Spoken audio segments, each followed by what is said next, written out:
Alrighty. What's good, everyone joining the live right now? How's everybody doing today? What's up, everyone joining in the stream right now? What's up, what's up, what's up, what's up, what's up? How's everybody doing? Hopefully everyone's having a good day so far. Let me know. Let me let TikTok know or Instagram know that I'm live. Hey, I'm live right now. I should be live early at 8 a.m. Pacific time tomorrow. Super early tomorrow. What's good, everyone? Mike is weird. It should be fine. How's everyone doing? What's up? What's up? What's up? About 20 seconds ago, it was wild. Yeah, I just started the stream. Sorry. Let me fix it. Make sure it sounds good. How's everybody doing? How's everybody doing? How's everyone doing? Only send a guest request if you meet that set of criteria that I'll be putting on the screen here very, very soon. What's up, everyone joining in? How's everybody doing? What's up? What's up? What's up? Hopefully everyone is having a good day so far. What's up, everyone joining in? Just letting everyone know, I will be live super early tomorrow. I've got plans for later in the day, so I will be live super early tomorrow. And then the day after that, I won't be live, just letting everyone know.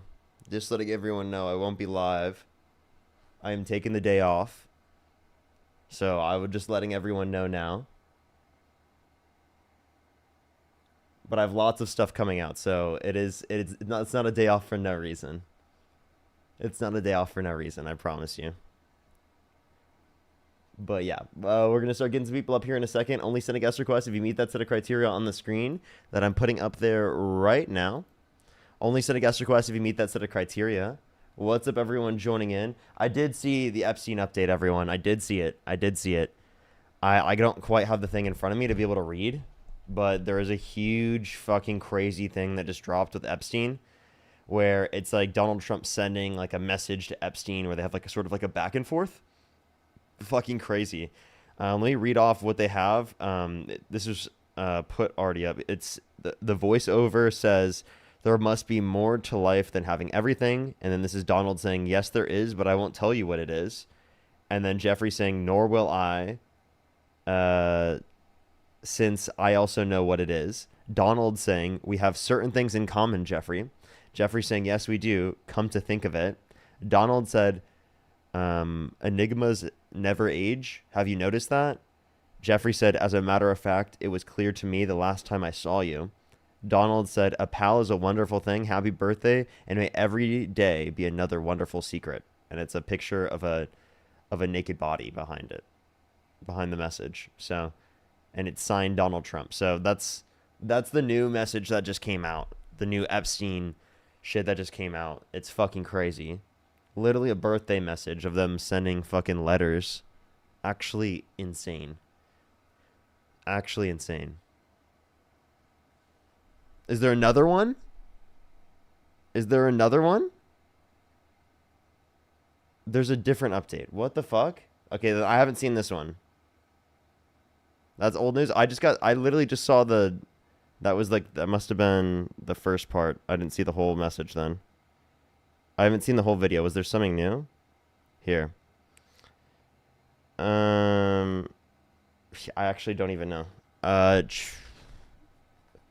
Okay. Let me look. I'll try to see. Apparently letter to Epstein jokes about selling a woman to Trump. Oh my Jesus fuck. In a birthday book. Holy shit. Showing early talent with money plus woman sells. Where did they get this from? Holy shit. Chat, I haven't even seen the whole thing yet. That's fucking nuts. Does anyone have an article I could pull up so I could see that secondly? That's fucking crazy. Dean just got off to make a vid. So okay, we'll play Dean's video soon. Once that comes up. So once Dean makes his video, we'll play the whole thing, because that will be the best way to clarify with Dean, is because he's making the video right now. So we'll just give him a second to finish making the video. Budget cardboard, thank you so much. I appreciate the $2. Yeah, I know, it's crazy. Actually fucking insane. Everyone, only send a guest request if you meet that set of criteria listed on the screen, everyone. Wall Street and HuffPost. Okay. Yeah, I will have to see everything later. I will do it fully to clarify once Dean makes a video. A lot of people are saying Aaron Parnas made a video. I'll have to see. Let me get some people up here though. I will verify as soon as Trump, or not Trump. Fuck, dude. As soon as Dean clarifies. That's crazy that I just made that. I will do that here in a bit. All right. I'm going to start getting some people up here. Only send a guest request if you meet that set of criteria listed on the screen, everyone. We are just looking for some debates. Only send a guest request if you meet that set of criteria on the screen, everyone. We're going to start getting some people up here in a second. Yo, what's up? How old are you? 6, 7. I just... All right. Let me open up my other account so that I can block people, everyone. I forgot I have to do this at the beginning of the stream sometime. Yo, what's up? How old are you? Everyone follow me. I have a... Let's go to the next person. Only send a guest request if you meet that set of criteria listed on the screen, everyone. We are just looking for some debates. Yo, what's up? How old are you? Hello. Only send a guest request if you meet that set of criteria listed on the screen, everyone. Only send a guest request if you meet that set of criteria listed on the screen. Yo, what's up? How old are you? Hi. 18. Do you support Donald Trump? Yes. What's your birth year? 06. What month? November. For sure. Why do you support Trump? I actually had a question. I was watching Dean's Let me live, clarify. and If I you could just go had back in time and you could either vote for Kamala Harris or Donald Trump, who would you vote for? Trump. Okay. Are you going to debate me or no? Yes. Okay, good. Just clarifying. Okay, I just so have a what was your question that Dean was talking about. So he was talking about with this one guy Lincoln about how food stamps should be available to able-bodied people, and I was just wondering about that. And I'm like totally, like, I actually want to be swayed against this because I'm confused about why that is. Or I'm assuming you also agree with that. I What mean, Dean was everyone should be saying. able to eat regardless. And the same thing is true with Medicaid. I think people are saying they think he said Medicaid, but I mean, I believe that everyone should eat. Yeah, but like if they can have a job, I just don't like. I feel like it should be they should be like how with unemployment you kind of like have to like be applying for jobs at least. Mm-hmm. I just don't understand. Is that the same with food stamps? I'm just confused, honestly. There already was a work requirement with food stamps. I have a unique view specifically where I believe everyone should eat regardless. Like if someone decides to choose not to eat, I mean choose not to get like look for a job, Right. that doesn't mean I believe they should starve to death. That's my view. It's I agree with you. Yeah, like nobody should starve. Like that's ridiculous. But Yeah. So then like I just that's all think I'm saying. That's all it is. okay, Is no that's one fair. starves to death. Yeah. It's just hard that there's like obviously like tax money going to people who like can get a job. And I think there are obviously people who like can get a job and they're not being lazy, but it's unfortunate that there are lazy people who are like just living off that. Well, we give K And through I feel 12 to like everyone. The police protects everyone. The roads apply to right. everyone. They're all public roads that everyone can use. Every single one of those things is public. Everyone can use them. So I don't think that we should, like say that like people should die if they don't work or Of course, something. That'd yeah. be ridiculous to me. But like obviously, like But we don't want a society where people are just like choosing not to work given that they can, right? We want to incentivize them to work. I just don't think that the way to incentivize them to work is just say that you die if you don't. Does it make sense? right. So you do agree though that there should be like a better like they should be at least like though just specifically like the people who are like lazy. Not talking about people who Yeah, like have people who certain can situations. work specifically, right? Like are able-bodied. There's no limitation on them working. They should work, right? Given that they can, right? And they are able-bodied. But the point is that the laws. The issue is with the laws is that there's plenty of cases where people are disabled, right? And it is the case that Of they course. don't meet the criteria for disability yet. Because it is or not that they don't meet the criteria for disability, it's that they haven't quite qualified for disability yet because it takes a long Yeah, time or to get they're disability. like So not working the oftentimes when you 20 have hours or these so, sorts of yeah. laws in terms of work requirements, it can harm people who Mhm. are disabled. So that's also another Right. reason you can bake into the law as a basis for like, Hmm. we want everyone to have food regardless, and there shouldn't be work requirements on this, because it can take years for people to be able to people to be put on disability, because it takes years even though they qualify. Huh. Yeah, okay, thank you. I didn't know that. I appreciate you giving your time and just clarifying on that question because that was just a question I had. Okay. Okay, thank you. That's really all I had to say. Okay. Well, they didn't want to debate then. All right. Let's go on the next person. Everyone, only send a guest request if you meet that. Why does it just say cooked? What? What? Why does it just say cooked? I clicked the wrong one. I clicked the wrong one. I meant to click. Sorry, everyone. I meant to click this one. And it just said cooked. I did not mean to click that one. That was an accident. It was only for TikTok, by the way, everyone. That's kind of funny. I did not mean to click on that one. I didn't even know I had that. That's kind of crazy. Yo, what's up, to you? What's happening, Parker 20? Do you support Donald Trump? Hell yeah, I do. And why is that? I think he's... We're actually 20. What's your birth year? What? What's your birth 05? year? 05? What month? May 9th? Need my sure? social too while you're at it, or what? Yeah, for sure. And also give me your credit card number, the digits on the back, and the expiration date. No, tell me, Yeah. why do you support Trump? Well, truthfully, I think he's one of the best presidents in my lifetime. Is the best president in my lifetime. Okay, why so? He's non-traditional. Non-traditional politician, hasn't been in politics. Recently got into politics. You take people like Kamala Harris, for example, who have been in politics their entire life and done practically nothing to help the actual people of the country. And Trump's doing the exact opposite. He doesn't care. He's nonchalant, non-traditional, and actually taking initiative to help the working class.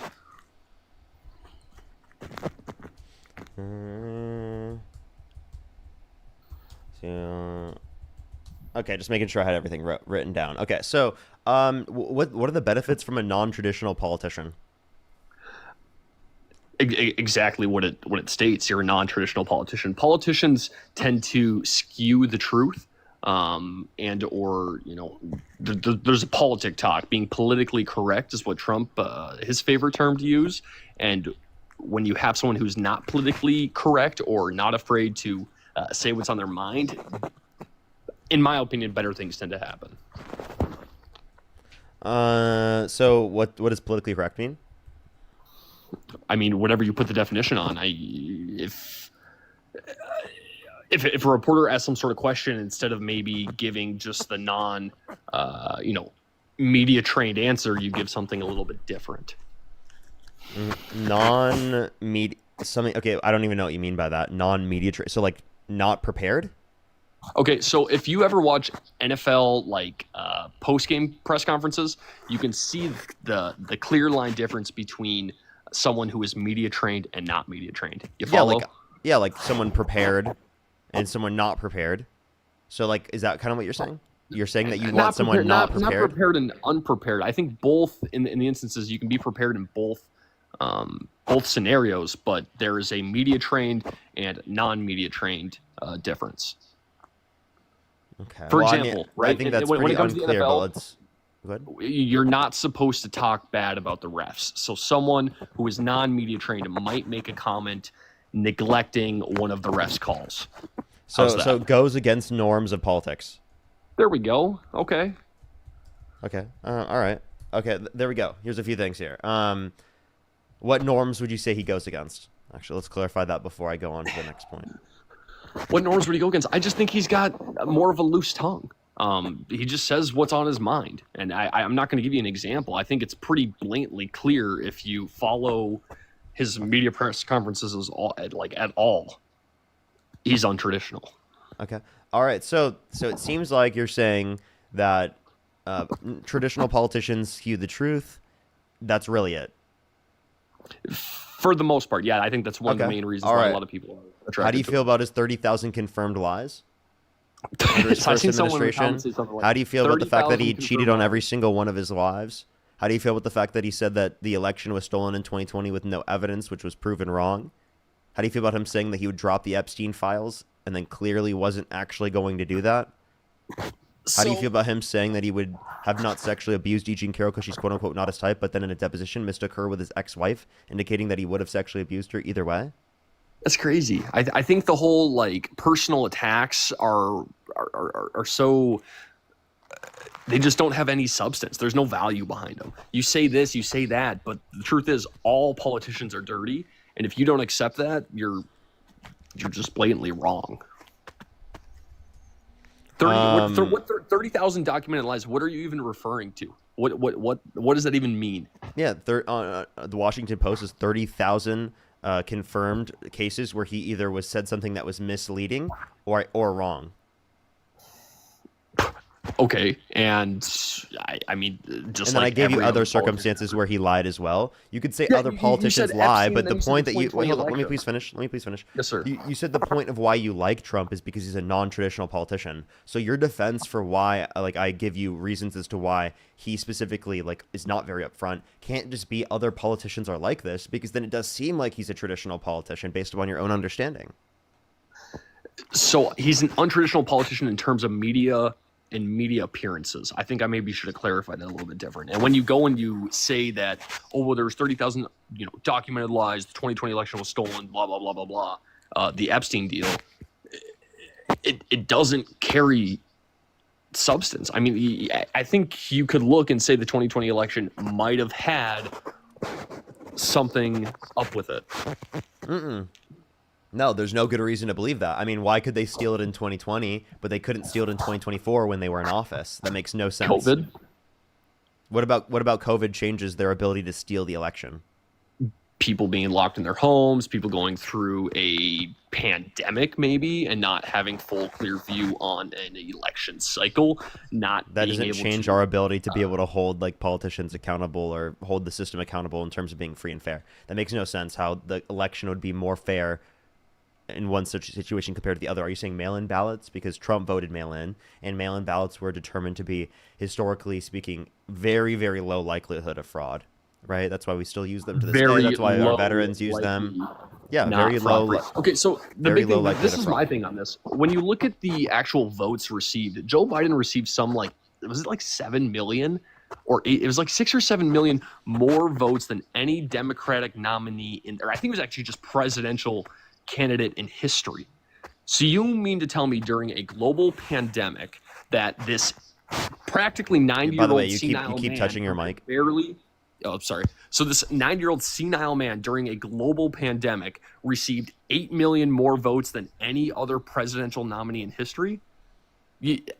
By the way, in 2020, there was a distinction between Biden in 2020 and 2024. That was very clear. But also, yes, Biden did get more votes than any other nominee in the history of nominees, especially because people were very mad about how Trump responded to COVID, about how the economy was doing. They didn't like how Trump was acting as a president. There were plenty of reasons as to why specifically in that context people voted against him. You can't just say because he got a lot of votes that means that like it was a stolen election. That's not a basis in evidence at all. There were 60 plus courts that indicated no sufficient evidence to overturn the election. Many of them had Republican appointed judges and even Trump appointed judges. So explain to me why the Republican and Trump appointed judges indicated no sufficient evidence to overturn the election in any of these cases. So it's a judicial system.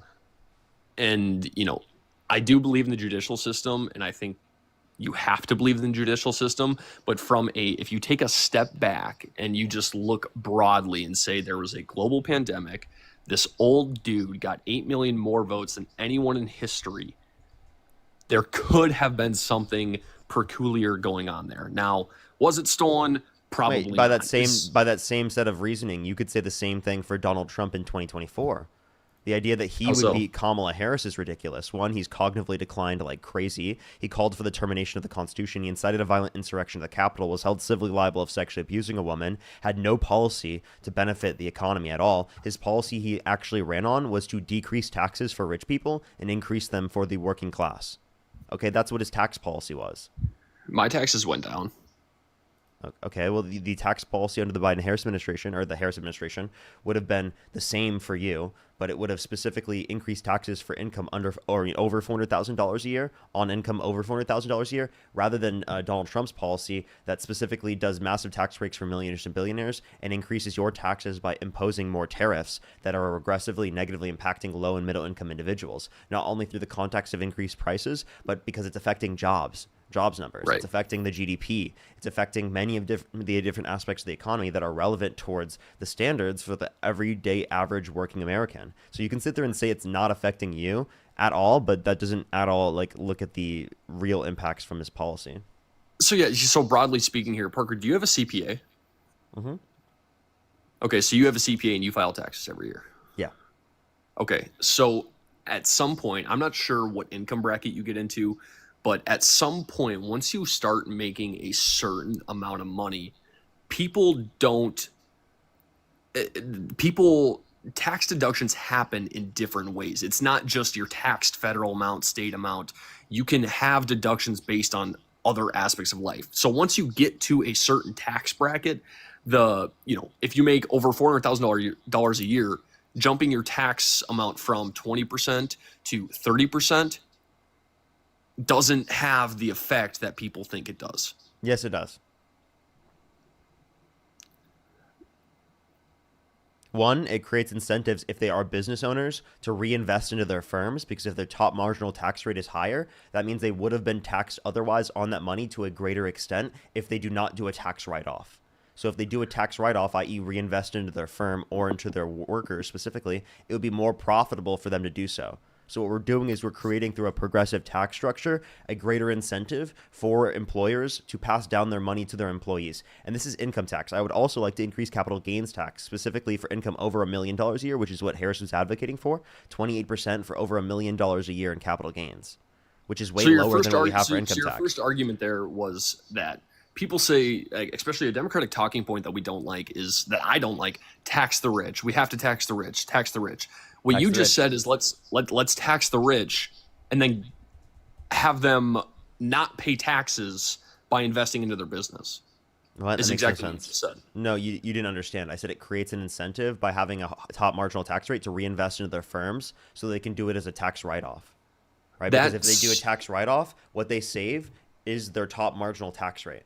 So it creates a greater incentive for them to reinvest into their firm, because it is the case that there is a higher top marginal tax rate. Yeah, and Adrian, so they thank don't you so pay much for the taxes. raid, Adrian. I really appreciate it. Thank you. There's no, you essentially what you just said is they don't pay the taxes. They invest into some sort of deduction, which in return is not paying taxes. That's literally what you just said. Yeah, so if it is the case that you understand deductions exist, right? They deduct, right, like a cost for the business, okay? Yeah. If they deduct the cost for the business, i.e. giving money to their employees, that's going to save them their top marginal tax rate, because they would have otherwise paid that in taxes, because it would have counted as income. That's not accurate. What's inaccurate about what I said? When you say giving money to your employees, people don't you can't just toss out 10 grand to your employees and deduct it from your taxes. That's not how that works. Yes, you can. That would be wages. You pay out wages and you deduct that from your taxes. The whole argument of tax the rich and what you just said, you increase the tax amount to lower deductions, it doesn't make a whole lot of sense.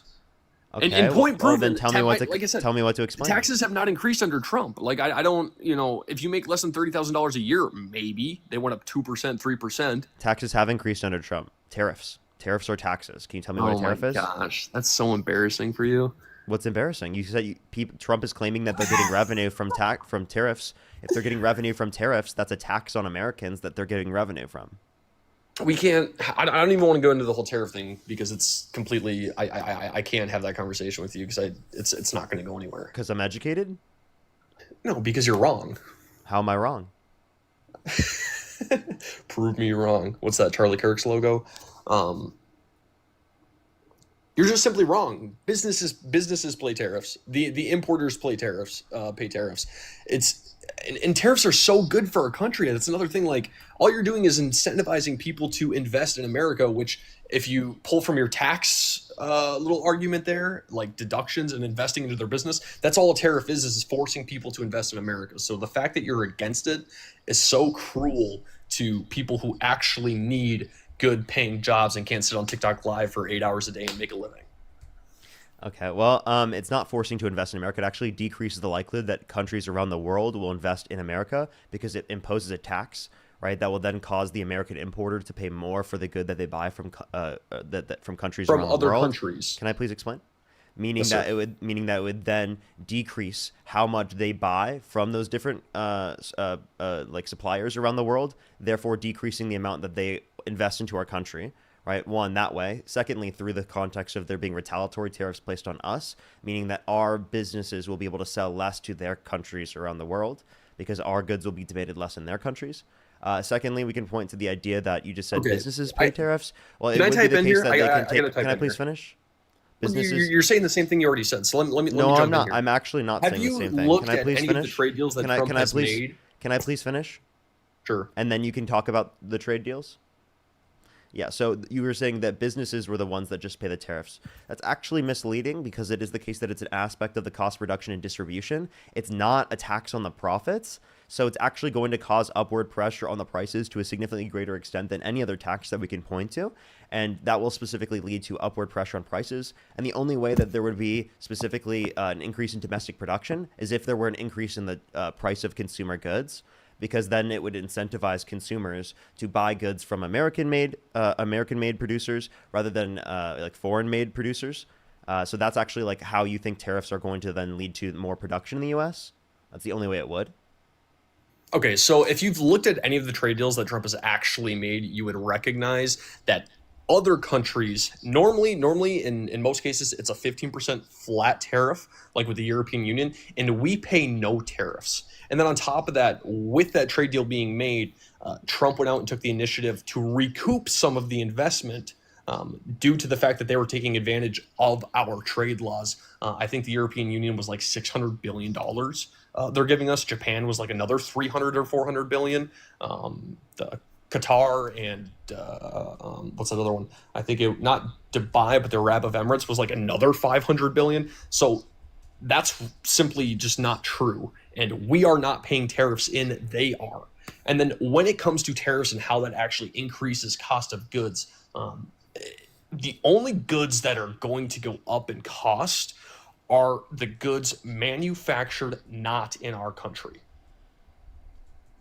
Do you understand? Not true.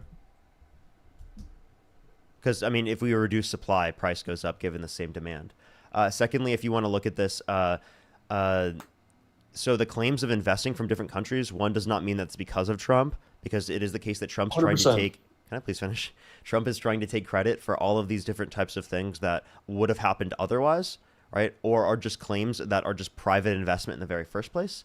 And actually, we can look at that by specifically looking at manufacturing investment in this country. Real manufacturing investment in the U.S. has declined since Trump got in office.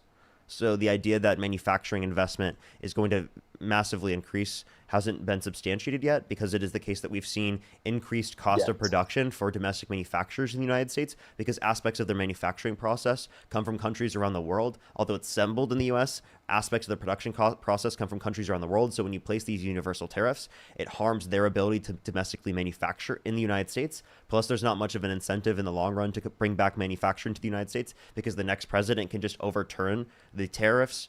Secondly, and thirdly, they're not necessarily justified to be legal yet, right? So like there was like an appellate court that went over it, and it is the case didn't actually justify that it was legal, so they can appeal that to the Supreme Court. But I mean, right now it doesn't look like it's in good standing for there to be tariffs established through the way in which Donald Trump has imposed the tariffs through the emergency clauses. Right. So if you'd like to address Donald any Trump of those points, appealed I'd love that to hear and it. did take it to the Supreme Court, and an Obama-appointed judge actually sided with Trump on that case. I want you to look up the European Union deal and tell me exactly Wait, how they haven't much... gone to the Supreme Court yet. That's not true. No, not yet. That's true. But in the case that You just lied quote-unquote then. Trump lost, an Obama-appointed judge ruled in his favor. I think it was like... In what way? In what way did they rule in his it was favor? 7-4. It was 7-4, and Trump, or that Obama appointed judge, was one of the 4 people voting in Trump's favor. Who So gives that a is shit? true. It's true. It's point proven. It's true. Well, And then I want you don't to wait. By the way, that doesn't change whether or not it's currently in standing to not be legal. No, but you guys, when you like to talk court battles and legality, you're like, oh, well, a Trump appointed judge voted against Trump. Well, an Obama appointed judge voted with Trump. So just a Okay. little lick of your own medicine.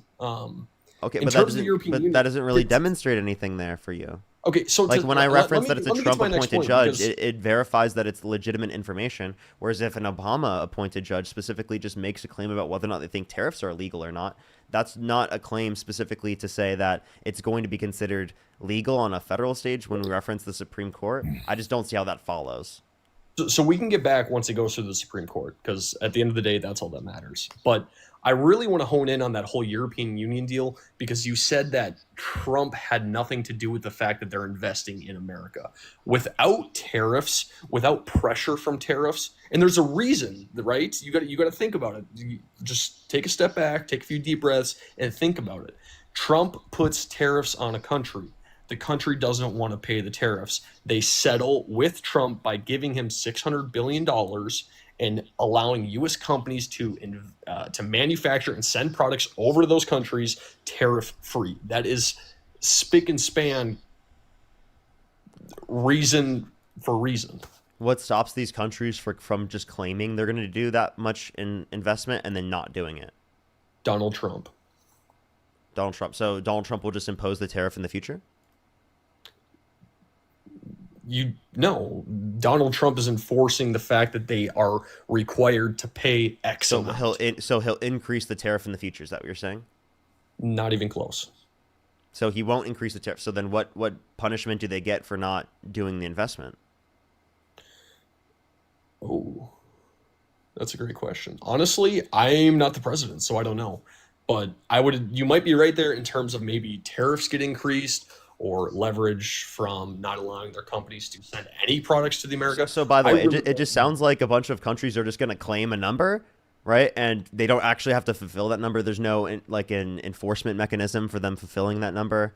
How is Trump going to even identify that? I mean, there's so many issues with that we wouldn't even be able to identify. It seems like it's just like one of those things where they're just trying to claim numbers to like make Trump look good.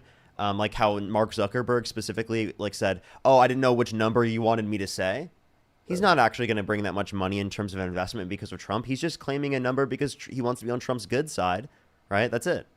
That's it. Okay, That's literally it. I did see that. I do know what It's you're like the referring to, South but- Park thing where everyone goes, "Trump, you do not have a little penis." It's not little. Oh. That's But like when it's the same thing. when I don't know if Japan is a president or what they call him over there, but when the leader of Japan and the leader of the United States are in the Oval Office signing a trade deal, there's pretty substantial weight behind that, wouldn't you say? No. Because I think that we have worse relationships with all these countries. One, because we have less public confidence within our leader comparative to Democratic leaders, given that Trump is in office. And secondly, we're threatening them. Threats don't actually create better conditions for allyship and trade in the long run. If your friend threatens you to try and get like a trade from you, you're not going to trust them as much in the future. So you're less likely to help them out in the future, right? Because they literally tried to go after you. So the idea that this is going to lead to better conditions in terms of trade, especially in the long run, is definitely not justified. And it also shows the rest of the world that they can't trust the United States to be like the world leader. That's why under the Trump's first administration, Angela Merkel was determined to be like the leader of the free world and not Trump, because Trump was so absurdly insane that, I've you know, never no heard one that else once. wanted to follow him and no one else had confidence in him. I would almost guarantee all of the 6,000 people watching this have no idea who that dude is you just mentioned. No one has heard that before because he's completely irrelevant. I'm sorry, people in the comment section are not as uneducated as you. You don't have to project. That's okay. Repeat that name one more time so I can look into it later. You don't even know the name I just said? Well, you just said people don't know the name. You should be able to tell me, right? I just asked you to repeat it because it was so long and obscured and unrelated that Really? I want to write it down. A lot so I of can look people know who Angela Merkel is, right? Angela Merkel. Yeah, she had a significantly higher approval rating and confidence rating than Donald Trump, almost 3 times higher. What Okay. what country does she run? Germany. She was the German chancellor. So you're telling me the Germany Angela Alawakar Angela was the Merkel. leader of the free world in Yes, she 2016. in 2018, because you didn't even know when Trump was president. Trump wasn't president in 2016. Right, in 2016, 2017, 2018, 2018. they categorized her as the leader of the free world. Yes, because it is the case that they did not trust Trump. Germany was the leader. See, that doesn't. You look at it; it's just not even possible. It doesn't matter who the United States is the leader of the free world. Done and dusted. Doesn't matter who's president. That's just the case. And that's being considered to a lesser degree because Trump is the leader. And I gave you examples of that being the case. And you can sit here and you can laugh at me, but I mean, that's not like something to be happy about, that Trump is harming our relationships with our allies insofar as that they don't even trust us anymore. That's not good. So when you use the word harm, I'm going to use the word. I'm going to use the term not being ran over. If you have a friend who constantly uses you over and over and over again for something that you have and you get nothing in return, at some point you put your foot down and you say, hey, I like you. I like our friendship. I like what you do, but you can't do this anymore. Who are we getting nothing from? Everybody. Who? Literally everybody. Before Trump enacted tariffs, the tariff percentage... So then we should get rid of all of our allies, right?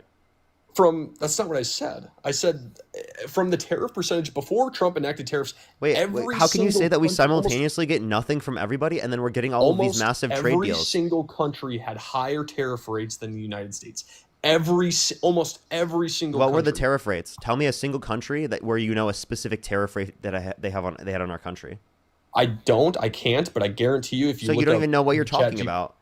100%. You don't even. You can't name a single country and a single percentage tariff that you're referencing. Yet you're claiming that it's so bad that they were destroying our country because they had these tariffs on. No, they didn't. They didn't have universal tariffs on us. There were targeted tariffs that specifically some countries have on us. That's totally fine. If you want to do a retaliatory tariff within those particular markets, go for it. But don't do universal tariffs because it is the case that they had a tariff on one specific industry. That's ridiculous. That's absurd. And that's not a retaliatory tariff at all.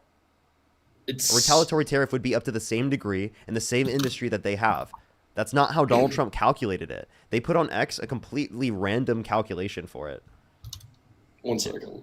Okay, while you look that up, I'll say thank you to a few people. Tyler, thank you for the $5. Thank you so much. I really appreciate it. Thank you so much. I really appreciate it, Tyler. Mike, thank you so much for the $5. Thank you. Sarah, thank you so much for the $1. I really appreciate it. Darling with the $2. Thank you so much. Erica with the $10. Thank you so much, Erica. Amanda with the $20. Thank you so much. Or Savvy, thank you so much. I really appreciate the $20. Thank you. Chelsea, thank you so much for the $5. Thank you. I did see that. Rachel, thank you so much for the $5. I thank you, Rachel. Lori with the $20. Thank you so much, Lori. I really appreciate it. Thank you. Yes, Trump's tariffs are paid by the American consumers, right, and American businesses. Absolutely. Feisty, thank you so much for the $10. Thank you. Ask if he works in finance. Do you work in finance? I do. Grateful, thank you so much for the $71 on YouTube Super Chat. Give me some W's for Grateful in the comment section right now. Thank you so much for the $71 on YouTube Super Chat. Thank you so much. Absolutely, that's incredibly nice of you. Thank you so much. Give some W's for them in the comment section right now. Thank you for the dinosaur. Thank you, Aaron. Wacky, thank you for the $10. I really appreciate it, Wacky. Thank you.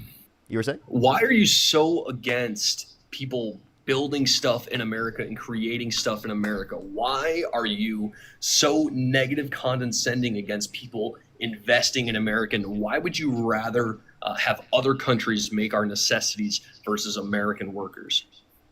I mean, I would love for more things to be made in America. That's cool and fine.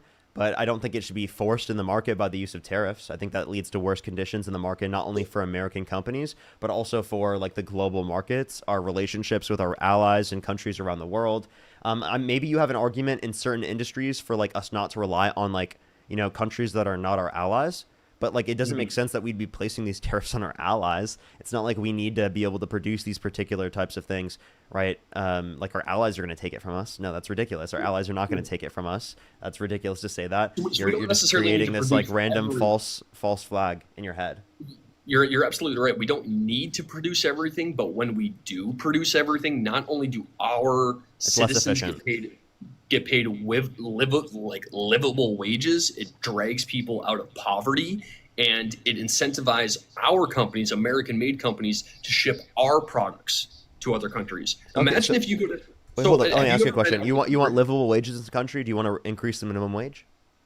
I think we could increase maybe to like it can't be substantial, but it definitely does need to be increased. So we need to increase the minimum wage, something Republicans are not advocating for. We want livable wages. That's what Democrats are advocating for, not Republicans, right? Okay, but And then if you want to talk about bringing stuff back to this country in terms of jobs to be able to reduce poverty, you're not going to do that by bringing back jobs that are not profitable already within the United States. Tariffs are bringing back jobs that currently are not profitable in the United States. That's not going to be bringing back the most high-paying jobs ever. That's like completely a misnomer. Actually, it would make more sense specifically if we didn't have these tariffs in place so that we don't have to be producing those goods, so that we can spend our time and opportunity costs doing other things that would be more profitable.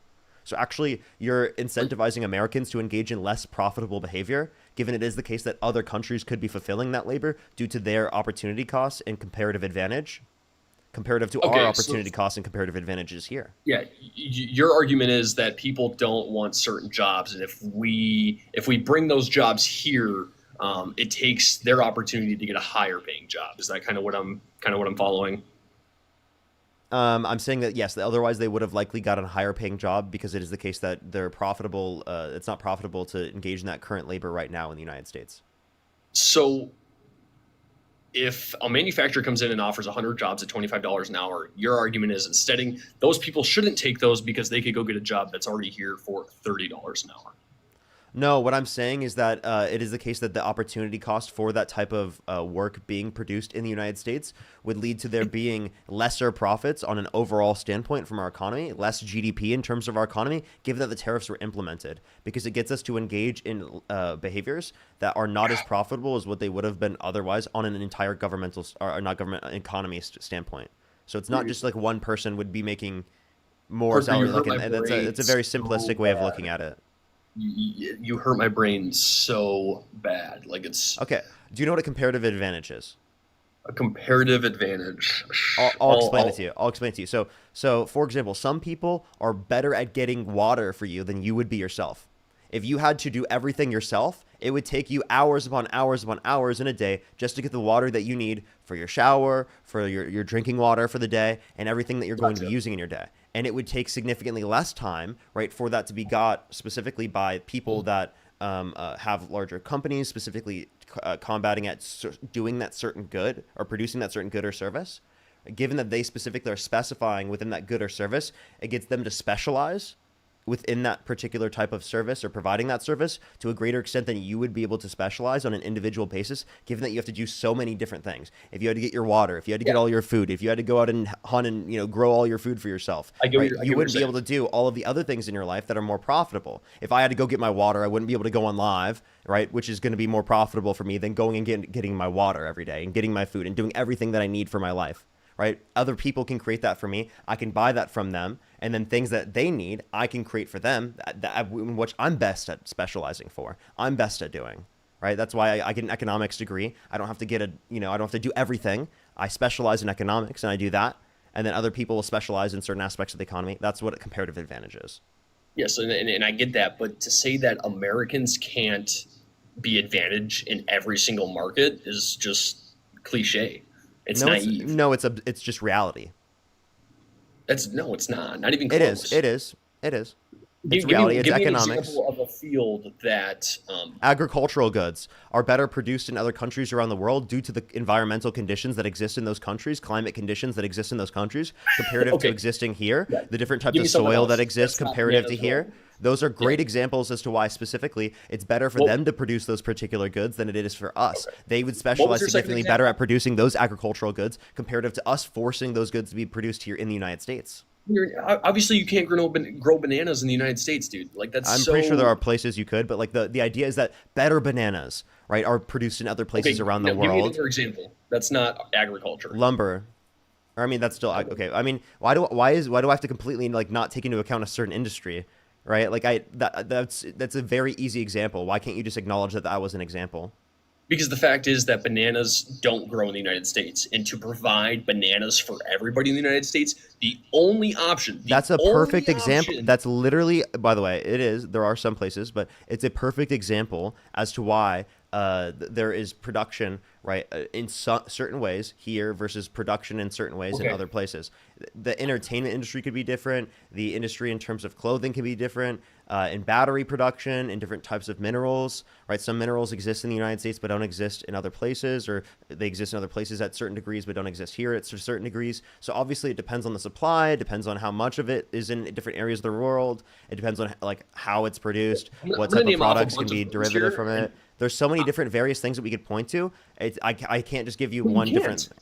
I just pointed to a bunch of different things. So I'm going to name off a few different items here, and I want you to tell me if people in other countries might be. Can you acknowledge my point instead of just trying to like not acknowledge it? Like, I feel like you're being incredibly dense here. I just explained to you the very basis of why we need specialization according to our own comparative advantage, and for some reason you're disputing that. You're like disputing the free market right now. I just want to let you know that these are just basic free market tenets. Okay, yeah, I get what you're saying, and yes, competitive advantage is true, but the fact of the matter is comparative advantage, whatever the advantage is. The fact is Americans have been, and always will be one of the most competitive workforces on the planet. So then why do we need tariffs? If we're the most if we're the best and we don't need any help, why do we need tariffs to boost up our industry? More than 2 cents an hour. In China, they make 50 cents. That's not the only explanation. Yes, it's one of the greatest explanations. Livable wages. That's not the only explanation too. Is it relates to if you want to boost up wages in other countries? Do you think you're boosting up wages in other countries by imposing tariffs? Imposing tariffs gives a greater incentive for the companies that exist in those different types of countries to reduce their wages for their employees so that they can continue to compete in the market with in the U.S. market, given the fact that the tariff has been implemented. So actually, you're creating it. What I'm saying is that you're creating an incentive for the businesses within those different countries to reduce their wages. Here's the deal: they already don't. Also, why are you imposing tariffs on Canada? Does Canada have livable wages? So that one's a little bit trickier, but there's other aspects that go into that. Point being, the majority of our tariffs come from India. Be specific. What aspects go into that? Like, why do we need to put tariffs on Canada if it is the case that it's about like the wages? Illegal migration. That's nothing to do with migration. What? Tariffs don't affect migration. They don't, but what they do say is, hey, if you're not going to do something about this, we're going to do this to make you do something about it. Once that something is done, these will go away. Did you know Canada's like shipped in 36% of their population over the last 10 years? Can you believe that? Can you give me a source?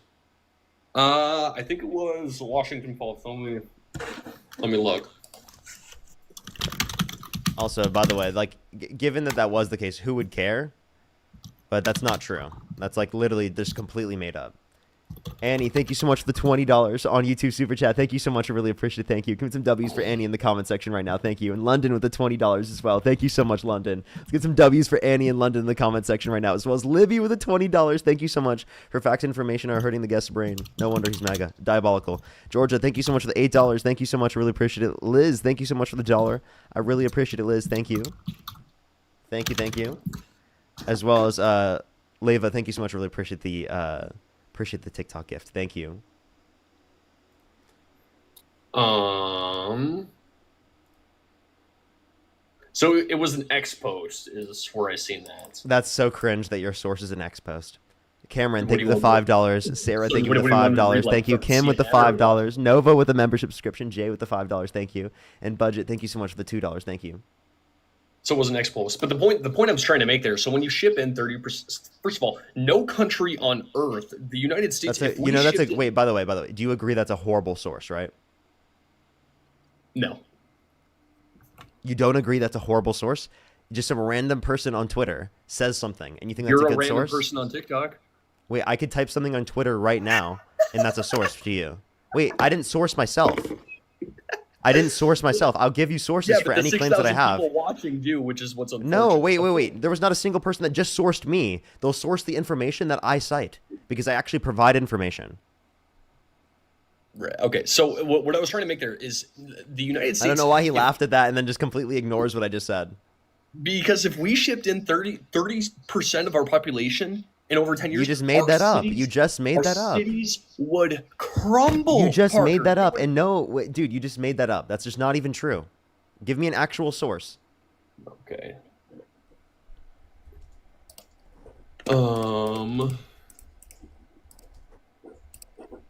This is CIC News. So CICnews.com, 2022. According to the 2021 census, 23% of Canada's population was foreign-born. So I would love to see any stats that indicate this. Okay, so maybe I was 30%, 23%. No, you said 30% came in within a few years. Like, dude, that's ridiculous. And what would be the issue with 30% of their population being foreign-born? What's the issue with that? So if you let me actually finish my point here, when Canada is shipping in so much of their population and they don't have borders with the United States and they don't have border patrol, some of those people trickle into the United States, creating an immigration crisis. And when you have I just want to let you know, crisis, under Biden, there were more people at the border specifically to like help with the border from Canada and Mexico. You're gonna let me? Yeah, you know why? Take a guess. There wasn't threat of tariffs. Right, yeah. So point being is when Canada's shipping people in and those people are trickling down to our country, creating an immigration crisis, Donald Trump enacts tariffs to stop that. That is what they are. Wait, but he imposed the tariffs, and then we have less people dealing with the border to help us. There's less people now helping us. At the border? Yeah. Is that true? Yes. They promised less troops. Yeah, I can give you an article. They promised, what was it, 10,000 troops, right? Yeah, something. I heard that at the. It was 15. It was 15,000 under Biden. You're talking about the northern border, correct? Under Biden at border. I got you. Hold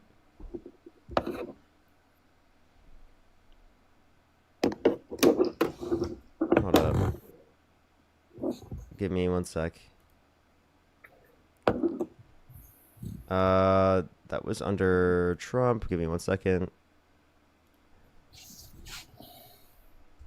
1 second. 1 second. After you're done, I want to ask you something. Yeah, look up Biden's troop deployment to the border is different than Trump's.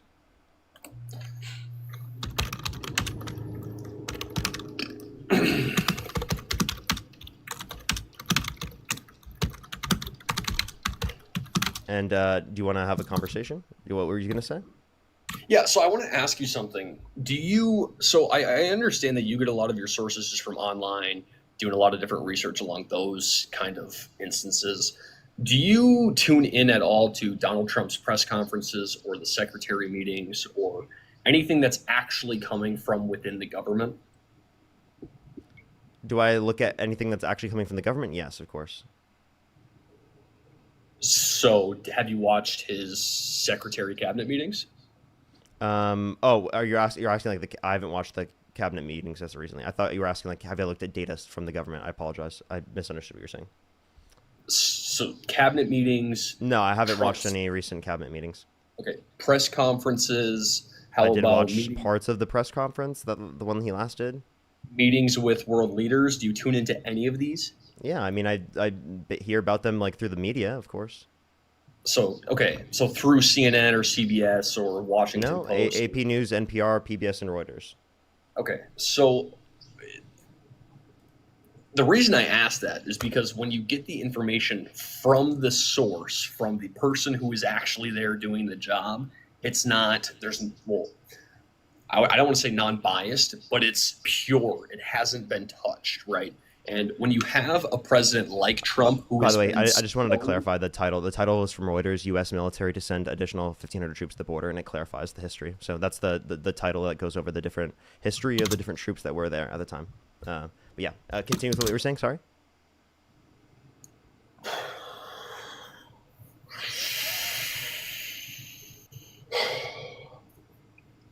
All I'm trying to say there, Parker, is when you get stuff from the source and it's pure, you can make a better assumption of actually what's happening, right? So I think it's what do you mean by pure? When you have, because it's non-touched, there's not a third source, there's not a middleman. It's coming from the source, for example. And when you have an administration like Trump, who is so I want to say media friendly and in front of the cameras, answering questions from different reporters, talking to world leaders, I think it's really important to do that and use that information, especially when you have a platform like you do, and not just taking third party. I don't want to say third party, but so I can't go to AP News, Reuters, or PBS. No, absolutely you can, but to say it's touched, it's not pure. Okay, then where should we go otherwise? Like the X and Twitter, that's a better source. Press conferences, secretary cabinet meetings, That's Twitter been touched. That's handles. been touched by the Trump administration. Yeah, the leader of the government, the guy who's Yeah, doing the I job. don't think that's the best information. So if I could say the same thing for Biden, the only difference is Biden Yeah, didn't do a exactly. fucking press conference, dude, because he was But so senile. he did do press conference. I don't cite One. I don't. Can I please listen? I don't cite the random partisan sources from the from the Biden administration. Like I'm not going to cite you the WhiteHouse.gov Biden source. You know what I mean? Like that's not my source for things unless I'm just claiming something they did. And that would That's that would respectable. also be justified by articles and stuff. By the way, these different types of media companies, they have reputations they have to uphold. They can't just lie right willingly like that. That's not something they can do. They can't be like Trump. Trump has 30,000 confirmed lies. They can't be doing They that. could. They could. Okay, name 3 lies AP News has ever said. I don't even know who Actually, AP name News a is. single one. I don't. Who is AP News? They're irrelevant. Okay, well, they're not irrelevant. The Associated Press has been around for a while. They're not irrelevant. You just are just not informed and not involved. So, point being is when I just feel it's very important, especially for the people watching, to go and listen to the actual press conferences, to see what the people who are actually doing the job are doing, listening to them talk, having people ask them different questions from all of these different conferences or news sources. That is transparency. Did you see? I watched Biden's last secretary cabinet meeting. Dude could barely keep his eyes open, and his wife ran the whole thing. Okay, I mean, I don't know. You have to point all the way back to Biden. 2 as it relates to this. If you want to reference, It's a comparison. yeah, Is I what it understand. is. I understand, but Biden was the last candidate. I understand. Prior to the fact that he dropped out, right? So he wasn't the last candidate. He was the last person in office. I meant to say he wasn't the last candidate, right? So the idea that you have in your mind that you have to go back and reach back to Biden to say, oh, he wasn't cognitively aware when you don't acknowledge Donald Trump having issues with his cognitive awareness is laughably insane because you never brought that up in comparing Harris to Trump. I mean, Trump has had huge cognitive decline, right? And people, for some reason, never talk about that. Okay, so you'll get me to acknowledge that. Can I ask you a question, though? Sure. Who is the press secretary for the Trump administration? Caroline Levitt. Okay. Can you name one thing that Caroline Levitt has said in the past week? In the past week, she does her Mega Minute once a week. Check it out on Twitter. It's pretty informal. Can you name one thing she said in the past week? They condemned the attack, the brutal murder of that Ukraine refugee in North Carolina. That was yesterday. How about that? Okay, so you do watch them. Okay, Yes, so I you do. think the best source for information is hearing information directly from the Trump administration rather than literally actually hearing it from reputable institutions and sources, or maybe from the Bureau of Labor Statistics, for example. Wait, actually, do you accept the Bureau of Labor Statistics information? You're going to go to the job report or something with unemployment data with this, and I do, and I think I think honestly, Trump firing that one lady who was the head of the BLS, I'm not super a fan of because I think the BLS needs to be nonpartisan, and if it's not nonpartisan, that can be a really slippery road. But I do accept the statistics because, again, I am in finance, so it correlates to my job pretty heavily. Okay, so then here would be an issue that I'd have with this is that he said that it was propagandistic information, that it was politically biased information. Do you think that's something that's at all a threat to our different systems in terms of the information that we get, that he's willing to fire people that give out information that you consider as accurate? So that's Because again, he thinks it's politically biased because it made him look bad? And then the Parker, people he puts in we're a office lot more indicate the same similar thing? than you might. I think we're a lot more similar than you might think, actually. And I do agree. And I just said I don't think the BLS should be nonpartisan. It needs to be nonpartisan. If it's not nonpartisan, there's problems. But to say also that the president of the United States doesn't have the power to fire people is also a slippery slope. So it's a tricky situation. I never said he doesn't have the ability to fire people. That's not what I said. I Yeah, said that but you he's said fire firing people someone once. under your view that is putting out true information because he doesn't like the true information and he thought it was politically biased.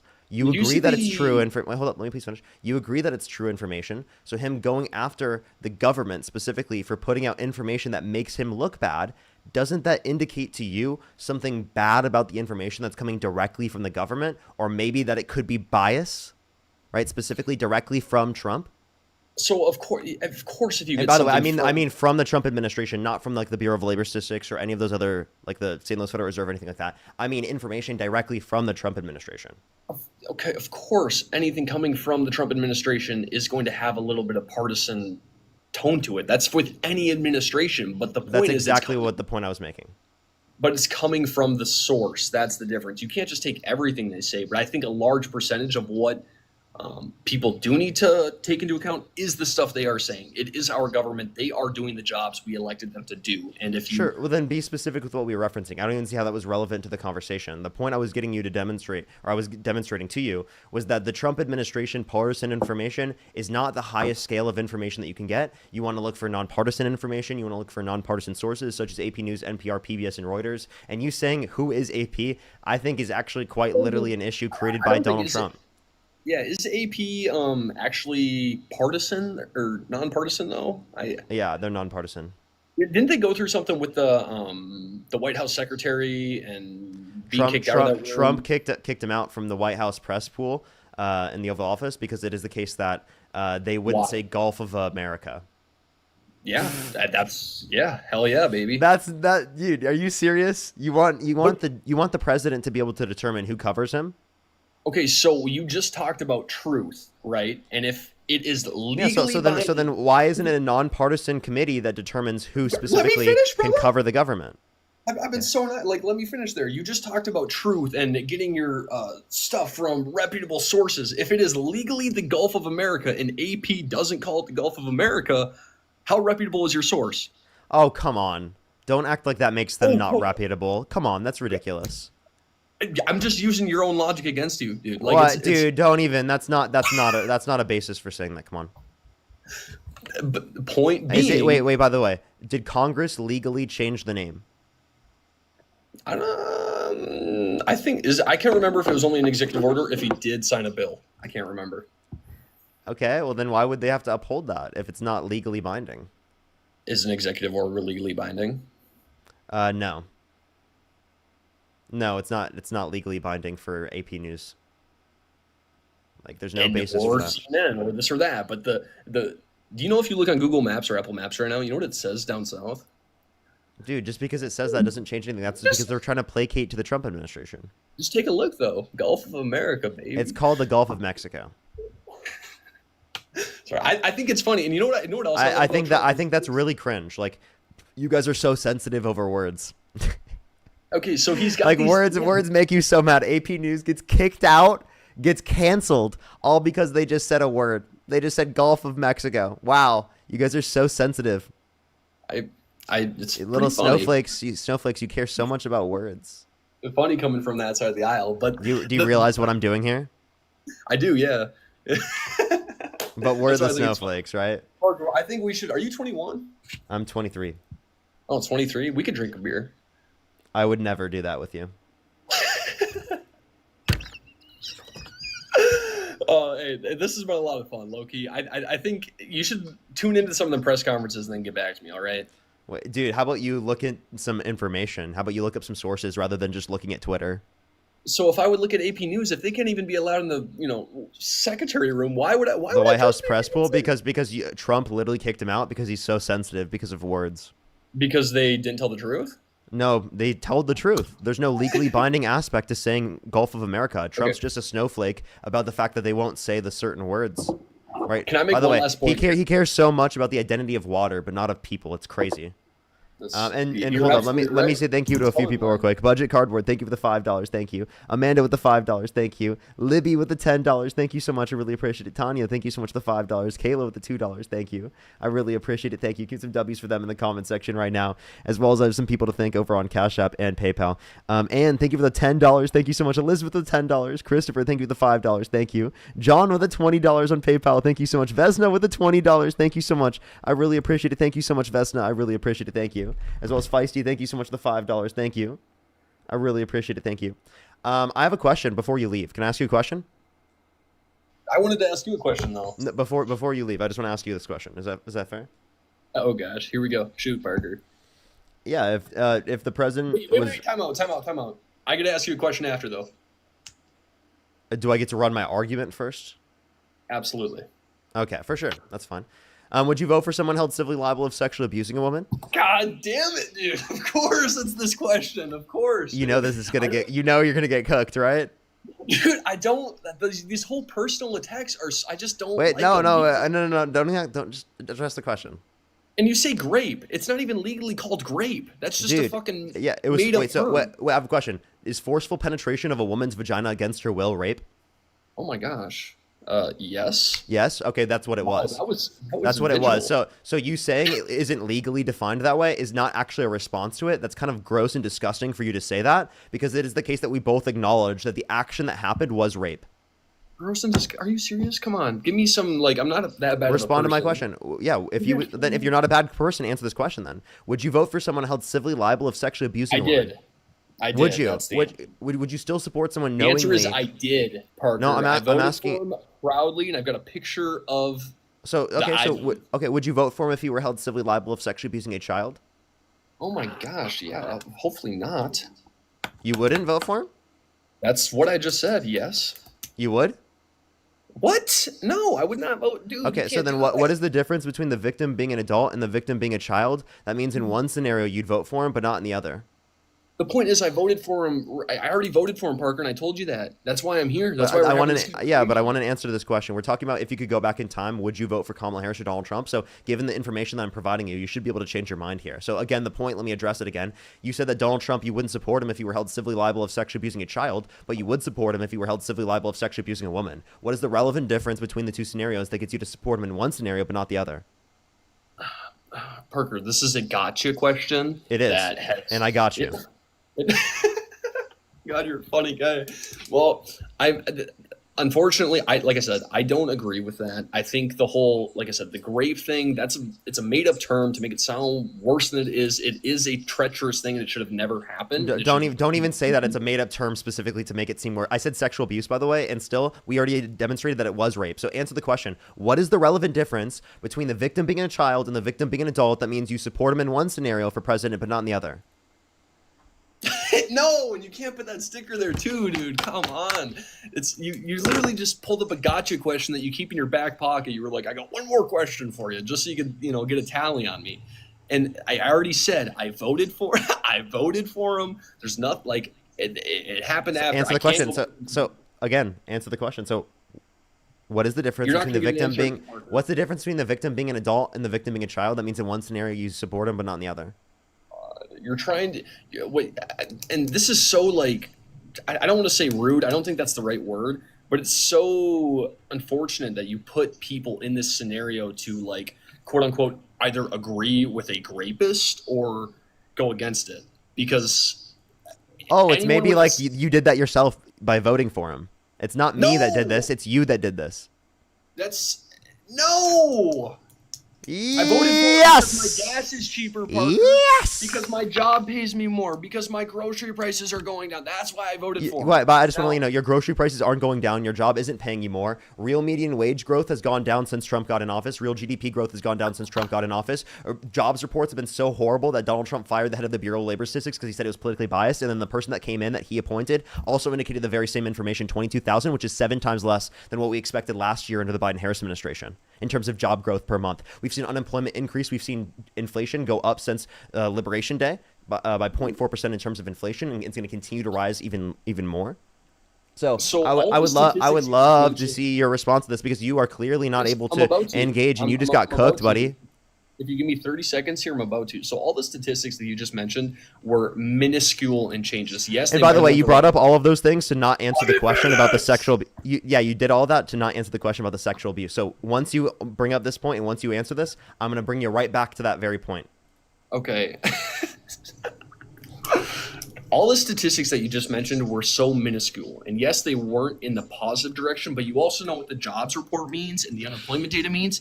Interest rates are going down. The next probably 3 to 6 months, we're going to see interest rate cuts. You know what that means? Cheaper home prices, cheaper mortgages. More people are going to be able to buy homes. So there's a method to the madness. Now I really got to go here because I got something to do. By the way, we're not going to see interest. But that's a lie. We're not seeing interest rates cuts because we're actually seeing upward pressure on prices because of the tariffs. So the idea that we're going to see interest rates cuts is actually delusional and shows that you have no understanding of economics or finance. You said you work in finance. I have an economics degree. Tell me why they would decrease interest rates if it is the case that there's upward pressure on prices. Explain that one to me, buddy. I have an economics degree.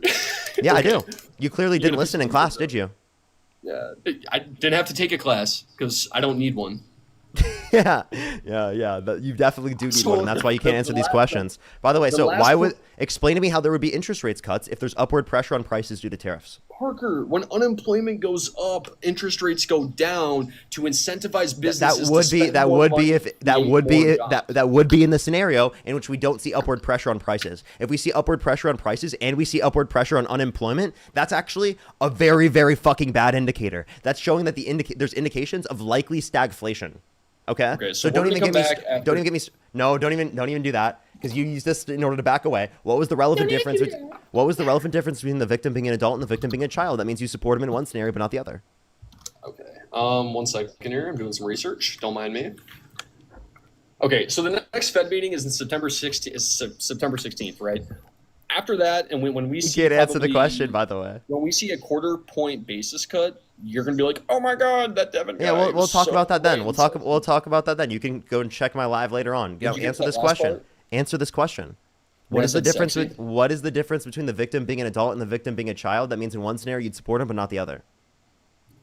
The reason I love Donald Trump so much is because he gets the left torn up about the most. He's so mad. He can't answer the question. You can't answer the question, can you? Like a Ukrainian girl. Devin, you can't answer the question, can you, buddy? Take it. You know you need to take it. You know you lost, buddy. Take it. Come on. You want to feed it to me? I already did. You got cooked, buddy. You got cooked. Right.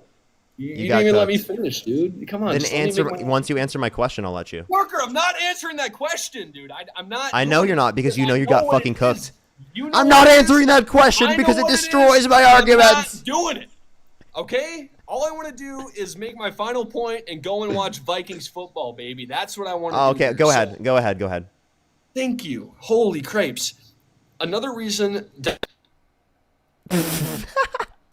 KJ, thank you for the $5. Nina with the $5. Libby with the $10. Thank you so much, Libby. Jen, thank you for the $2. Thank you so much. Annie with the $50 on YouTube Super Chat. Give me some W's for Annie in the comment section right now for the $20. Thank you so much. Blair with the $5. JOW, thank you so much for the $2 for Devin Zabeta. Alfredo, thank you so much for the $20 on Cash App. Thank you so much, Alfredo. I really appreciate it. Thank you. Give some W's for all the gifters in the comment section right now. These 90-10 issues that Trump gets. W's for all the gifters in the comment section right now. This guy is getting cooked on every point. He doesn't have a single response. Won't even answer. Josh, thank you for the $2. Jen with the $2. Killer with the $2. Mutant with the $10. Feisty with the $5. Thank you. Thank you. I really appreciate the W's for them in the comment section right now. You could have people blowing up in New York, and Trump would be like, "We got to send in the National Guard. We got to lower crime." And Democrats go, "People aren't blowing up.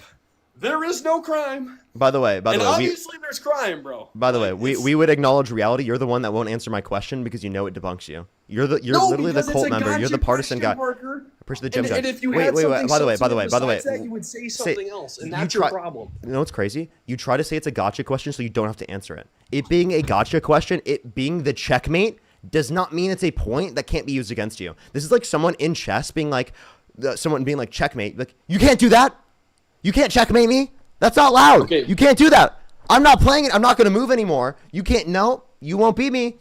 I'm not going to move my pieces anymore. You can't take my pieces if I don't move anymore. If I never play the game anymore.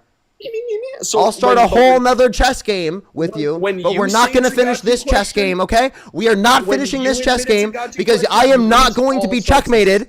That is not happening. I'm not doing any moves. You see what I mean? That's you. That's literally you. That's it. And when you admit JOW, thank you for the $4. Thank you. John with the $5. Thank you. Always. Dale, thank you for the $5 for Bears are going to cook the Vikings. You know what? W Bears. Eli, thank you for the $5. Thank you. Thank you for the galaxy. Thank you, Jace. Thank you. Okay, bro, you're getting kicked. You're a waste of my time. Genuinely, like, he knows that point destroys him. He knows that he lost, and he literally can't provide a response to it. Jeannie, thank you so much. Really appreciate the $5. Thank you so much. If you're on YouTube, hit that thumbs up, everyone. For the 3.1 thousand people here on YouTube, hit that thumbs up, everyone. It should help get it out to more people. Josh, thank you for the $20 on YouTube Super Chat. Thank you so much, Josh. I really appreciate it. If you want to support me, as always, Venmo, Cash App, PayPal, link tree in the bio, as well as the description of the YouTube, as well as you can support me over YouTube Super Chat or in the pinned comment on my YouTube. Yo, what's up? How old are you? I'm 18. Do you support Donald Trump? I do, but I have a quick question. What's your birth year? Like, Parker, you are... Hold on. Wait, what? Say again? What's your birth year? 12/29/2006. 2006. Okay, for sure. Can I 1 second before you say anything here, because you're a Trump supporter, I want to hear your reaction to this. Just genuinely want to hear your reaction to this real quick. Parker, I'm not here to argue with you, man. I'm trying to tell you that you're really smart, and I like that debate you had with Devin. Oh, well, I appreciate you not here to debate. I am going to go into the next person because you aren't here to debate, but I appreciate you. I have a question for you, though. I have a question for you, like, real quick. So, if you're not here to debate, I am going to go into the next person. I do apologize, but the contents of the page, or I mean, of the criteria on the screen does say that you have to be wanting to debate, ready to debate. Susan, thank you for the $10. Grateful with the $4.20. Thank you. I will absolutely. Let's get this next person on, and then I actually have a video, everyone, for everyone to watch. It's a new update with what happened with Epstein. So I actually have a new video for us to watch. Yo, what's up? How old are you? 28. Do you support Donald Trump? Yeah. What's your birth year? 96. For sure, for sure. If you could go back in time, you could either vote for Kamala Harris or Donald Trump. Who would you vote for? Trump. Okay, for sure. So I actually have a video here for you to watch real quick. I wanna hear your thoughts on it, and tell me why you support Donald Trump, given that you've seen this video. So let's take a quick look real quick. Oh, no way. So 2 That months guy? ago, the Wall Street Journal reported that Trump sent Epstein a letter for his 50th. Sorry, I accidentally closed Wait, it. that kind of is what the Including last the guy depic- was saying. You can't use your sources of like this for anything. Can I please finish? It's literally just Dean saying it. That's Okay, literally. guys, But breaking no, news. it's like So the 2 biggest months- cornball in like the industry of what you guys are doing. Dude, Dean's one of my best friends. Can you please I let me play the understand. clip? I'm aware. Okay, good. Months ago, the Wall Street Journal reported that Trump sent Epstein a letter for his 50th birthday, including a depiction of a naked woman in the statement, "May every new day be another wonderful secret." Now, this led to people in the Trump administration denying that the letter even existed. J.D. Vance, for instance, called it, quote unquote, complete and utter bullshit. But here's a breaking news Sorry, I was just centering it. Apologize. part. Today, that letter was released by Congress. Look, here it is. This is a verified copy of the letter that was released today by a House subcommittee. This is a bombshell. Why would they lie? Why would they say this letter doesn't exist? But we're not done yet, because today, after Congress released this letter, the White House responded by saying that's not Trump's signature. And you can see why the White House is trying to paint that narrative. If we look at one of his signatures today, and then we compare it to the signature on the letter, they look different. But the thing is, they're lying, and I can prove it. If we compare the signature on the Epstein letter that the White House is saying is fake to other letters that he sent in the 90s, you will see that the signatures are identical. And it doesn't stop there. Here's a book that he signed in the 90s that's up for auction today. Look at that signature. Identical. Here's another book that he signed in 1997. Look at that. Identical. People need to know the truth, and if the White House isn't going to offer us true transparency, we're going to have to do it for them. So I need your help. Please spread the word. Okay. Do you want to respond to that? Why do you still support Donald Trump, given that that's true? I mean, there wasn't like a legitimate like criminal investigation on if that signature is the exact one. It looks similar. Oh, I know so that. But why? It looks very similar, identical to all of the ones that he did, particularly at that time period. But that's not how you decipher if a signature is the same. Okay, so you think it's a fake signature? You think it's not actually a message that he sent to Epstein? Is that your response? I mean, it could be. I mean, based off that video that we just seen, that does not prove it. No, but I'm just asking, like, do you think that at this point? No, why would Trump have been calling before he had any power over the situation? Why would he have been calling for the Epstein files to be released? If Well, no, actually, was he was asked. full of things against him. He was asked about it. Why is he not releasing it now then? I have no idea. Maybe it's not. Maybe it's not. Do you want the only Epstein his files own to be victim. released? Yeah, I mean, if Epstein was Okay. truly like sex trafficking children, then absolutely. What, And what do if you mean? Trump's on it, If he was, he was Okay, well convicted then- of it. And by the way, I just want to clarify in terms of this. then yes. In terms of this, the Epstein files. He said that if you want the Epstein files to be released, Donald Trump said this, then you shouldn't support him. He doesn't want your support. So why do you support a guy that doesn't want your support? That's kind of embarrassing, isn't that? I don't know. Why would he call for the release of the Epstein files before he was back in? Because he was asked about it, and he kind of took a while to answer at that time. He tweeted over and over, "Release the files, release the files." He was saying it all the time.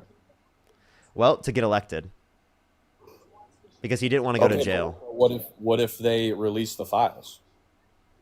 What if they And he was release? just full of him being proven Okay, well to be then we'll see. bit. Then we'll make a different determination given that's the case. But he would have released it already if he had the ability to, or if he would have, right? If he not I mean like not if he had the ability to. He would have done so if he had the ability to, and he specifically isn't guilty or anyone he knows isn't guilty. So it's either that he's guilty himself or that he's protecting people who are guilty. That's the only explanation. That it could be that he's protecting people, but that's what happens with government leaders. That Do you think it's okay to protect pedophiles? I mean, like I would condemn any Democrat that would be involved in this. The files they existed under the Biden and Harris administration, so if They were didn't sealed. release They were the sealed. exact same. No, because what they just Yes. released recently was the exact same thing that was released a year ago. Yeah. Again, which Right, was not right, so the, it wasn't- which is not what people are wasn't- asking for in terms of the files. So why did they release So- something that was already released? You're saying that Trump is the only one that's ever had the ability to do this. Because of it being sealed, yeah. To my Okay, knowledge, well, yeah. that- So if you'd like to that- provide that's any the- knowledge that That's Democrats the- had it's a- access it's a to this, then I baseless would. debate that What's people that support Trump and don't support Trump are just going to go back and forth on. I have no power. I Wait, have by the way, no. But I just told you, nothing there's no more- reason for you to I say. can't do anything about the Epstein files. If Why you would I want them lose- to be released, then why do you support him? Because he said he doesn't want your support. I don't know. That I don't know. That also doesn't affect me. But he said he doesn't Me want your and support, Donald man. Trump That's kind of embarrassing that you support a guy that doesn't want your support. That's really embarrassing, actually. Sure, super embarrassing. Does Kamala Harris want my support? Even though I don't believe me and her don't see eye to eye on majority of political Kamala Harris would situations. want your support over Donald Trump, yes. Gotcha. Okay, but I'll go back to what the last guy. This is why I clicked the request thing.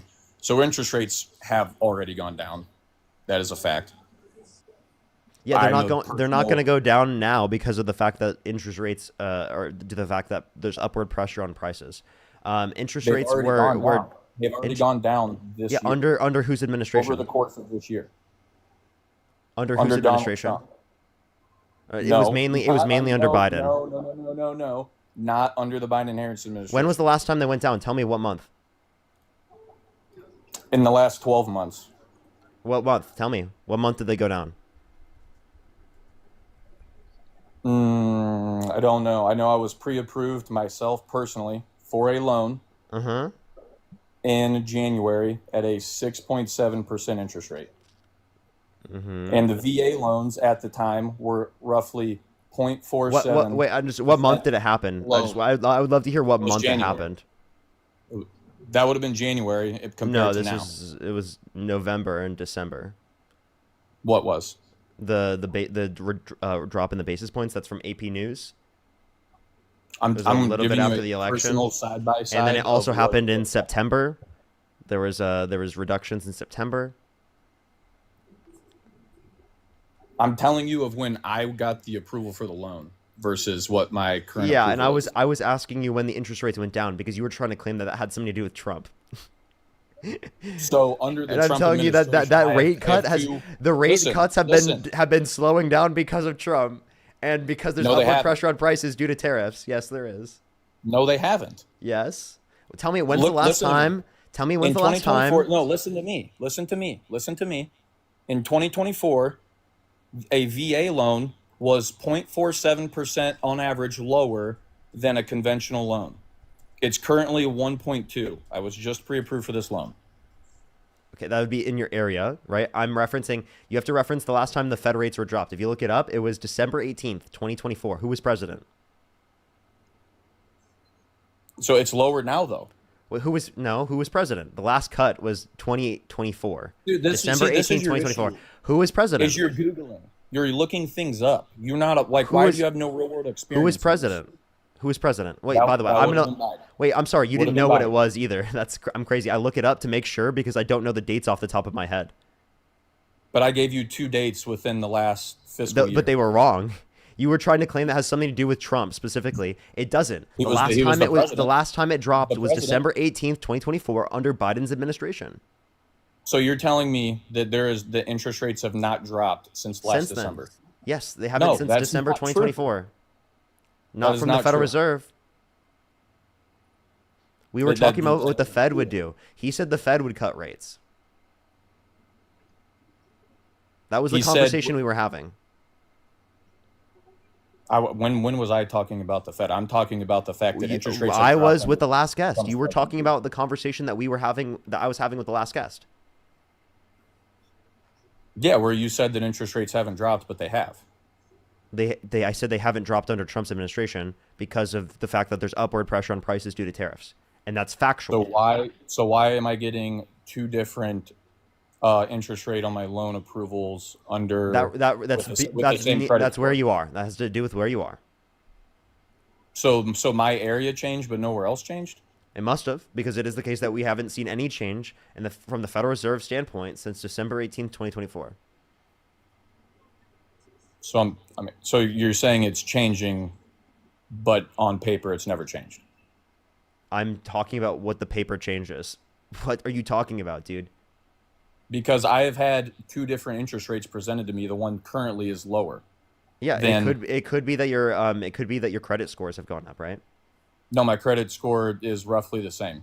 Okay. Well, then it's likely the area you're in. I don't know what your point is with this. I'm telling you from the Federal Reserve standpoint, the last time it changed was December 18th, 2024. Fuck, dude. The Federal Reserve's interest rate is not the same as the bank's interest rate, and you know that. What is the Federal Reserve? I don't know. I know that their interest rate. You don't even know what the Federal Reserve. It's the central bank of the United States, dude. What are you talking about? What is their interest rate? Dude, they changed it. The last time they changed it, the target rate to 4.25%. Exactly. That is 4.5. That's not what citizens are offered. You know, it's not the same. It's not a 1-to-1 ratio. I understand, but what you have to acknowledge is that the target rate impacts the rest of them. That is what the government gets loans from. That's not what people get loans from. Hey, dude. This affects what it's going to be on a private standpoint because the central bank establishes that. Okay? So and it's not a 1-to-1 ratio. Dude, I need you to It's not a 1-to-1 ratio. Hey, you know that. I'm not claiming that on where you are, this is going to be the rate. That's not my claim, okay? You're claiming if that doesn't Please stop. change, Please stop. No, that's what you're claiming. Please stop. Parker, Please stop. That's what you're claiming. Please stop. No, we were just talking about the Federal Reserve. We were talking about whether or not the Federal Reserve rate is not what the U.S. citizens get. Stop talking. We were talking about what the Federal Reserve was going to do. And I was saying the Federal Reserve was not going to reduce target rates because it is the case that there is upward pressure on prices due to tariffs. That was the conversation we were having. If you're making some separate point, fine. Make whatever point you'd like to make. That's fine. I don't care. That's not what we were originally talking about. So when you were trying to say that I was wrong, you were actually misinterpreting me. Okay, but I'm not getting the Federal Reserve's interest rate. I don't care. I don't give a shit. Why do you keep telling me this? I don't give a fuck. No one asked. Not a single person asked in this live stream. No one asked. The citizens of the United States. I don't care. I don't give a shit what interest rate you are getting. I don't give a flying fuck. Stop telling me. I don't give a fuck. Drew, I don't give a shit. Weird. I could give a fuck less. Your interest rate could be 20% and I wouldn't give a shit. Ah, gotcha. Here we go. Now you're getting mad because because you're not responding to my points. That was irrelevant to the conversation. I don't give a shit. My points are that interest rates are dropping under Trump's presidency, and you're telling me that has nothing to do with Trump and the Federal Reserve. Why are you caught up on the Federal Reserve? Because so that's much? who affects the rates from a federal standpoint. But the rate, it's not a 1-to-1 ratio, and interest rates. Then why are you saying this, dude? Why does he keep saying this? What does he think he's saying? It's easier to buy a house with lower interest rates, is it not? Yo, dude, I get it, man. But like, what's your point with this, dude? I just don't get it. The whole conversation I was having with the last guy was about the Federal Reserve. Okay. Whether or not they were gonna reduce rates. He was claiming that they were going to reduce rates. I was saying that's false.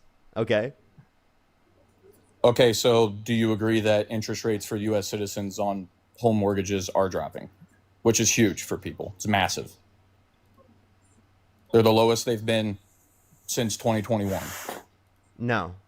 Or 2022, sorry. Early 2022 is when interest rates went haywire. They're the lowest they've been since then.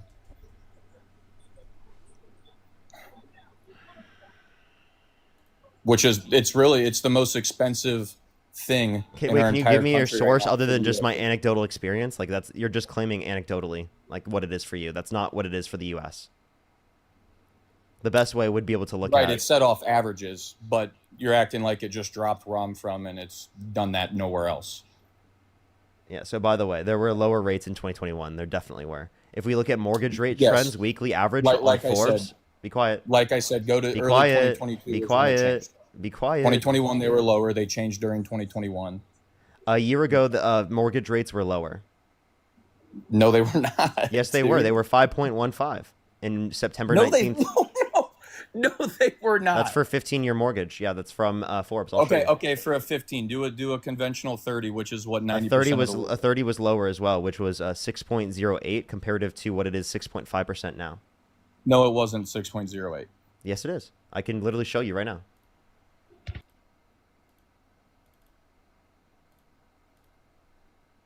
Bro's just coping.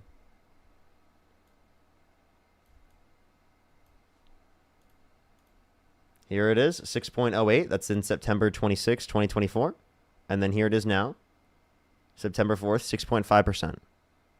So it's actually gone up in the last year. You see this? My own thing up. What month did it hit you're using the little dump there? Yeah, that's from about a year ago. What is that time frame of the little dip? It's actually from if you want to do the exact same because time, 5.5, as you can see directly before that. You're using a dip as your basis. No, I went back to the exact same time. I literally, because that's when it dipped, by the way, because that's related to the Federal Reserve. But okay, so there was a 6.2 dip. 6.5. See the distinction? There's a bit of a distinction. And then you said in 2021. In 2021, it was 2.3. You see here? Why are you not listening? I said I recorrected myself and I said 2022 is when things started to get bad. I was fucking 6 months off. Yes. So, but Parker, you're trying to cope because you use your dip, go right back to right before and right after the dip. And hey, dude, I'm just telling you what it was a year ago under Biden. Okay. Okay, but everybody can see this, that you're using a brief month or two period that was. If you want to look when Trump got in office, it was 6.16, right, for 15 year, and it's just barely below that now. Like that's like literally like that's not because of Trump at all. Loan? I'm looking at both, dude. I'm looking at both. You're being so dense for no reason. No, I'm not. Look, you're using a dip as your basis. You can't use a dip. I was telling you what it was from a year back. I'm telling them what it was from a year back. Oh my God. Okay, so then look at the entirety of the year of 2024. You chose to use the dip.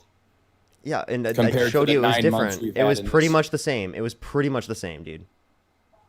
You can't say it's pretty much the same. This is such a cope because the original conversation was about like the Federal Reserve and what the Federal Reserve was doing, and he said it happened under the Trump administration. It didn't. I proved him wrong on that. Then he moved the goalpost and he moved to this, and then I show him what it was and that there wasn't much of a distinction. And then he just like literally is continuing to cope, dude. I'm aware that the Federal Reserve hasn't changed. I don't really give a fuck how much the Federal Reserve changed. Okay, then why did you bring up this as a conversation? You brought this up. No, I'm talking about the interest rate the U.S. citizen gets from the bank. It's dropped. It's on a downward trend. Okay, well, that has nothing to do with Trump or the Federal Reserve and what they are specifically doing in terms of policy or the conversation we were having prior. This has nothing to do with Trump's policy. The point they're trying to make, If you want to talk about things that have happened are since better. Trump got in office, let's talk about the things that have happened since Trump got in office. Real GDP growth has gone down. Unemployment has increased. The jobs numbers were so bad that Trump fired the head of the Bureau of Labor Statistics because he said the information was politically biased. We can also point to the fact Yet that markets are doing just fine. those are all bad. Wait, what aspect of the market is doing good? I just call it the S&P, I suppose. There's lots of different investments. That's only representative of like a very small portion of our society. The S&P 500? Yeah. That is the most accurate thing you can go off of. No, it's not. That's an index fund On the specifically market. for the top 500 companies in the U.S. Correct, which That's not the best closest determination direct for the rest of the representation people in the U.S. The best determination would be things like real GDP, unemployment, right, inflation. Those would be better indicators for what's going to be impacting middle-class Americans, not just the S&P 500 up, because the S&P 500 was up under the Biden-Harris administration. It was at all-time highs. At one point. No, like when he, literally, throughout the entirety of his administration, he was straight doing all-time highs. And then since Trump got in office, we've seen it decline a bit because of tariffs being implemented and the uncertainty in the market. So actually, we would have more certainty in the market and likely conditions for better S&P 500 if it is the case that we didn't have the economy doing as bad as it is right now, right? Because of Trump's tariff policy. By the way, when you swipe out of the app, I can't hear you anymore. Noah, thank you for the $1. Thank you so much. I actually didn't see that. Yali, thank you so much. I appreciate the $10. Erica, thank you for the $2. Thank you. Alyssa, thank you so much for the $5. I really appreciate it. Thank you so much. Get some W's for them in the comment section right now. Thank you, thank you. Deanna, thank you so much for the $5. Anna with the $10. Thank you. Mona with the $5. I really appreciate it. Thank you. Can you As hear me well now? as John with the $20. I do hear you now. John, thank you so much. I really appreciate it. Get some The W's for S&P John. 500 is Yo, at an dude. all-time high currently. Maga Cries, thank you for the $2. Thank you. Darren, thank you so much for the $10. Alex with the $100 on YouTube. On PayPal. Thank you so much. Can we get some W's for Alex in the comment section right now? Thank you so much, Alex, with the $100 on PayPal. That is crazy. Thank you so much for the $100 for keep up the good work. Thank you so much. John with the $5 as well. Thank you so much. Lori with the $20. Thank you so much. I really appreciate it. Thank you so much. Can we get some W's for Lori in the comment section right now? Thank you so much. Jeffrey with the $5. Thank you so much. I really appreciate it. KJ, thank you for the $5.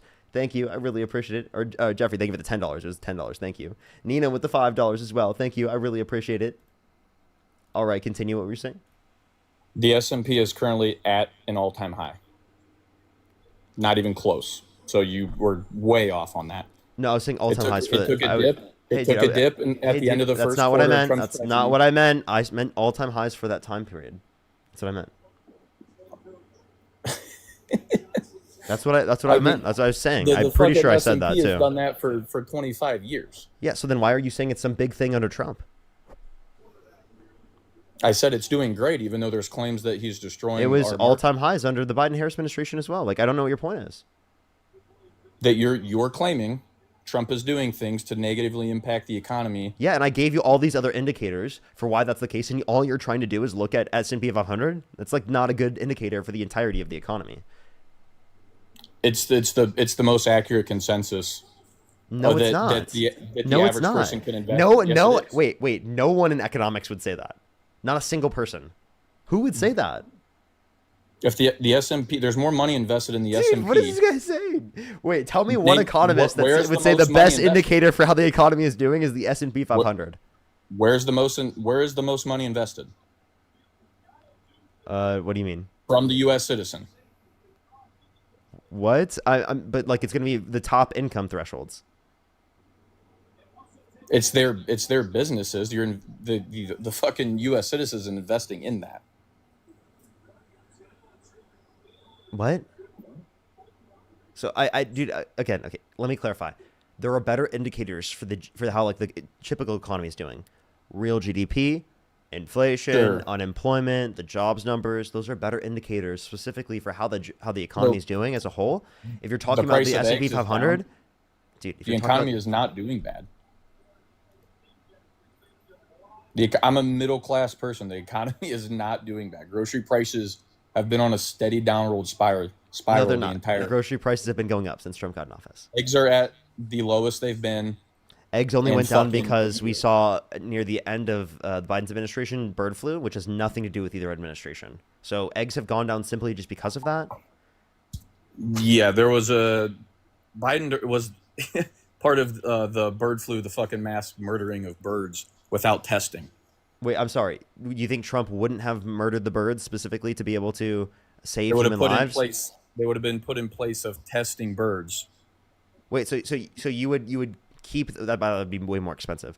You would keep the the birds with bird flu alive? No, Okay, so then but you don't. If one bird for bird flu tests positive, you can kill what's in that barn. You don't kill the entire farm off. sure, but I don't think that would have changed if Trump were president. That's not like a Biden policy. That would have been something that had to have been gone past his desk before it could happen, Wait, wait. or somebody I'm would sorry. have been fired. So Like, under the that Biden was- policy, you it think that a there was long way no to do it. testing, right? No, there was testing. Okay. I have a friend that owns a chicken farm. He owns 4 full-size fucking barns full of chickens.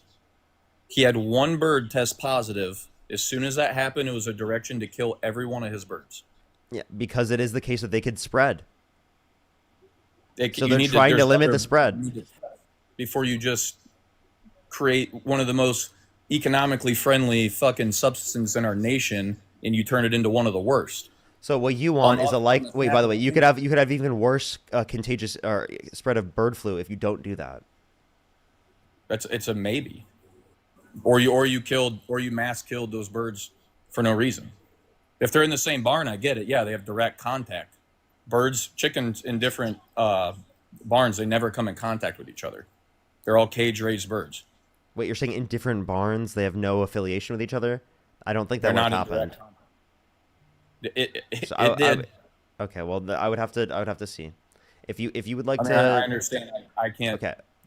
give Hey, you his fucking hey, phone dude. number and proof. Hey, but dude, Trump didn't cause egg prices to go down. There's no good evidence of that. I don't even know why we're I having this understand. conversation. I understand.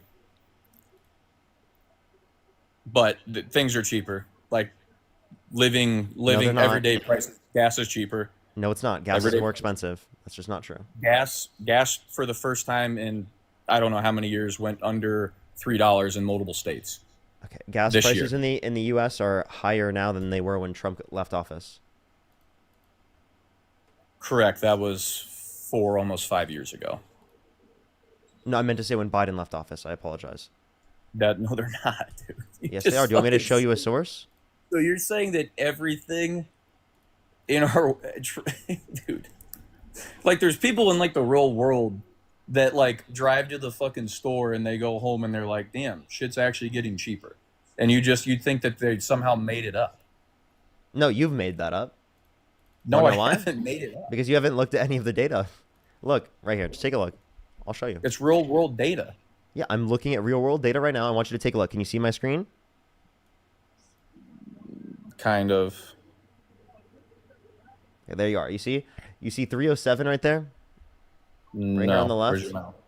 You're not showing everything. I got you. You see now? I can't see your cursor. At the very bottom, 307. Okay, so you see 307 right here. This is January 2025. Okay. Right. This is when Trump got in office. This is now 313. So is 313 higher or lower than 307? Oh, Parker. What time of the year is gas prices the cheapest? Wait, what was your claim? Nationwide. What was your Nationwide. claim? Now he's moving the goalpost. What was your claim? I said gas has gone down. Yeah, you said gas has gone down since Trump got in office. Where I That was live, false. gas is false. cheaper. That was Gas false. hovered at 330 forever, and now. By the way, like your claim that gas has gone down since Trump got in office was false. Right? What was it last year at this time? Wait, don't even do that. Under Biden? You have Sure. to compare Trump to Trump. See, dude, you just. So if it's gone down in the last year, obviously gas prices aren't the same in the winter as they are in the summer. This is what I mean. You got to get out of the house more. You got to see the real world. You looked at that and you know what I'm saying. What was it? It might be very close. What was it last time? So you were wrong, and then you tried to find any out that you could possibly find. So you are What just was it you're last totally. September? By the way, you're totally disingenuous. The fact that you had to move the goalpost like that after you got I didn't move the completely goalpost. destroyed I'm and using cooked was common sad. sense. You don't compare December gas prices to summer gas prices. I'm sorry. Then why were you doing that? I said go back a year. But that's not what you said first. You said I'm specifically. sorry. You said specifically that the gas has gone down since Trump got in office. And then you And that pulled was the a total chart up. lie. So if gas was less this September than it was last September, that Oh, means don't prices- pivot. Stop moving the goalpost. What was your claim? What was your that claim? Trump- Tell me. that gas prices have gone down under Trump. Yes, which was wrong. Do you agree that was wrong? It's not wrong. You don't compare December to September. It's not wrong. Yet I just showed him the Energy Information Administration indicating that it was wrong. What are you Why talking won't about, you tell dude? me what it was last I September? just showed you. I literally just showed him the source indicating it was wrong. Concede, bro. Concede. Why won't you show me last September? It is gone down by 20 cents this last September. I'm not going to dispute that. But the point that I'm making, That is the difference, Parker. that's not because goddamn, of Trump. dude. That's not because of Trump. Okay, so you went through all that just. By to the way, finally say I just want gas to let went you down. know what it was for October. Why has it gone down? Why was gas the Or lowest? actually, no, it- not 20 cents. forever Since under September. his last I presidency? apologize. I apologize. I got that wrong. It has only gone down by 7 cents since last September. And if you want to look at the next month after that in October, it was 3.13. So by next month, you won't be able to make this bullshit, stupid fucking point anymore. Right? You made this point in order to move the goalpost and not address the reality that gas has gone up since Trump got in office. Dude. Okay, no, I'm not gonna concede to that. 'Cause it doesn't I make just sense. showed you the source for that. I mean, you can just keep being disingenuous. You can keep just being bad faith, but facts don't give a shit about your feelings, buddy. Parker, Facts don't Oh. give a shit about your feelings, buddy. That's hypocritical. No, isn't it's it? not, because I'm the one showing you the facts and you're the one saying, my feelings, my feelings, my feelings. Parker, you only get like wound up like this when you're not doing good. What do you mean? I just disproved you. I'm doing completely fine. Yes or no question. Are gas prices higher in the winter or the summer nationwide? They're typically higher during the summertime. So why would I directly compare December to September? Actually, That's not how you would compare gas prices. You would compare month to month in different years. then why Which were in you that making? case, gas has gone down. Then please tell me why you were making that comparison. Because you were the one claiming because Trump's that been since president for Trump got almost in a year. office, prices have So I gone lose down. That's the claim you made. So stop saying I should be have. making this argument when all I was doing They was have. responding to your dumb shit. I never made this They have gone comparison. down, Hey, Parker. by the way, They've I gone never down. made this comparison out of my own just argument that I'm making. You made Parker, the argument. Gas prices have gone down. You're not understanding. You would never in any universe compare December to September gas prices. As a way to This prove guy is gas the one who prices did it. are I can't do it. He's the one who did it. But You're they're- the one who but made they're that lower than comparison. They're lower than they were a year ago, and we've had a new president for how many months? Hey, I've acknowledged this. Given that I've acknowledged that, can you acknowledge that since Interest Trump- rates are down, gas prices are down, eggs are down, and yet I'm supposed to believe I'm making wait, less if you money. want to talk about since a year ago, since we're making the year ago comparisons, right? Interest rates are not down since a year ago. They are though. No, they're not. They're actually up Have since a been year ago. approved for multiple interest rates. Wait, and they're they up are since now- a year ago. They're up since a year ago. No, they aren't, Parker. Yes, they are. I just showed you on the graph, dude. You're so disingenuous. Like the No, the you debate- showed a dip. Shut up. Parker, you showed a dip. Yeah, and that was Use the dip. common sense. But that was from a year ago. So if we're using the standard of we just go back and look a year ago, regardless of whether or not there was a dip at that point, that's the standard that you wanted to use. Okay? And by the way, we're having a conversation about what the fucking facts were, right? We can just look at the graph. I showed you the graph already. There's no need for you to continue doing this bullshit. This is not a fun dialogue for anyone. This is not getting us anywhere. Okay? Can you give like an actual response to what I'm saying instead of just doing this bullshit where we have to continually back and forth just say, you're wrong, you're wrong, you're wrong, you're wrong, when I'm actually the one with the sources and you're just pulling this shit out of your ass?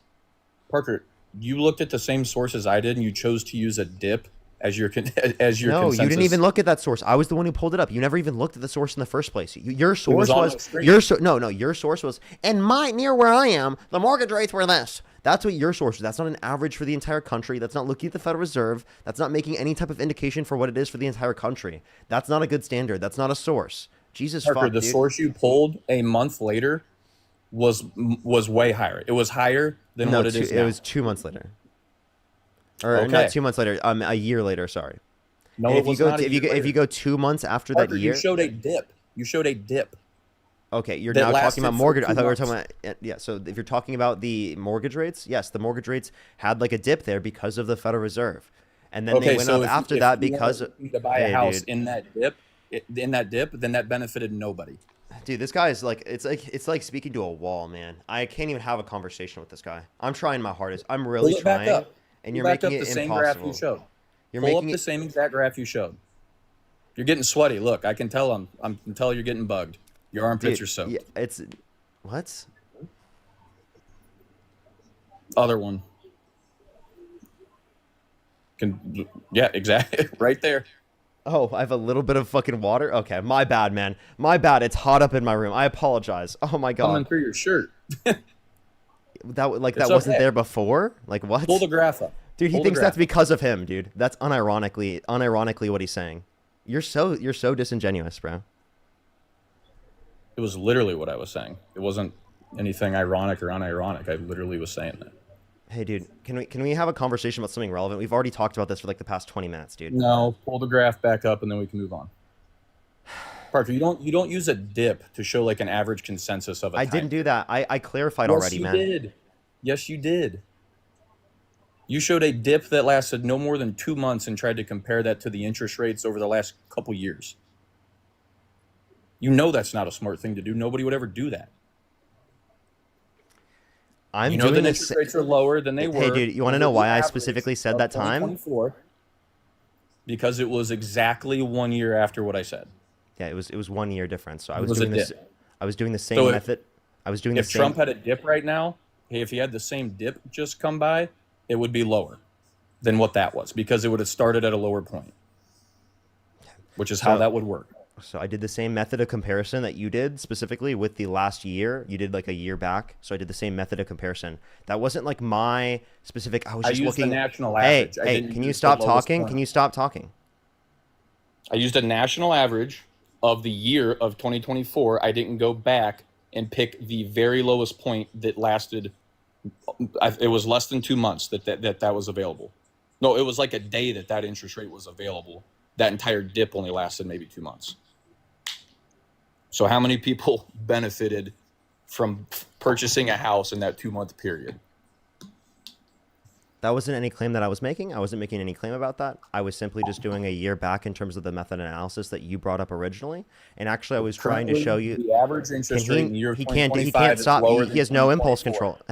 Hey, In can we have a, 2023 and wow, 2022. dude, this is such a productive dialogue. I don't know, man. It's like I proved it to you. I showed you. You pulled it up because you didn't think it was true. You proved my point right, and then No, I didn't. you start deflecting. Yes, you No, I trying to didn't. be incredibly too literal about things that are said. You're like, look, this is 1 year ago. This is your claim, even though you can see the average of that entire year was higher than what it is right now. It's higher than the average this year. Okay. So the method of analysis that I was bringing up was simply the same method of analysis that you tried. And I was simply just trying to show you that if you use that same method of analysis for the mortgage rates that you were referencing, it showed that they were actually lower. So the method of analysis that you're using in terms of gas prices, right, probably isn't the best mechanism specifically to look at it. If you want to look at it, what's happened since... We're not on a dip. Wow, We're not can on you a please sharp be, dip can in you gas please stop prices. talking? Can you please stop It's talking been and on listen? it's on a steady decline. Do I need to like yell at this guy for him to like listen or engage with the points that I'm bringing up? Like if I talk to you normally, are you not going to respond to any points that I'm saying? That was a real question. I was asking you that. I'm serious. I don't know, because you just keep repeating the same thing that doesn't. Because you cut me off every Okay. single time, and because you're repeating the same bullshit talking point over and over again. Okay? That's Because- actually you the one that's repeating it, and I simply have to bring up the same thing because I disproved what you said specifically with my explanation, and then you kept you didn't. repeating the same thing that I already disproved, so I have to keep repeating the same thing because you keep repeating the same bullshit talking point that I've already disproven. Okay? So let me explain, So- and can you be quiet and listen to me? I'm letting you speak. I'm letting you engage with what you have to say. Please let me do the same.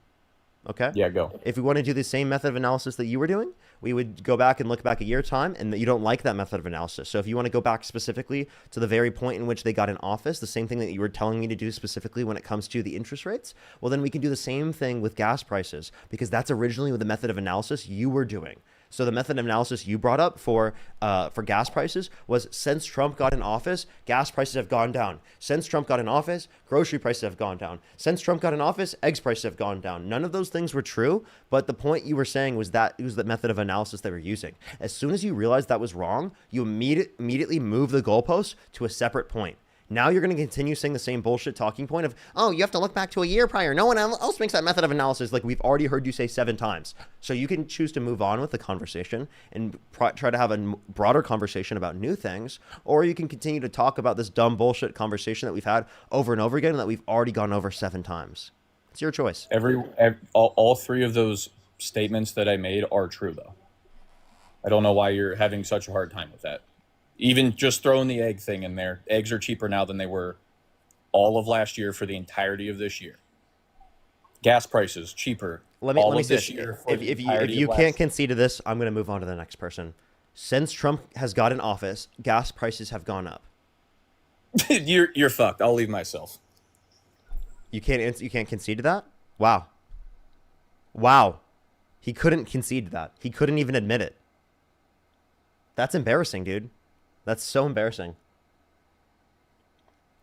He couldn't even admit like something that was factually true that we showed him on the screen. Like, by the way, that was infinite patience test right there. Infinite patience test. Jeez. Rodney, thank you so much for the $10. Thank you so much. I really appreciate it, Rodney. Thank you. Andrew, thank you so much for the $10. Thank you, Andrew. I really appreciate it. Thank you. Shannon with the $75 on Cash App. Thank you so much thank you for having the patience to deal with MAGA. Yeah, my patience was genuinely tested like crazy there. It was tested like crazy there. Alyssa, thank you so much for the $2. Thank you.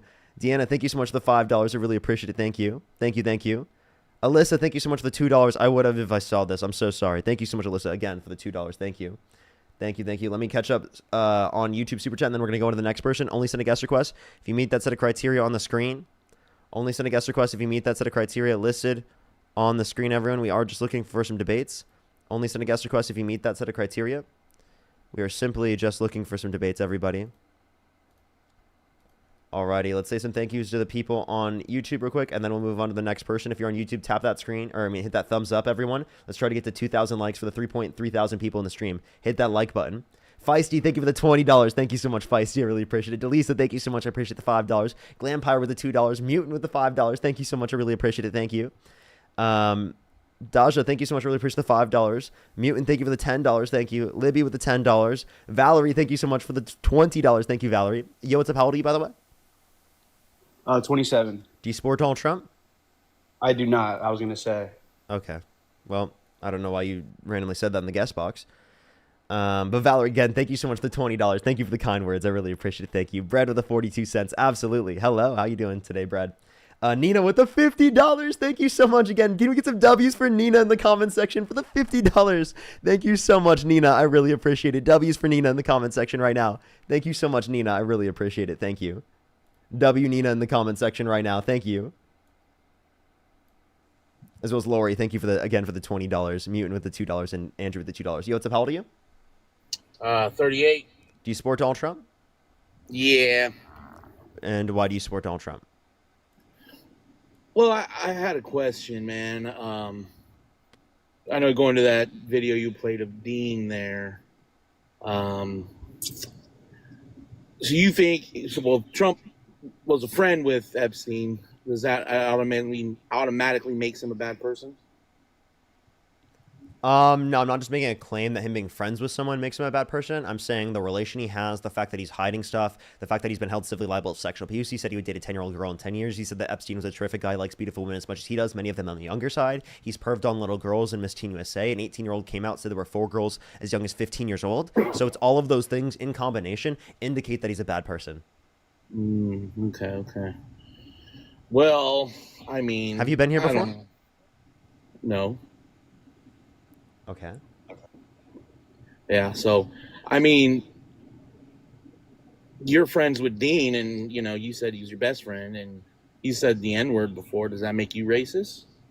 I You think that support someone. yeah, when he was 14 years old, he used the N-word, and I think that he's changed over Mm-hmm. time. He's progressed as a person. He advocates against those things. He's acknowledged his behavior. He's apologized for it, and he's done better as a person, and now advocates against those things. That's exactly what I think you should do in that context, and I think that you can go from being racist to not being racist anymore. Do you think that's possible, to go from being racist to not being racist? Yeah, Trump's done it. Okay. Well, okay, then when did Trump acknowledge his behaviors? When did Trump advocate against racism? Right? And when did Trump say what he did was when wrong? he, housed, a black lady that, didn't have nowhere to live in his Wait, no. buildings. When did he acknowledge that what he did was racist? I mean, he's never even I don't think he is racist. So why So would has he he have has to he ever acknowledge? has he ever done something that's racist? I don't think so. No. No, never. So No. not renting to black people in the 1970s, right? Calling for the execution of the Central Park Five when they were exonerated based upon DNA evidence, But right? Saying that black people have a trait of laziness. Well, what you just said. So he didn't house black people back in the 70s, but he housed one, a black lady for free. That's the same thing as saying sorry, like Dean said, right? He showed that he wasn't. Made No, changes. because it doesn't acknowledge his behavior. It doesn't advocate against that behavior. That right? definitely acknowledges that. How was that? How do you not see No, that? him simply just providing housing for one person is not acknowledging his past behavior that was racist and advocating against that past behavior that was racist. He has to acknowledge his racism that he's engaged in his past, and he has to try to do better as a person in order to be able to do that. He has not done that. But I don't think that he's racist. I don't think that he thinks he's racist. I understand, So but why I would he have gave to you acknowledge multiple something? explanations of what he's done that's right. Do you think him saying that black people have a trait of laziness is racist? I don't think that. No, I mean, I don't. No, I don't think in context. Maybe there was something else. I don't know what you're talking about, so I can't give you a rebuttal on that. So you don't think that's racist? I think there might have been context, but like I said, I never heard that. I What never read context that. could be provided to the statement that black people have a trait of laziness that would make it not racist? Talking about cultural, issues that are going on? Like there's stuff that's plenty of things that could be, out of context and stuff. But that's what you guys do, is say stuff out of context. So If can there you was tell me context- what context could exist that would make Can that you tell statement me? not Can you tell racist? me the context that he said that? That no context could not make that racist. There's no point for me to even bring that up. There's no context that would make that statement not racist. I think there is. As if you're talking to a So- crowd of people about cultural differences and stuff, that's sure. Maybe that Really? So don't you know think what- that it's not racist to say that black people have a trait of laziness? everybody has a trait of laziness, don't you think? Every race. Nah, bro. Get the fuck off my stream. You fucking idiot. Get off my stream. What a fucking weirdo, dude. What an absolute weirdo. Imagine trying to say that that statement is not racist. That's so crazy. KYM, thank you so much for the $1.20. Thank you so much. Thank you. I really appreciate it. Thank you, Kim. It didn't work. It didn't work, Kim. I'm so sorry about that. Yeah, that person is so fucked. Let's go to the next person, Delisa. Again, thank you for the $5, by the way. Thank you, Mutant. Thank you for the $10. Thank you. Yo, what's up? How old are you? Hey, how's it going? I'm 42 years old. 14? No, 42. 42. Sorry. Okay, yeah, you're good. Don't worry. So why do you support Trump? I was born in November 14th, 1982. And if you could go back in time and you could either vote for Kamala Harris or Donald Trump, who would you vote for? Harris. You would vote for Harris? Okay, all right. We are just looking for people who do meet that set of criteria that I've listed on the screen, everyone. Please only send a guest request if you meet that set of criteria on the screen. If you're on YouTube, hit that thumbs up, everyone. It will help get it out to more people.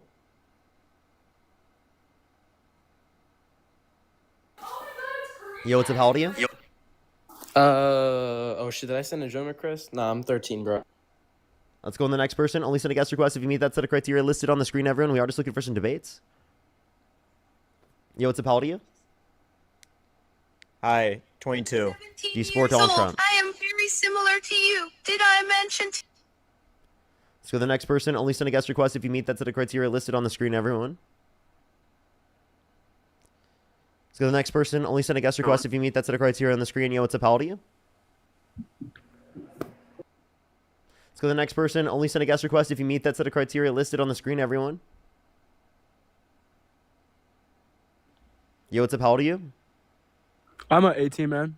What's your birth year? 2007, What month? August. Okay. Why do you support Trump? Or if you could go back I in don't time wanna- and you could either vote for Kamala Harris or Donald Trump, who would you vote for? I guess I feel like that's kind of a loaded question because I don't want to say I support Trump, but at the same time, I don't want to say I support Harris because Okay. Well, then you can sit in the comment section. If that's a loaded question and you can't answer it, go ahead and sit in the comment section. Diane, I think with the $5, it's whenever I get into debates. Yo, what's up? How old are you? Oh, How old are you? 19. I couldn't really tell. Let's go to the next person. Only send a guest request if you meet that set of criteria listed on the screen. Yo, what's up? How old are you? 35. Do you support Donald Trump? I do. If you could go back in time and either vote for Kamala Harris or Donald Trump, who would you vote for? I'd definitely be Trump. Okay. Why is that? Well, I mean, he's honest, you know, and no one has him in his pocket. You know, no one has him in their pocket, I should say. This is not true. When he got a $400 million jet from Qatar, he also literally went up to a big fossil fuel company, said, if you give me $1 billion for my campaign, I'll give you $110 billion in tax cuts. And in terms of him being honest, that's definitely not true. He was definitely not honest. He had 30,000 confirmed lies in his first administration. He cheated on every single one of his wives, so he's a serial adulterer, along with the idea that he lied about the 2020 election results, lied about releasing the Epstein files, lied about repealing and replacing the ACA, lied about draining the swamp. I mean, all of these different things we can point to that were just blatant and utter lies. Okay, no, I get what you're saying, but I mean, what fucking man wouldn't? What'd you say? What man wouldn't in his position? You know, I mean, I'm not condoning anything that he's done or anything, but Wait, you know, what I man mean, wouldn't do what he's done? Like, I mean, I wouldn't do what he's done. I think what he's done is horrible and atrocious. in what way? I just told you multiple things. I mean, do you think cheating is okay? Never said that. Okay, that's one of the things I brought up. 30,000 confirmed lies. Do you think that's okay? I mean, you brought up one of his good attributes is being honest. Do you think it's honest to have 30,000 confirmed lies in 4 years in your administration? No, what I said was that he is not pocketed by the main, like, government, like the overall world government. There is no overall world government. And what makes you say that?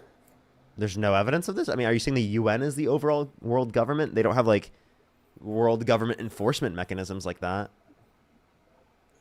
Just because you don't believe in the overall world government, or What evidence do you have that there is a world government? literally the past 1,000 years of government. The past thousands of years of government. So, no, there hasn't been a world government for the past 1,000 years. That's ridiculous to say, actually. Wildly absurd. You think there was a world government during World War I and World War II? Oh, absolutely. And what evidence do you have of this? I never said I had evidence. That's just what I think. Okay, and I think I'm going to be the very best that no one ever was. And to catch them is my real test, and to train them is my cost. I will be a Pokemon master. Oh, well, I mean, you very well could be. I mean, I'll call you Ash Ketchum. You should. Samantha, thank you for the $4.20. Thank you. That's as much basis and reason as what you just said. He just left, by the way.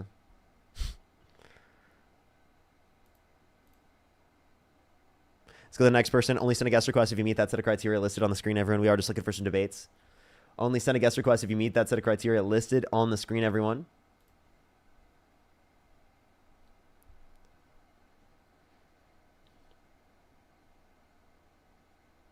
When are you getting off? I have 3 more hours left on the stream, everyone. If you're on YouTube, hit that thumbs up, everyone. For the 3.2 thousand people here, make sure to hit that thumbs up. Let's try to get to 3,000 likes for today, everyone. Should be here for 3 more hours. Yo, what's up? How old are you? 18. What's your birth year? 2007, May 18th. Okay, and do you support Donald Trump? Yep. Okay. And why do you support Donald Trump? Alex? Have you been on my live before? I haven't. Okay. Why do you support Trump? It seems like a more genuine candidate. Definitely, yeah. Okay. How is he more genuine? Another reason I would say I like him, I like his beliefs more. Yeah, we can talk He about that in a second. preaches How a- is he more genuine? Just seems like more of a genuine guy. I don't. How so? Can you give me like examples of how he's more genuine? He's stuck by his word a lot more than Biden did. That's for sure. Yeah, he dropped the Epstein files. He repealed and replaced the ACA. He drained the swamp. He built the wall to make Mexico pay for it. He did no new wars. Built a wall and made Mexico pay for. How's that bad? No, I'm just saying he didn't do these things. He didn't do these things. Oh yeah, I was. He stuck by his word, really? I mean, not everything you could say could happen, but he's definitely done a lot more than what Biden. Tell me one and thing. Kalama Tell me one did, thing he's like, done that he stood by. You see, like the border Tax patrol. cuts for he billionaires. definitely upped that. Tax cuts for billionaires. You know what? He got that. That's one promise he definitely upheld. The tax cuts for the billionaires. Yeah, how's that? Where's the proof of that? The big beautiful bill disproportionately gives tax cuts to the millionaires and billionaires.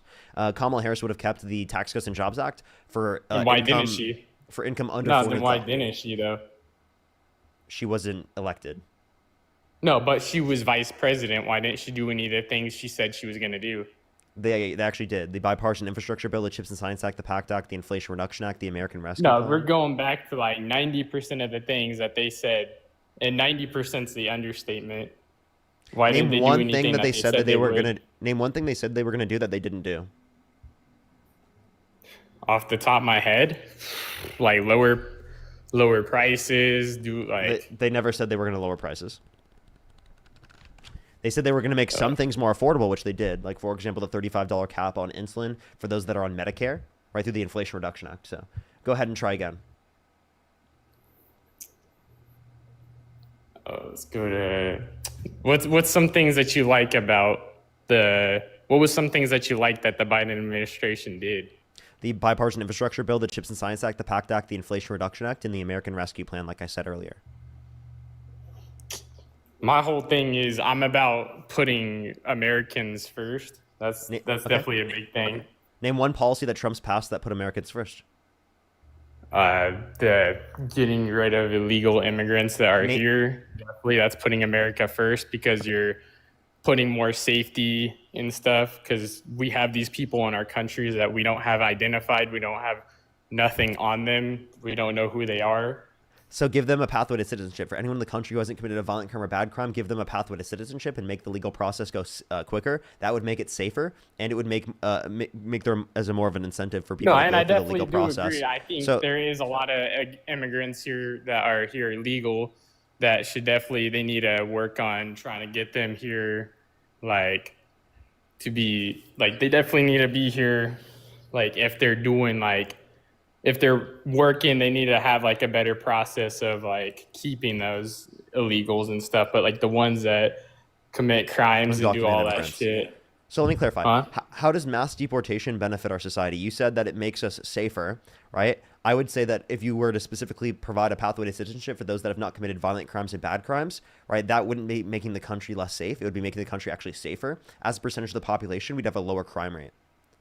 Right, so did you know undocumented immigrants commit lower rates of violent crime, drug crime, property crime in the United States comparative to natural-born U.S. citizens? So if there's a greater percentage of the population, I'm gonna need you to slow down. that's fine.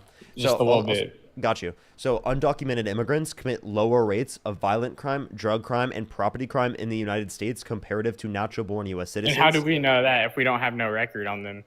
There is a study there's actually a bibliography in my bio. Do you know what a It's a bibliography? study though. Study is his word versus his word. No, it's or not. Whatever. It is. You don't know what studies are. You clearly don't know what Studies a study is. aren't always true. I could just make a study and say this happened, and that doesn't No, make you it can't. true. No, you can't. You can. Okay. All right. Then I'll ask you this question. Can you find me a single study indicating that you can fly? Yeah, I can make one right now. Like, Like come on. just with your normal human body without doing anything else, you can just fly like Superman. So no, you can't just create any study that just says whatever you want. Okay, you can't do that. Yeah, but you could also lie about it.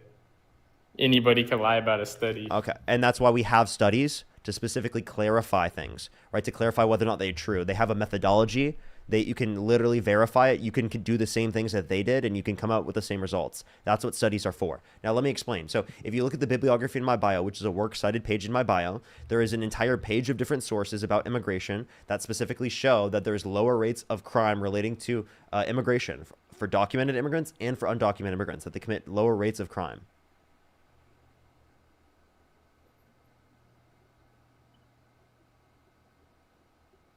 Okay, my bad. I was just looking at some of the comments. Okay, did you hear anything I said? Yeah, I heard. And what did I say? Tell me. No, I didn't hear because you're going a little too fast, and I'm reading the comments. I slowed down. So don't read the comments. Listen to what I'm saying. You're having a conversation with me. Okay? There's a bibliography in my bio, a works cited page that has an entire page of different sources, right, that are peer-reviewed and have a basis and reason that show you their methodology that indicate that immigrants, documented and undocumented, commit lower rates of crime, violent, drug, and property crime. Okay. And then I have a question for you. Do you think Trump's a racist?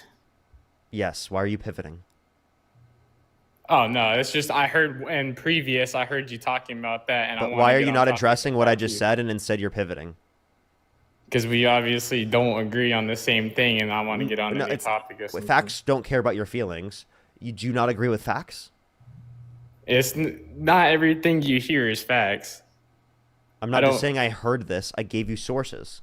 It's a lot of the things that you say, I would need to see it with my own eyes. I'm not disagreeing with it, but like I'm not like gonna agree on something I haven't seen. I just told you can look at the bibliography in my bio, and it will indicate that to be true. I'm not looking at it right now. So then why do you believe that they commit higher rates of crime or they bring crime to the country when you haven't looked at any source indicating that? Because you can't really prove that they don't or do. Yes, we can. That's the methodology in the bio indicates. Dude, it's free. Go check out the bibliography in the bio. It's totally free. Go check it out before you make claims. You haven't looked at any resources, and yet you were totally okay with saying that they commit more crime or they bring more crime to the country. You didn't look for any evidence. You didn't look for any research. You didn't do any critical thinking. You just said the very thing that Donald Trump has been perpetuating over and over and over again that has no factual basis. Immigrants are not a threat to you. You know who's a threat to you? People like Donald Trump. He's literally a convicted criminal, held civilly liable of sexual abuse of women, who pardoned violent rioters who beat police officers on January 6th. And you're worried about an undocumented immigrant that's working in this country for a better life? Rioters who beat. So if you want to talk about riots, let's talk about BLM riots. Why is January 6th so bad, but BLM riots aren't? I condemn any political violence in this country. Right? I will acknowledge any of that in any context. But the issue is that Democrats weren't pardoning violent rioters, but Donald Trump did. So that's a big distinction. He offered to send National Guard, and Nancy Pelosi hours was the after. one that declined that. Nancy Pelosi doesn't have the authority to do that. What was her job? It had nothing to do with that. What was her job? Answer. Just tell me what her job was. She was like the what's it called? She was the head of the House. The House. You not know of what Reps, Nancy right? Pelosi. Okay, so I'm just saying, if you don't know Speaker of the House, sorry, about head her of the job, House, how are you Speaker of the gonna House. say- Sorry, I apologize. If you don't know anything about her job, how are you going to say she didn't have authority to not send National Guard?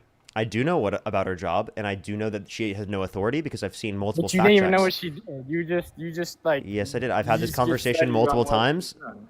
I said head of the House rather than Speaker And of all the I House. here's another My thing bad, that was man. about January 6th is that it's always brought up, but the BLM riots that happened on the daily didn't.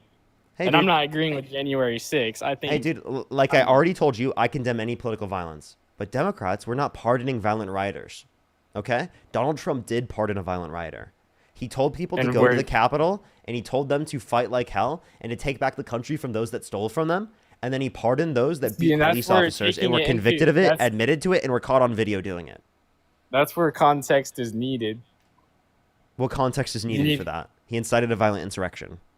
Just repeat what he just said and think that there needs to be context. He didn't literally say, "Hey, go storm the Capitol."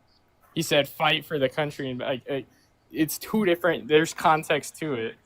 What extra context means that he's not inciting a violent insurrection, given that he pardoned the violent rioters? Okay, so what did he say in the speech that told him to go do everything that happened on January 6th? Yeah, he told them to fight like hell and to take back the country from those that stole it from them. Yeah, and that's it's a whole different meaning than, hey, go storm the Capitol. No, and you know, before he didn't say word for word, hold go up. storm the Capitol. You don't have to do that in order to be held liable for this, or to be responsible for it. So there's multiple things. So let's address this, right? Donald Trump pardoned the violent rioters who beat police officers. If he did not want the violence, he would not have pardoned the violence.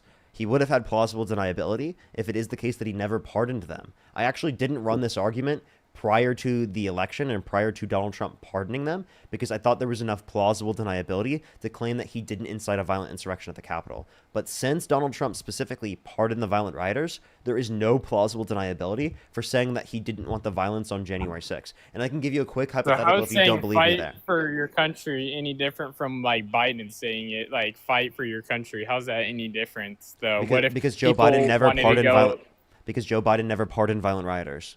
Again, I told you, his son, Hunter Biden. Hunter Biden wasn't convicted of a violent crime. He was. No, he wasn't. Because he got pardoned. What do you mean? He was never convicted of a violent crime. Pardons happen after a conviction. Yeah. What violent crime did he commit? What violent crime was he convicted of? There's bad business. There was just a lot of shady business going on. That was nothing associated. That was he was not convicted of anything associated with that, and that's not violent crime. Okay. He was still a convicted felon, and he got pardoned. What was the whole point of Biden pardoning Hunter Biden when he said he wasn't going to do it? Are you saying it's bad? Are you saying it's bad to be a convicted felon? Well, because you're going to bring up Trump, who's also a convicted felon, but there is no evidence on it. He was convicted and beyond a reasonable doubt by an entire jury. Well, a felon couldn't be president. Well, hold on. So a felon couldn't be a felon president. is currently president. No, a convicted felon is currently president. A felon can't be a president. A convicted felon is currently president. But a felon can't. A convicted felon is currently president. Yes, they can. Convicted. You said felon. There's a difference between convicted and felon. He's a felon and a convicted felon. If he's a felon, he can't be president. Yes, he can. The Constitution doesn't limit felons from being president. Yeah. Okay. You need to pull that up, because there's no way a felon could be president when felons can't even. Is Donald Trump a felon? Country as a felon. Is Donald Trump a felon? What? No. He is. Is a convicted felon a felon?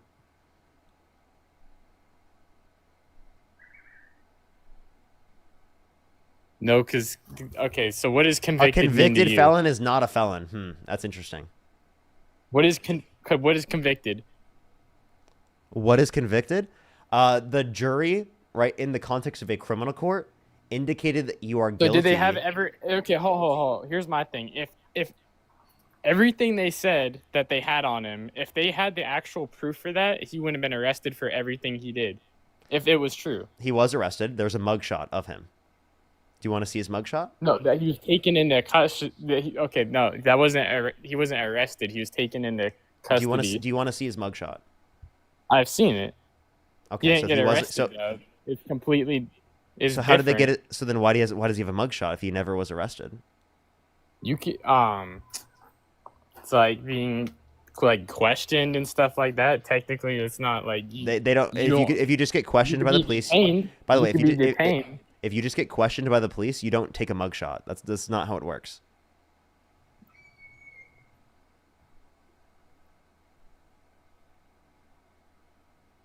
Okay, so going back can I to ask you a this starting question? with the Yeah, we'll go Hunter back to that in a Biden second. thing. Can I ask you a question? Are you Antifa? Tifa. Are you Antifa? Oh, Antifa. No, why do you say that? You're pro-fascism? So are you assuming I'm that I'm Antifa. Antifa? I'm Antifa. All right, I'm definitely anti-fascist. Definitely. So, do you agree with me that you're anti-fascist? I wouldn't say so. You're not anti-fascist? What? So, are you pro-fascist? I'm not really like okay. I have still both political views on things. There's not everything I don't agree on everything with the Republican Party. I don't agree on everything. I get with you. the I get you. Democrat But can you Party. at least say that you're anti-fascist? I'm not gonna say that if I don't know like the. You can't say that you're anti-fascist? Jeez, so you're pro-fascism? I'm not pro. I'm So not, you're pro, but I'm not. So you're neutral on fascism. Shit, I guess. You think we were neutral on fascism in World War II?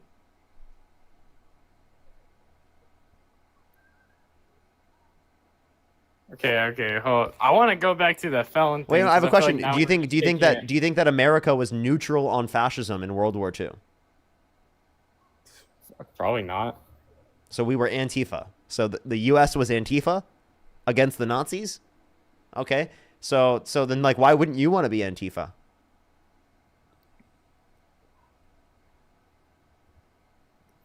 I don't know. I'm trying to. Bro, I can't believe Trump has you like so cooked in the brain that you don't even know how to say that fascism is wrong. Like that you're against fascism. Like literally, you can't even say that you're against fascism. That's how much Trump has you in the weeds. That you can't even say you're against fascism, dude. You're spinning back from the question about Biden. No, I'm sorry. Are you against fascism? I'm not arguing against it. I haven't. Like, You're not arguing against fascism? Jeez, fuck, dude. I'm not Okay. arguing against anti-fascism. Like, Okay, well, wait. Hey, by the way, if you're anti-fascist, wait. By the way, if you are against fascism in the comment section, type 3 in the comment section, everyone. Type 3 in the comment section if you're against We're talking fascism. about something completely different. We go on topic of fascism instead. Okay, of that's fine. We'll go starting back. with, like, the We'll go back. It's fine. We'll go back. partying convicted felon. Yes. Well, let's talk about that. So Donald Trump is a convicted felon. He's a sentenced convicted felon. And Hunter Biden's not. Hunter Biden was convicted, but he was not convicted of any violent crimes. So the distinction that we were providing prior was that Democrats were not pardoning violent rioters who beat police officers, yet Donald Trump was. And it goes both ways. Like Biden No, saying, it "I doesn't. would never pardon his son." Yeah, like I mean, yeah, like I felon would. and another person pardoning convicted felons. Like, Okay, listen to this. Hunter Biden, right, was not convicted of a violent crime. Okay, if Hunter Biden was not convicted of a violent crime, you cannot what was he compare convicted that. of? Tell me.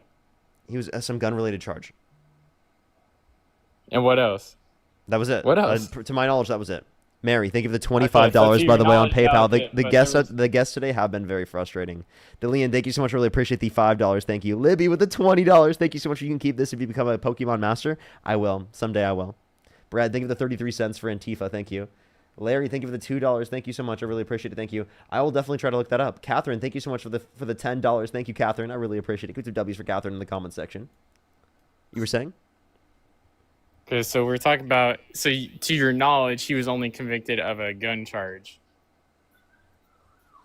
To my knowledge, like I said, it goes both ways. I can bring it up if you'd like. This is where you can't This is where hypocrisy comes in. You can't You have to be neutral on some of this or whatever and stuff. Like talk about Trump being a convicted felon and then pardoning convicted felons or whatever.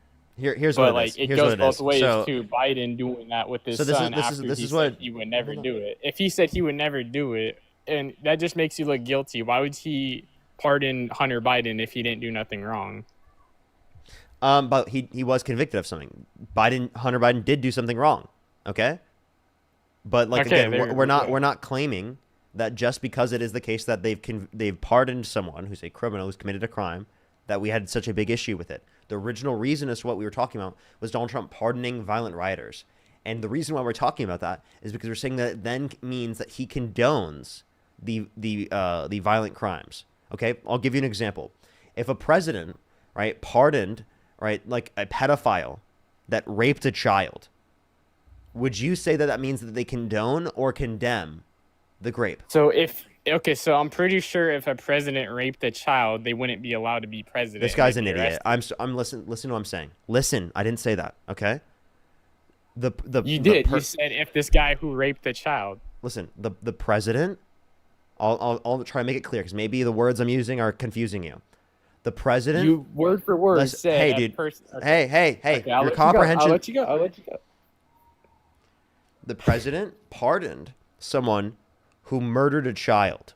Okay. Does that mean they condone or condemn the murdering of that child?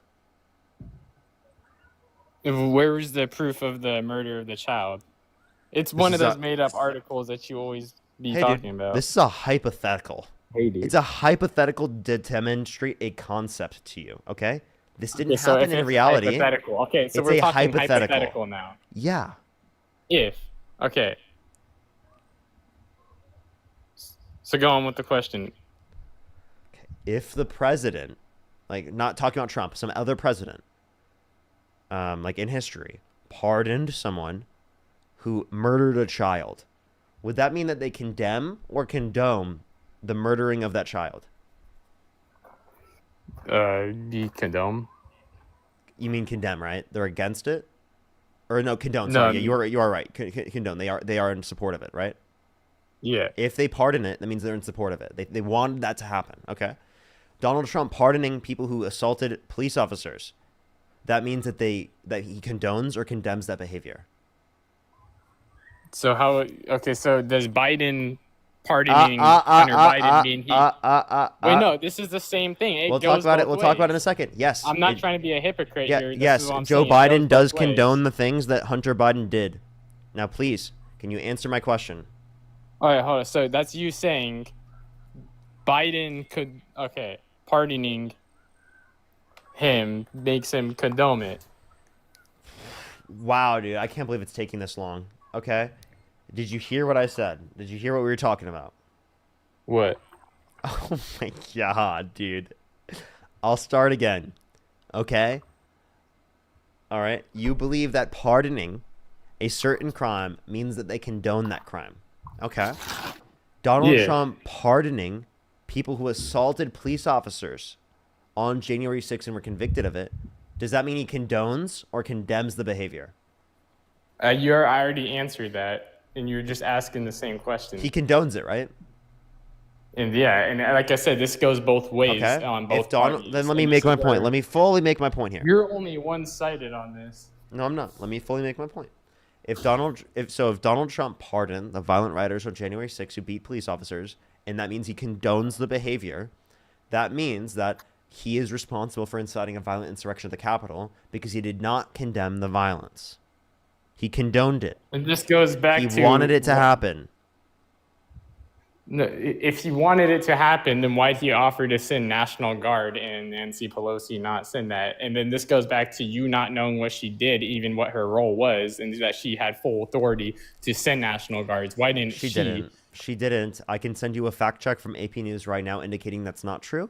Would you like to talk about... I can send you one too. It goes both ways. Go ahead. Provide me a source. Provide me a single source that indicates that she did have the authority to do that. Go ahead. I'll wait. I don't like. How would I show it on you the swipe thing? out. All you have to do is you swipe out of the app. You go and find it. You remember the title. You come back into the app so that you can see me, and you tell me. Just make sure every minute and a half or so that you come back. Once again, this is where it goes both ways. There's going to be one saying this, and there's going to be one saying that. No, there won't. Go ahead and find it. Just find me one source that says what you just said. I could find it. I'm just not going to. I already know it's true. And once again, I'm not going to go out my way to show you. You could look it up yourself and find it. Hey, you'd made the claim, and I want you to find the source for that claim. You made one too. Once again, it goes both ways. You made a claim too. What claim did I make? And you're not showing me one. Do you want me to show you the AP News article? I mean, like, we're talking right now. I'm not trying to close my app or swipe out the app to do something else or whatever and stuff. Like I said, her authority was that she couldn't have sent National Guard, and she refused Not true. to. You saying Hey, he I'm giving you wanting that to happen is I'm like giving you saying the she wanted hey, it dude. to happen too because it looked bad on his part. Hey, dude, I'm She giving wanted you it to happen by not Hey, sending man. it. Hey, man. I'm giving you the ability man. right now to go look up the source to show you me that you found this information, because I can show you right now from AP News that you're wrong. And this is it right now. Do you see this? This is from AP News. Blurry. All right, hold on. False. So once again, it's word versus word. News No, stations. go, so go, it's like go saying find if me I a said single. everything. Hey. Wait, hold on. Hey. So Hey. AP News is your source of. Okay, you're gonna get muted now, because you're being really disingenuous. Okay, I'm giving you the ability to go find the source if you'd like to. AP News is my source. Absolutely, it's a nonpartisan source. Okay, so no, go find your source, come back into the app, and then tell me the title. Is that okay?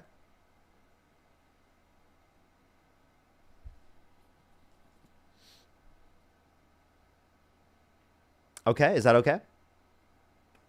Oh, I could unmute now. Okay. I thought you had me muted. Well, still asking me the question.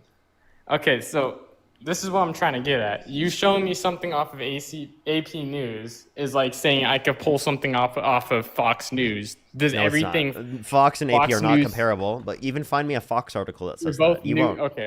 I'm just saying, like this. You goes won't even both be able to ways. find me a There's- Fox News article that says that. Oh my God. See, you gotta like it really goes both ways. I'm telling you. There's well- plenty of news stations that say this. There's plenty of news Then stations find me that one. say this. Then find me one. No, because it doesn't matter. It's word versus word. I could find you one of a Republican news station saying this and versus that. It's word versus word. You just keep saying it's word versus word. Who is the word of AP News up against? Just any. I'm saying it goes party versus party for news stations or whatever. So AP News is going up against Trust Me, Bro. Okay, that's your source. Your source is Trust Me, Bro. And yours isn't? I just gave you a source. I could News. find one or whatever off of anything. It doesn't Go mean ahead. it's always Find true. me one. No, it could Go find be me made one. up. AP News is reputable. It's nonpartisan. If you would like to, by the way, this isn't just AP News that said this. I can show you PolitiFact. I can show you The Hill, The Dispatch, Knoxville News, Snopes, The Atlanta Journal, the NPR. I mean, I can Reuters, PBS. I mean, I can keep going. So, and by the way, I just letting you know, I can't hear you while you're out of the app. Just letting you know. So just make sure to, before you say anything, come back my into the bad. app to tell me. I was know. gonna say I'm sorry. I'm finding it right now, That's and fine. then I'll see That's how fine. to share it. Go ahead and find it. Go ahead and find it. I'll thank some people in the meantime. Okay. Sarah, thank you so much for the $5. Thank you. Kayla, thank you so much for the $10. Give me some W's for Kayla in the comment section right now. Thank you so much. I really appreciate it. Sarah and Kayla, thank you so much. Give me some W's for them in the comment section right now. As well as Manuel, thank you so much for the $5. Larry with the $2. Brian with the $2. Thank you so much. Larry with another $2. Catherine with the $10. Thank you so much, Catherine. I really appreciate it. Autumn with the $2. Thank you. Jeff, thank you so much for the $2. Thank you. Autumn with the $5. Gradients with the $5. Martin, thank you for the $2. Red with the $5. Diana, thank you so much for the $5. Mactastic, thank you for the $2. Jeff with the $2. Thank you. Mutant with the $5. Thank you. Thank you. I really appreciate it. Let me thank some people also on Venmo, Cash App, and PayPal. If you want to support me, as always, Venmo, Cash App, PayPal, link tree in the bio, as well as the description of YouTube, as well as you can support me over YouTube Super Chat and in the pinned comment on my YouTube. I just got a harassment and bullying flag. Okay, that's interesting. I don't know why. Estella, thank you so much for the $10. Thank you so much, Estella. I really appreciate it. Thank you. Guadalupe, thank you so much. I appreciate the $1.50. Thank you. Christina with the $20. Thank you so much, Christina. I really appreciate it. Thank you. Create some W's for Christina in the comment section right now. Thank you so much, Christina. And Greg with the 2Gs for the $250 on PayPal. Thank you so much. Can we get some W's for Greg with 2Gs in the comment section right now for the $250 on PayPal? Holy shit. W's for Greg in the comment section right now. Greg with 2Gs. Thank you so much for the $250 on PayPal. Holy shit. Thank you so much. I really appreciate it. Thank you. As well as Meredith, thank you for the $1 for it. Says on the DC National Guard website, only the president can call them in. Alfred, thank you for the $5. Thank you so much. I really appreciate it. Thank you. Owen, thank you for the dollar. I really appreciate it. Thank you. Thank you. We'll give him a second to find this information. Just letting you know, guest, every about a minute and a half or so, just make sure to come back into the app so that you can see me, and then go back out and you can keep looking for it. Did you find the information? Yeah, okay, so you said, okay, so once again, this goes to who could send the National Guard. It also says that governor could send National Guard too. So why didn't the governor? What's your title? There's no governor for DC, right? Not of DC, but there is of the state. Okay, and DC is under its own. DC it's under its own jurisdiction. There's no governor, so the acting governor of DC is the president, right? Do you think DC is a state? No, it's not a state. I didn't say it was a state, but once again, like Nancy Pelosi, if she wanted to, she could have sent National Guards. No. A lot of people have the. Again, what was your source for authority that? to. What was your source for that? You could just look it up. I mean, I don't know how to. I'm not gonna screenshot. I don't know how to display it on screen. I don't know how to. You could look it up. It's not just president who has authority of National Guard. Josh, thank you for the $10. Thank you. You telling me to look it up? I did, and I proved you wrong. I showed you that the source indicated you wrong. It has to find me something that says that like. Me and thank you for the $5. Only Find me something that president has supports your authority. position. Are you really asking me to find something that supports your position? I can't. I've been looking for it. I can't find shit. I literally just saw it. Go ahead and then go ahead and find it. Tell me the title if you can remember. You just look it up. No, you have to tell me the title for me to look it up. Look it up. It's You have not to- an article. It's you have to not- tell it's me not the title word to look it versus up, word right? articles. You have to tell me the Just title to look it up, right? Just look up who could send National Guard and I who has did. to I did, approve and it indicated that Pelosi had no authority. No, that was an article. That's again. I looked it up, and also again, I just told you It's from a the different. DC site National of- Guard website indicates this too. Person of the Galaxy, thank you. How do you feel about the DC National Guard website indicating that the only the president can call them in? And that's on the website Yeah, it is. where they How do you- say. And how do you feel about Trump? How do you feel about Trump himself saying that he can release the National Guard in DC and actually doing it? How do you feel about that? Because he did so now. Hasn't he been sending out the DC? Didn't he do that, right? Wasn't he responsible for that? It has to get approved by a bunch of different stuff too. Who approved it? The fucking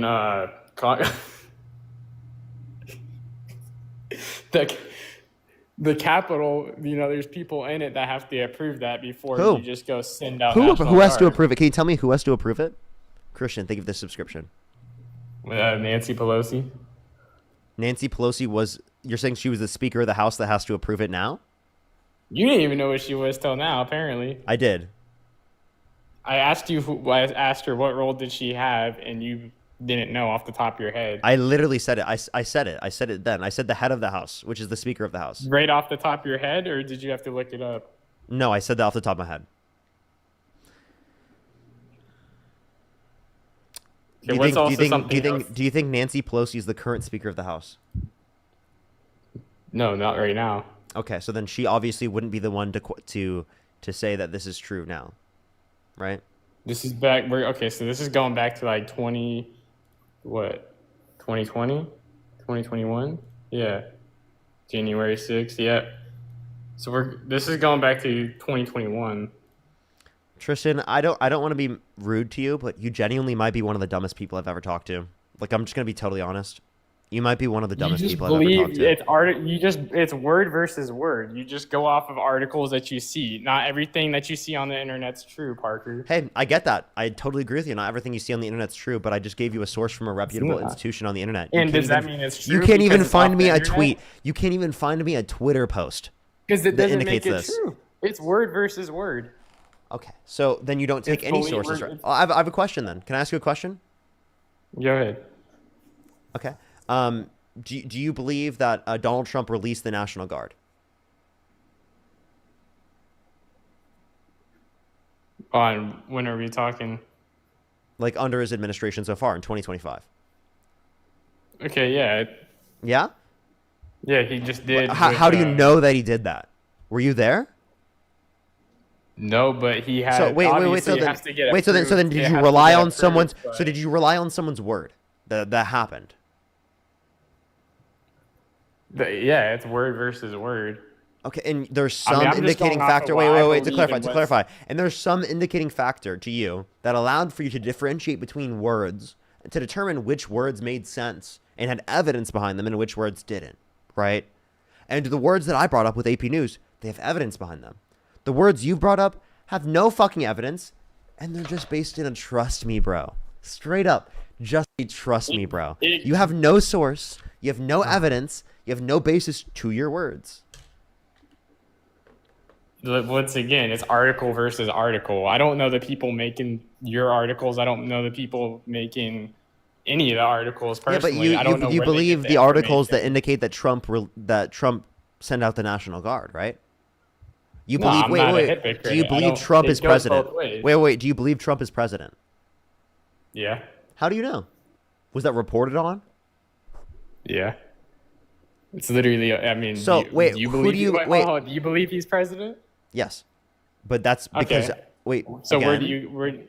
Again, we can determine based upon reputable sources. Okay. So him being Hey, president. hey, is just fact. hey! Listen, there's Hey, people. hey. There are people claiming, using their words, that Trump lost the 2024 election. Okay, do you agree that it is the case that just because people, with their words, say that he lost, doesn't mean that that's true?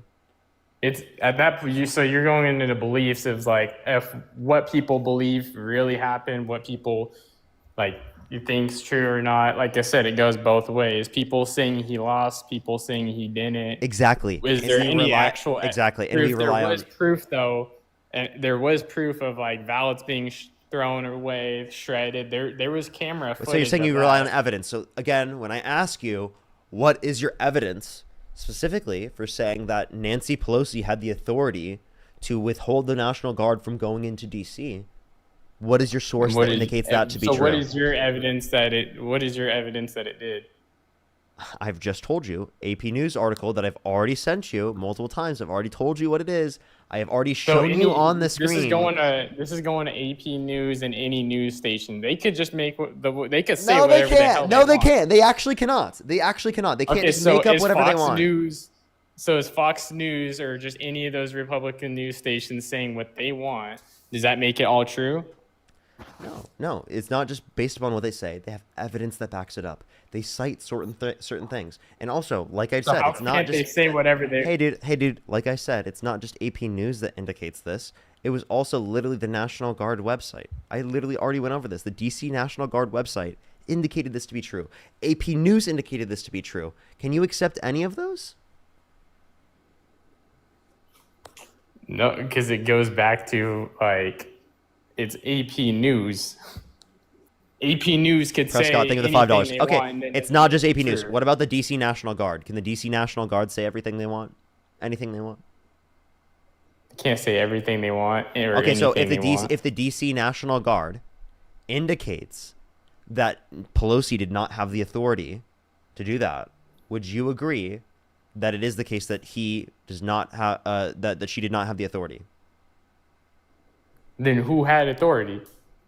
Trump. And where's that proof that he 100% had authority to send them? Who has to approve it? The DC National Guard website says that. And when did okay, so when did that get made? This is currently under the Trump administration. It says currently under the Trump administration, right? Under the DC National Guard website, There that needs the to be president context has in the it. authority.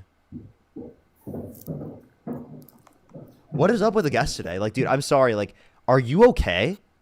Like, genuinely, are you okay right now? No, I'm not. I am Are you? actively, You- I am actively You're like losing. steaming out the head. I am dude. actively losing brain cells by the second. Okay.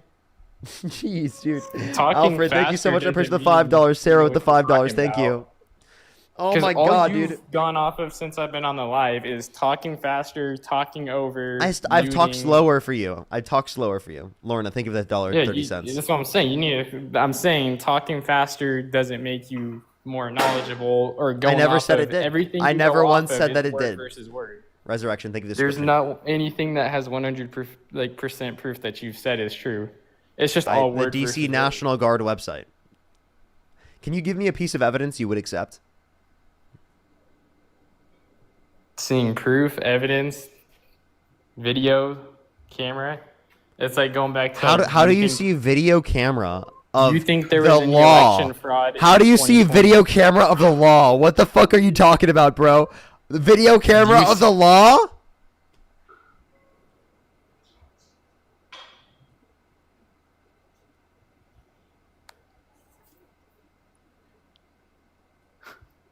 How do they? How does that happen? They video camera the law like it's a person that's doing something. Like, what? It's the law, dude. It says it in the fucking law. The DC National Guard is reporting on what the law is. Okay. You're not gonna video record the law. What are you talking about, bro? This isn't video game high school, bro. Okay. The law isn't a person. Okay. Okay, so let's get back. Okay.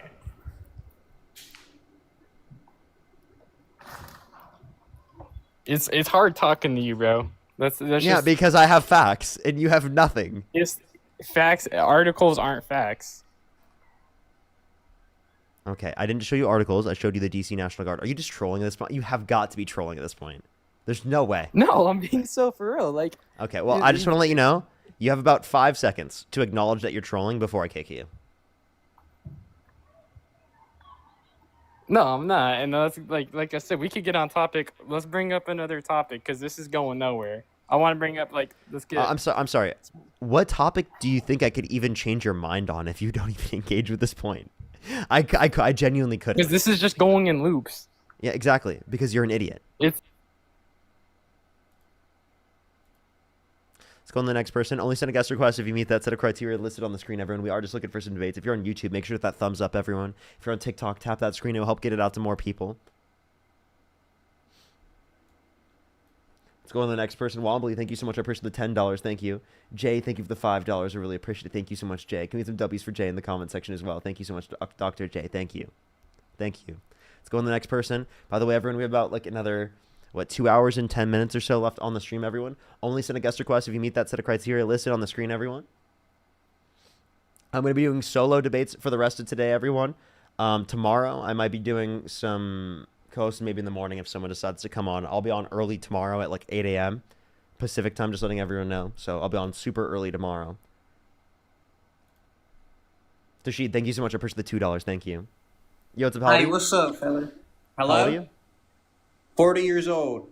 Do you support Donald Trump? Yes, I do. Okay. Why is that?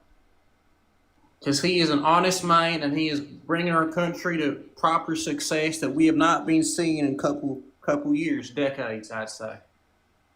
Okay. What success has he brought us?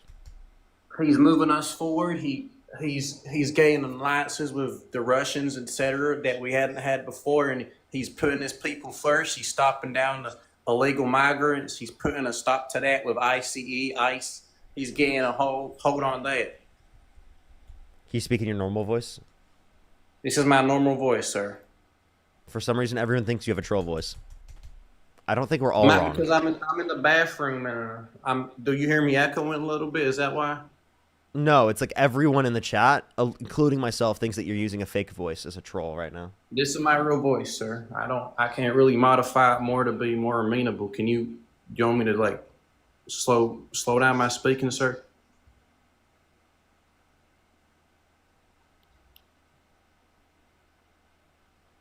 You're not going to address my points.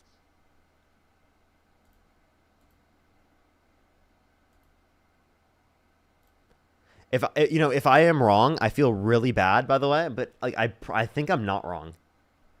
I'm pretty sure I'm not wrong.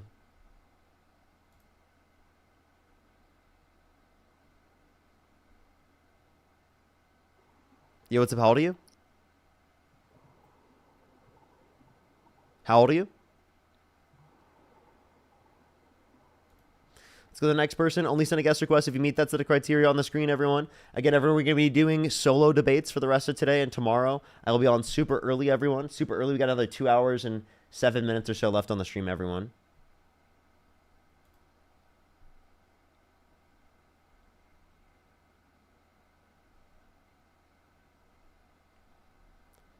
Alrighty, let's go on to the next person. Only send a guest request if you meet that set of criteria listed on the screen, everyone. Yep. Yo, what's up? How old are you? 100% wrong, Parker. You talking about? What'd you say? You're 100% wrong. You don't even know what you're talking about. Okay, why am I wrong? Because you don't. Your narrative doesn't make any sense. You're technically a liberal, little backboner. Are you Canadian? Yep, I'm Canadian. What's your point? Okay, well, bye-bye. Get your own fascist, buddy.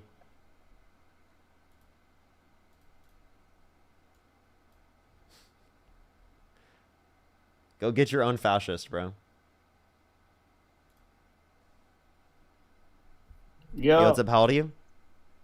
I'm 20. What's your birth year? Bro, everybody you asked, you're the only person that has asked me. Okay, well, I'm going to kick you because you got mad that I asked you what your fucking year of birth is. I ask everyone on the stream because I'm clarifying people's age. So, bye-bye.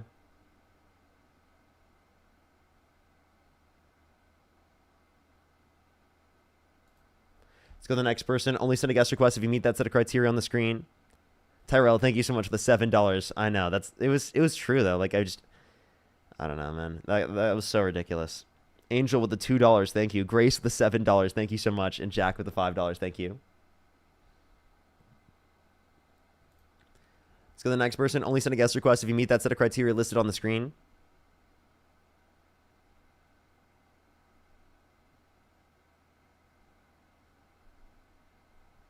Alrighty, let's go to the next person here. Only send a guest request if you meet that set of criteria on the screen, everyone. Only send a guest request if you meet that set of criteria listed on the screen. We are just looking for some debates. If you're on YouTube, hit that thumbs up, everyone, for the 3.4 thousand people here. Make sure to hit that thumbs up, everyone. Helps get it out to more people. Yo, what's up? How old are you? Hello? Let's go to the next person. Only send a guest request if you meet that set of criteria listed on the screen, everyone. Yo, what's up? How old are you? I'm 20. 04. What's your birth year? 04. What month? December. Okay, and do you sport... Oh, weren't you just on the live? Yeah, but I'm saying my birth year now. Okay. Can I tell you why I got mad? Because I've been watching you since the past 10 minutes. You have not asked anybody their birth year. That's one reason I got mad. I asked every single person that came up on my stream. No, that 40-year-old kid, whatever, you asked him how old he was. He said 40, and then you didn't ask his birth year. If he's 40, I'm not going to ask what his birth year is. Well, he literally sounded like a kid, and your whole chat. He did not. No. If they sound like a He child, had I a would troll ask. voice. By the way, He had a troll voice. You mean the country person? No, the troll voice guy that said he was in the bathroom. Yeah, I mean, I thought that was a troll anyway. Oh. Okay, well, anyway. Like, I want to know literally your kicked them stance off. on trans people. Well, do you support Donald Trump? I do, yeah. Trans people's identity, they're valid. And Well, yeah. they deserve not to be politicized. So let's not do that here for you. Like, don't do that. So let's bring this up. Name one reason why you support Donald Trump. Deportation. Okay. Do you agree with that? Can you name one way that mass deportation benefits our society? Well, I know you're going to say this, but I'm going to say it. Jobs. It doesn't. It actually reduces how many jobs there are. They're taking our jobs from. No, they're not. American citizens. So no, They're illegal. So no, the one thing you have to take into account is that there are more people coming to the country that increases demand for goods and services, which therefore increases the amount of jobs that are supplied in the economy to fulfill that level of demand within the economy. You reduce how many people are in the country, that then lowers the demand within the country and reduces how many jobs there are. So the idea that, one, immigrants are taking your jobs is not based in any evidence. And two, do you think that legal immigrants are taking your jobs? They're legal. It doesn't matter. Okay, so then let's provide a legal path. If you think legal. that undocumented immigrants are taking jobs, but documented immigrants are not taking jobs, then provide documentation to the undocumented immigrants if they've not committed a violent crime or bad crime, because that would prevent them from quote unquote stealing jobs. It would increase the amount of jobs in our society, decrease the crime rate, and make our society better off in terms of GDP overall. The immigration surge that we saw under the Biden-Harris administration is going to lead to an $8.9 trillion increase in the GDP by 2034, according to the Congressional Budget Office, which is a nonpartisan committee from the federal government. Okay, well, I care about the jobs, but I care more importantly that they're hiring illegal immigrants. Yeah, they're doing a good thing, but it's the fact that they're illegal and they're allowed to have a job, which I don't like. That's the only part I don't like. Yeah, I'm okay with legal immigrants having jobs. I don't care for that. But the people that are illegal, why should they have a job? Like, they already came in this country the wrong way. Why should they have a job? Why should we grant them a job if they didn't even do the process? That makes no sense to me. So, then you want to hold the business owners accountable? Like, of what? So do you want to hold the businesses accountable for hiring people that are in the country undocumented? Yeah. Okay. So then, But do you for agree with example, that, what I given that said? Donald Do Trump you has agree? hired undocumented immigrants, would you like to hold Donald Trump accountable? Okay, but can you first say, can you agree or disagree what I said? With what point? With that, it's wrong that we're granting them jobs when they came in the wrong way. Like, they shouldn't have a job. No, I think they grant them a job. should. I think that they should be given a pathway to citizenship if they haven't committed a violent crime or bad crime, and I think they should be able to And how allowed many to years work do in the you think country. that? How many years? How many years? What do you mean? Like, how many years do they have to be in the country to give them a pathway to citizenship? I would just say anyone who's in the country who hasn't committed a violent crime or bad crime. And what do you consider a violent or bad crime? A violent crime, or a crime that's so bad that someone should be deported. Oh, they just got removed for community guidelines. It literally could have been their age. I don't know. I'm not quite sure. And also, just to let everyone know in the comment section, if they lie and I don't know, don't just spam the comment section because it can just get people banned on my live, which affects my account. Just letting people know. So if you don't know and you're just assuming because they sound young, I mean, generally, unless it's the beginning, like when I'm first determining whether or not I'm going to kick them off, don't do it throughout the whole debate because, like, there's really no benefit. Mutant, thank you for the $2. Thank you. Nat, thank you for the $10 as well. Thank you so much, Nat. Yo, what's up? How old are you? Kevin, thank you for the $5. I know, right? Jack, thank you for the $5 as well. Angel, I'm so sorry about that. I feel you on that.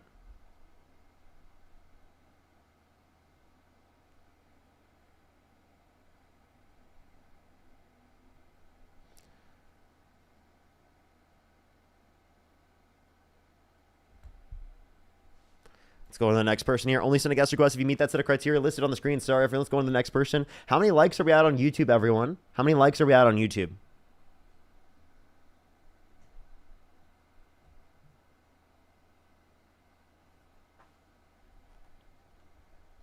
Alrighty, let's go on to the next person. Only send a guest request if you meet that set of criteria listed on the screen.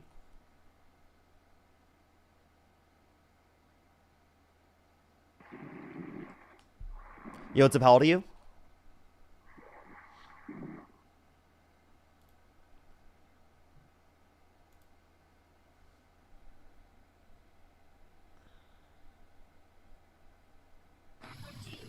Yo, what's up? How old are you?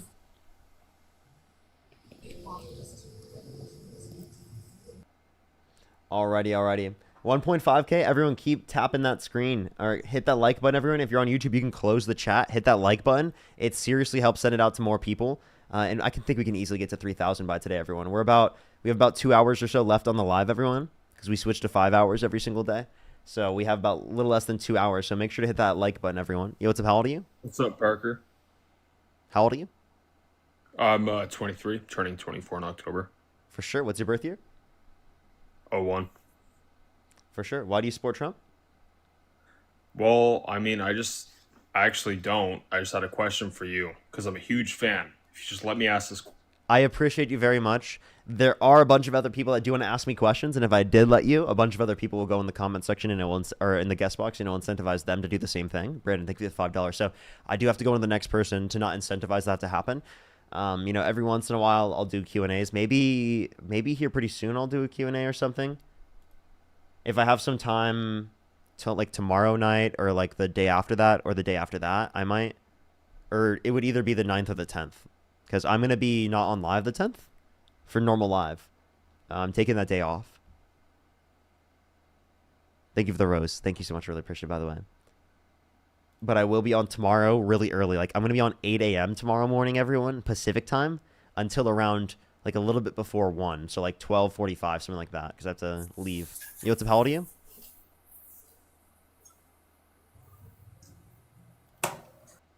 Someone said stop kicking off your fans. I'm sorry. There's a bibliography. I mean, not a bibliography. That's crazy. There's a set of criteria on the screen. If anyone is specifically like a fan and joining the stream, that means they don't meet that set of criteria.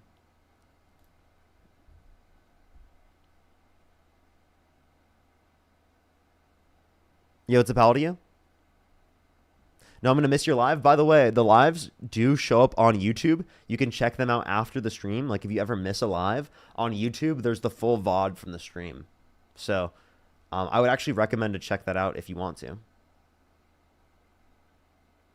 And I also post videos, too. Bibliography. I know, right? That was brutal. Not me saying bibliography. Parker got on a muscle shirt. It would be if I actually had muscles. If I actually have muscles, like, you know, maybe then it would be. I don't have anything. I look like SpongeBob, chat. I seriously look like SpongeBob.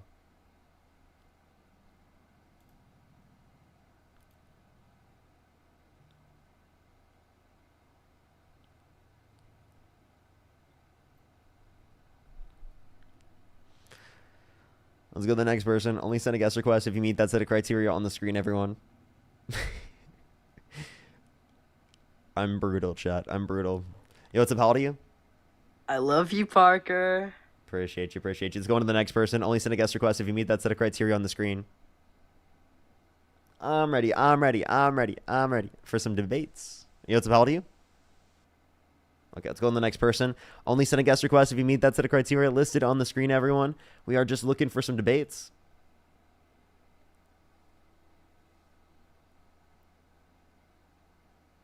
Yo, what's up? How old are you? Someone said it's way more Squidward. That's diabolical.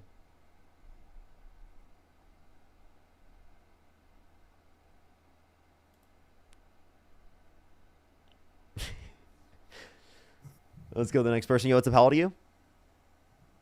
I'm 38. Do you support Donald Trump?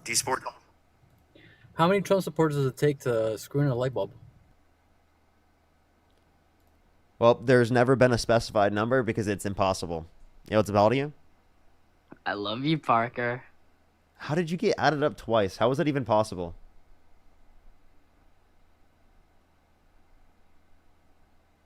Yo, what's up? How old are you?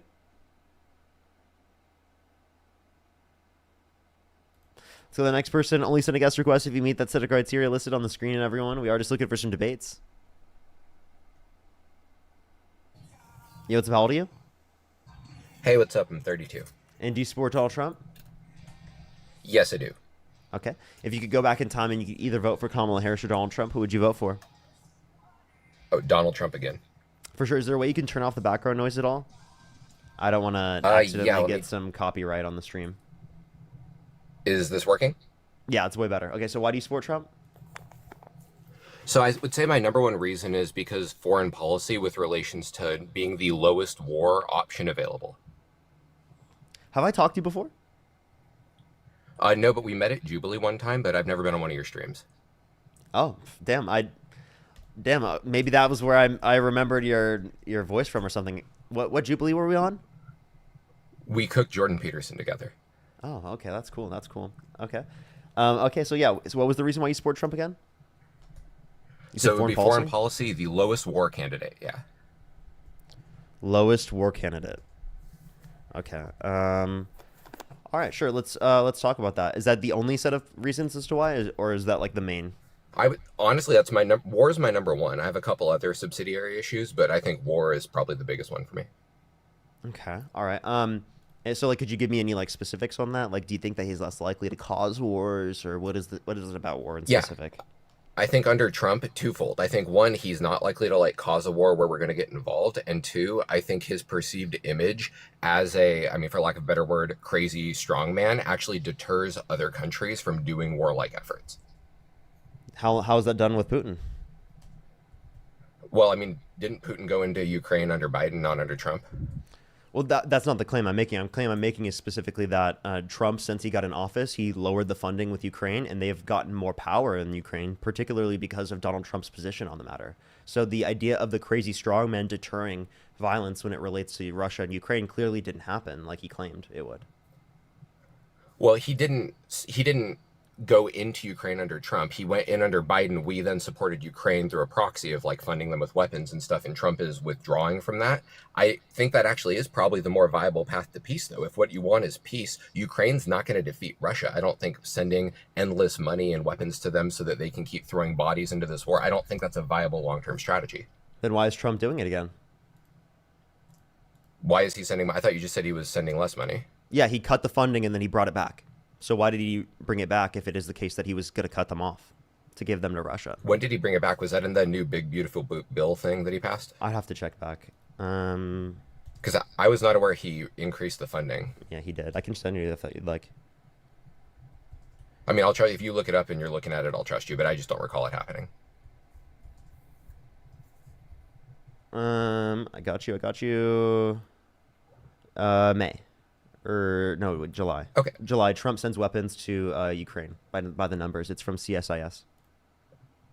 Okay. Yeah, then ultimately, I mean, I would support a withdrawal from the Ukraine situation. Admittedly, he inherited a pretty bad mess, right? Because we were already involved in sending. And a lot of the times it's really like a lesser of the two evils option of Biden is going to send weapons or Kamala would send weapons either way, right? So I guess I would look at the Iran strike, which I think was handled relatively well, or as well as you could hope for in that situation, where he eliminates Iran's nuclear facilities, but no one dies either way. We don't get attacked back, etc. I don't think he did. I think he set them only back like a few months, according to U.S. intelligence reports, in terms of the Iran strike, and then he increased the likelihood of conflict in the long run. Plus, I think he was the reason why this happened in the first place by pulling out of the nuclear agreement that was established. And then in terms of sending weapons, you said like lesser of two evils, so like providing less weapons. Is that kind of like your view on the matter? You want less weapons to be given? Yeah, I think under Trump it's more likely the Ukraine conflict will end than under Biden or Kamala. But by end, do you mean like Russia takes over Ukraine? Like, what do you mean by end? Well, yeah, I mean, I really don't see an end other than Russia takes over Ukraine. Do you think there's a scenario where Russia just shrugs and goes home and says, I guess we lost? Yeah, I actually genuinely do. I think that the West would be able to uphold Ukraine's ability to defend themselves against Russia to enough of a degree that like Russia wouldn't have been able to economically like maintain that in the long run. So it would have forced them into a condition where they couldn't take over the rest of Ukraine, or at least had to come to some type of table of negotiation. Otherwise, I don't think that you actually have this crazy strongman deterrence. Like, that doesn't happen. You have to actually have some actual true deterrence to be able to bring them to the table, because otherwise they're not going to come to the table unless they're the one taking it. Does it make sense? Like, I don't want them to take the table. I want them to be prevented from doing so. We have the Budapest Memorandum. If we didn't hold the Budapest Memorandum, how can any agreements be trusted around the world, given that we can't uphold ours? Well, I mean, ultimately, I think the strongman deterrence doesn't apply as much to large powers like Russia and China, more to smaller powers like the Iran situation. I think the Russia situation, we're in a relatively bad place because we're not willing to escalate further, right? I don't foresee any president doing boots on the ground, right? Do you? Oh, no. Like, the only way there would be, like, boots on the ground is if there is already peace and then they join NATO in order to, like, ensure that they have sovereignty. Right. Because that would be their essentially only insurance of sovereignty. Because they've seen right, but obviously we couldn't. Go ahead. I was just, we couldn't let them into NATO now, right? Obviously, we agree it's too late at this point in time. We would need there not to be a war before we let them in. there would need to be some type of bringing them to the table. But the issue is that Trump put us into a position where it is the case that Russia has more power and they have less of a reason to come to the table. That's why we saw them not come to any type of agreement or negotiation that actually was meaningful. Well, that, and I also think Russia's counting on our fatigue of not wanting to continue to send weapons to Ukraine, right? Wait, there you go. You just proved my point that Putin is depending on you, is depending on Trump in order to be able to take Ukraine. You just proved my point. No, I agree with you. It's a battle of attrition. What's going to wane first, right? Russia's willing to fight or are willing to send troops. It's like a reverse Vietnam situation, right? Okay, and but obviously we lost our Vietnam. Go ahead. We lost our Vietnam. I don't know that the Russians will lose theirs because I analogize this war to Vietnam in that we had massive protests at home. We had a huge pushback. I don't think Russia is seeing the level of protesting at home that we saw during Vietnam. So I don't think they're anywhere near done fighting. I think they've got several more years of the fight left in them, even if we were to keep sending weapons to Ukraine. How long do you think they would last if we kept sending? Do you think a few years is reasonable? I don't think I can make that type of determination, right? I don't think I know. I don't think either of us would be able to know. I think that we're kind of just whipping that out of our ass, like being like it's going to be a few years. So like I don't really feel comfortable making that type of determination. But what I do feel comfortable with is saying that we would have a greater likelihood of forcing Russia into submission if it is the case that we didn't have Trump in office. Because Putin was relying on Republicans getting in office, and that makes him hold out for longer.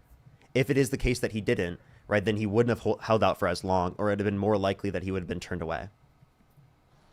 Yeah, I mean, I think there's probably truth to that. I guess I don't value the quote, like what you said, forcing Russia into submission. I don't value that at the current cost, which is a combination of large amounts of US dollars and large amounts of Ukrainian lives. I think that is probably a not good trade from just an American perspective. So are you trying to act like you have like a more pro-Ukraine position when they want to defend themselves still?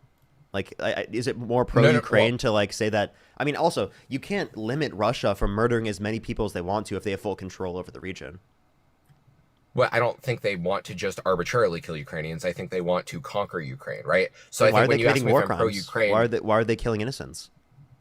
Well, because there's a war, right? Like, I think occupation is different than war, right? People die in war. Occupation doesn't necessarily work the same way. So when you ask me if I'm more pro-Ukraine, I'm not more pro-Ukraine the government, but I do feel that I'm pro-Ukraine the people. So the government of Ukraine obviously would no longer exist if Russia occupied them, but it's not the case that like when a country conquers another one, all the people in there just are unalived immediately, right? That's not like the Mongol invasion happening. Yeah, I'm not saying that that's like 100% for sure, but we can't have any type of assurances, right, on anything that could happen to Ukrainians. Ukrainians could, be undergoing like incredibly like huge human rights violations, right? They could lose vast human rights. So that's another thing that we have to take into account is that Russia has full exclusive control over the region. Also, I mean, we've literally been able to provide a defense for other situations in Europe. I guess I have a question here. Would you want to be involved in NATO? I would be willing to maintain involvement in NATO if I felt the other European countries were paying more of their fair share. So I agree with Trump's general NATO policy of somewhat blustering threat that we leave NATO in order to try to coerce our allies into contributing more and building up their own military. Because I just think we're doing too much work. What is a fair share? I mean, truthfully, I think that you should contribute what you get out, or at least proportionately. So I think Europe benefits far more from NATO than the United States does, and United States pays way more proportionately than Europe. We should probably reverse that, or at the very least equalize it. Like, the entirety of Europe should be contributing at least as much as the United States. EU as much as US. Okay. Okay, so you're still willing to stay involved in it, though. Okay, so then here's my question. I'm open to it, but I'm not married to it, yeah. Okay, but then here's my question. What's the point of staying in NATO? Like, the same types of reasons I would say that you are wanting to stay in Ukraine to be able to defend Ukraine would be the same very reasons we're in NATO, right? Not exactly, because I think the Western European countries that were within NATO are very valued trading partners. And so if one of them were to fall, it would hurt us far more economically than if Ukraine fell. Hurt us economically, but couldn't we then get benefits from engaging in more trade with Ukraine? And also, like, how do you measure that? How do you measure that Ukraine is going to be less or more important in terms of trading partner comparative to others? Like, what are you basing on? What type of trade? Like, is it GDP? How much they're trading, or? how much they're importing or Well, exporting? I don't or... not GDP specifically, right? Because GDP is just how much stuff they make. I would just look at our trade amounts, like how many in U.S. dollars measure how much we're trading with Ukraine compared to how much we trade with Germany. Wait, so any country in NATO, because if Ukraine's trading with the United States is more than any country in NATO, then you would have to see that there's a better reason for Ukraine to be in NATO than there would be for any of those other countries. Then No, that's a fair point. So I guess you would also need to weigh not just how much does the country trade with us or benefit us in some way, but you also have to offset that by how much of a liability do they create, right? I think Portugal creates very low liabilities for us as a country, whereas if we were to try to let Ukraine in or any other Eastern European bloc or Taiwan or anything like that, they create more of a liability if we were to somehow let them in NATO, because although they may trade more, they also cost more. But why do they cost more? Is it because they're at a threat of being invaded? Because they wouldn't be if they're in NATO. Well, but like, that's not necessarily true, right? Do you think Finland shouldn't have been able to join NATO? I think it would depend on how likely are the Russians to invade Finland, right? Do they want to do a continuation war from the 1940s? It was pretty high. That's why they joined. That's why they joined. It was pretty high. I agree. And they also, but I mean, really, it's NATO joining is just like any other market transaction. You have to look at market power at the time. Didn't Finland join when they had better leverage to join, right? Like when we were more afraid of the Soviets. I don't view Russia as much of a Finland threat joined now in as they were in, say. Finland joined in 2023. Oh, did they really? Yeah. Oh, I mean, if you think Russia was going to invade Finland and they joined in 23, I think that's probably a mistake on our part. But that would have been Biden, right? We should have just let them take Finland, dude. That's pretty unhinged. Well, I mean, so what our options are, we provide free security services for every country in the world under the auspices of... It's not just free security services. We have an incentive to have these types of agreements specifically with countries in Europe, and I think that it should be extended around the world, because it is the case that it helps protect peace and sovereignty, and we believe in that. It helps protect democracy and individual rights, along with the idea that it specifically is really important for our trade partners. Like, again, we would have significantly less of an ability to be able to trade with Europe if it was constantly fighting at war with Russia, because that's what would happen. If we don't involve ourselves with NATO, if we don't involve ourselves with Europe, that puts small European countries at very high risk of being taken over by Russia. And Russia will do it. You know they will. Do you actually? Let's try to establish that first. Do you agree with me that if NATO didn't exist, that Russia would be in free-for-all against all these different European countries? I mean, it would definitely depend on the country. I think Eastern Bloc countries certainly were at risk. I don't think Russia's going to take France, right? So it's going to depend on the individual. Sure. I mean, but the point is also true that we want to keep France, protected as well. Like, the idea is that France in the past wasn't and was subject to the other powers, such as Germany, and Germany did take over France. Right, yeah, Germany took over France, but that's because they're right next door, right? I think geographic distance is one of the biggest factors for whether you're really in danger of being invaded by Russia. And then the second factor would be if you have nuclear weapons, right? So if you've got nukes, that's a pretty big deterrent. But I think that NATO is a huge reason why these different countries aren't in conflict with one another and aren't in conflicts at all, right? Because it is the case that's an interesting point. Yeah, because it is the case that it's established that sovereignty and peace within the region. And that's also why I think that this should be extended around the world, right? Like, I believe that it's very important for peace and sovereignty. Yeah, no, I mean, I actually really like your point that NATO is probably the reason why the members of NATO are not at war with one another. It's essentially the pact, right? It's just how we've continued the allies from World War II beyond. And that's why I'm not opposed to NATO. I just think that what's wrong with asking Europe to pay more of its fair share, right? I actually don't disagree with you on that. I think that getting them to pay more is totally fine, but I don't think that the threat of saying you're not in it is the way to do it. I think we can find other incentives for that. And also building up their economies also allows them to have a greater ability to do that.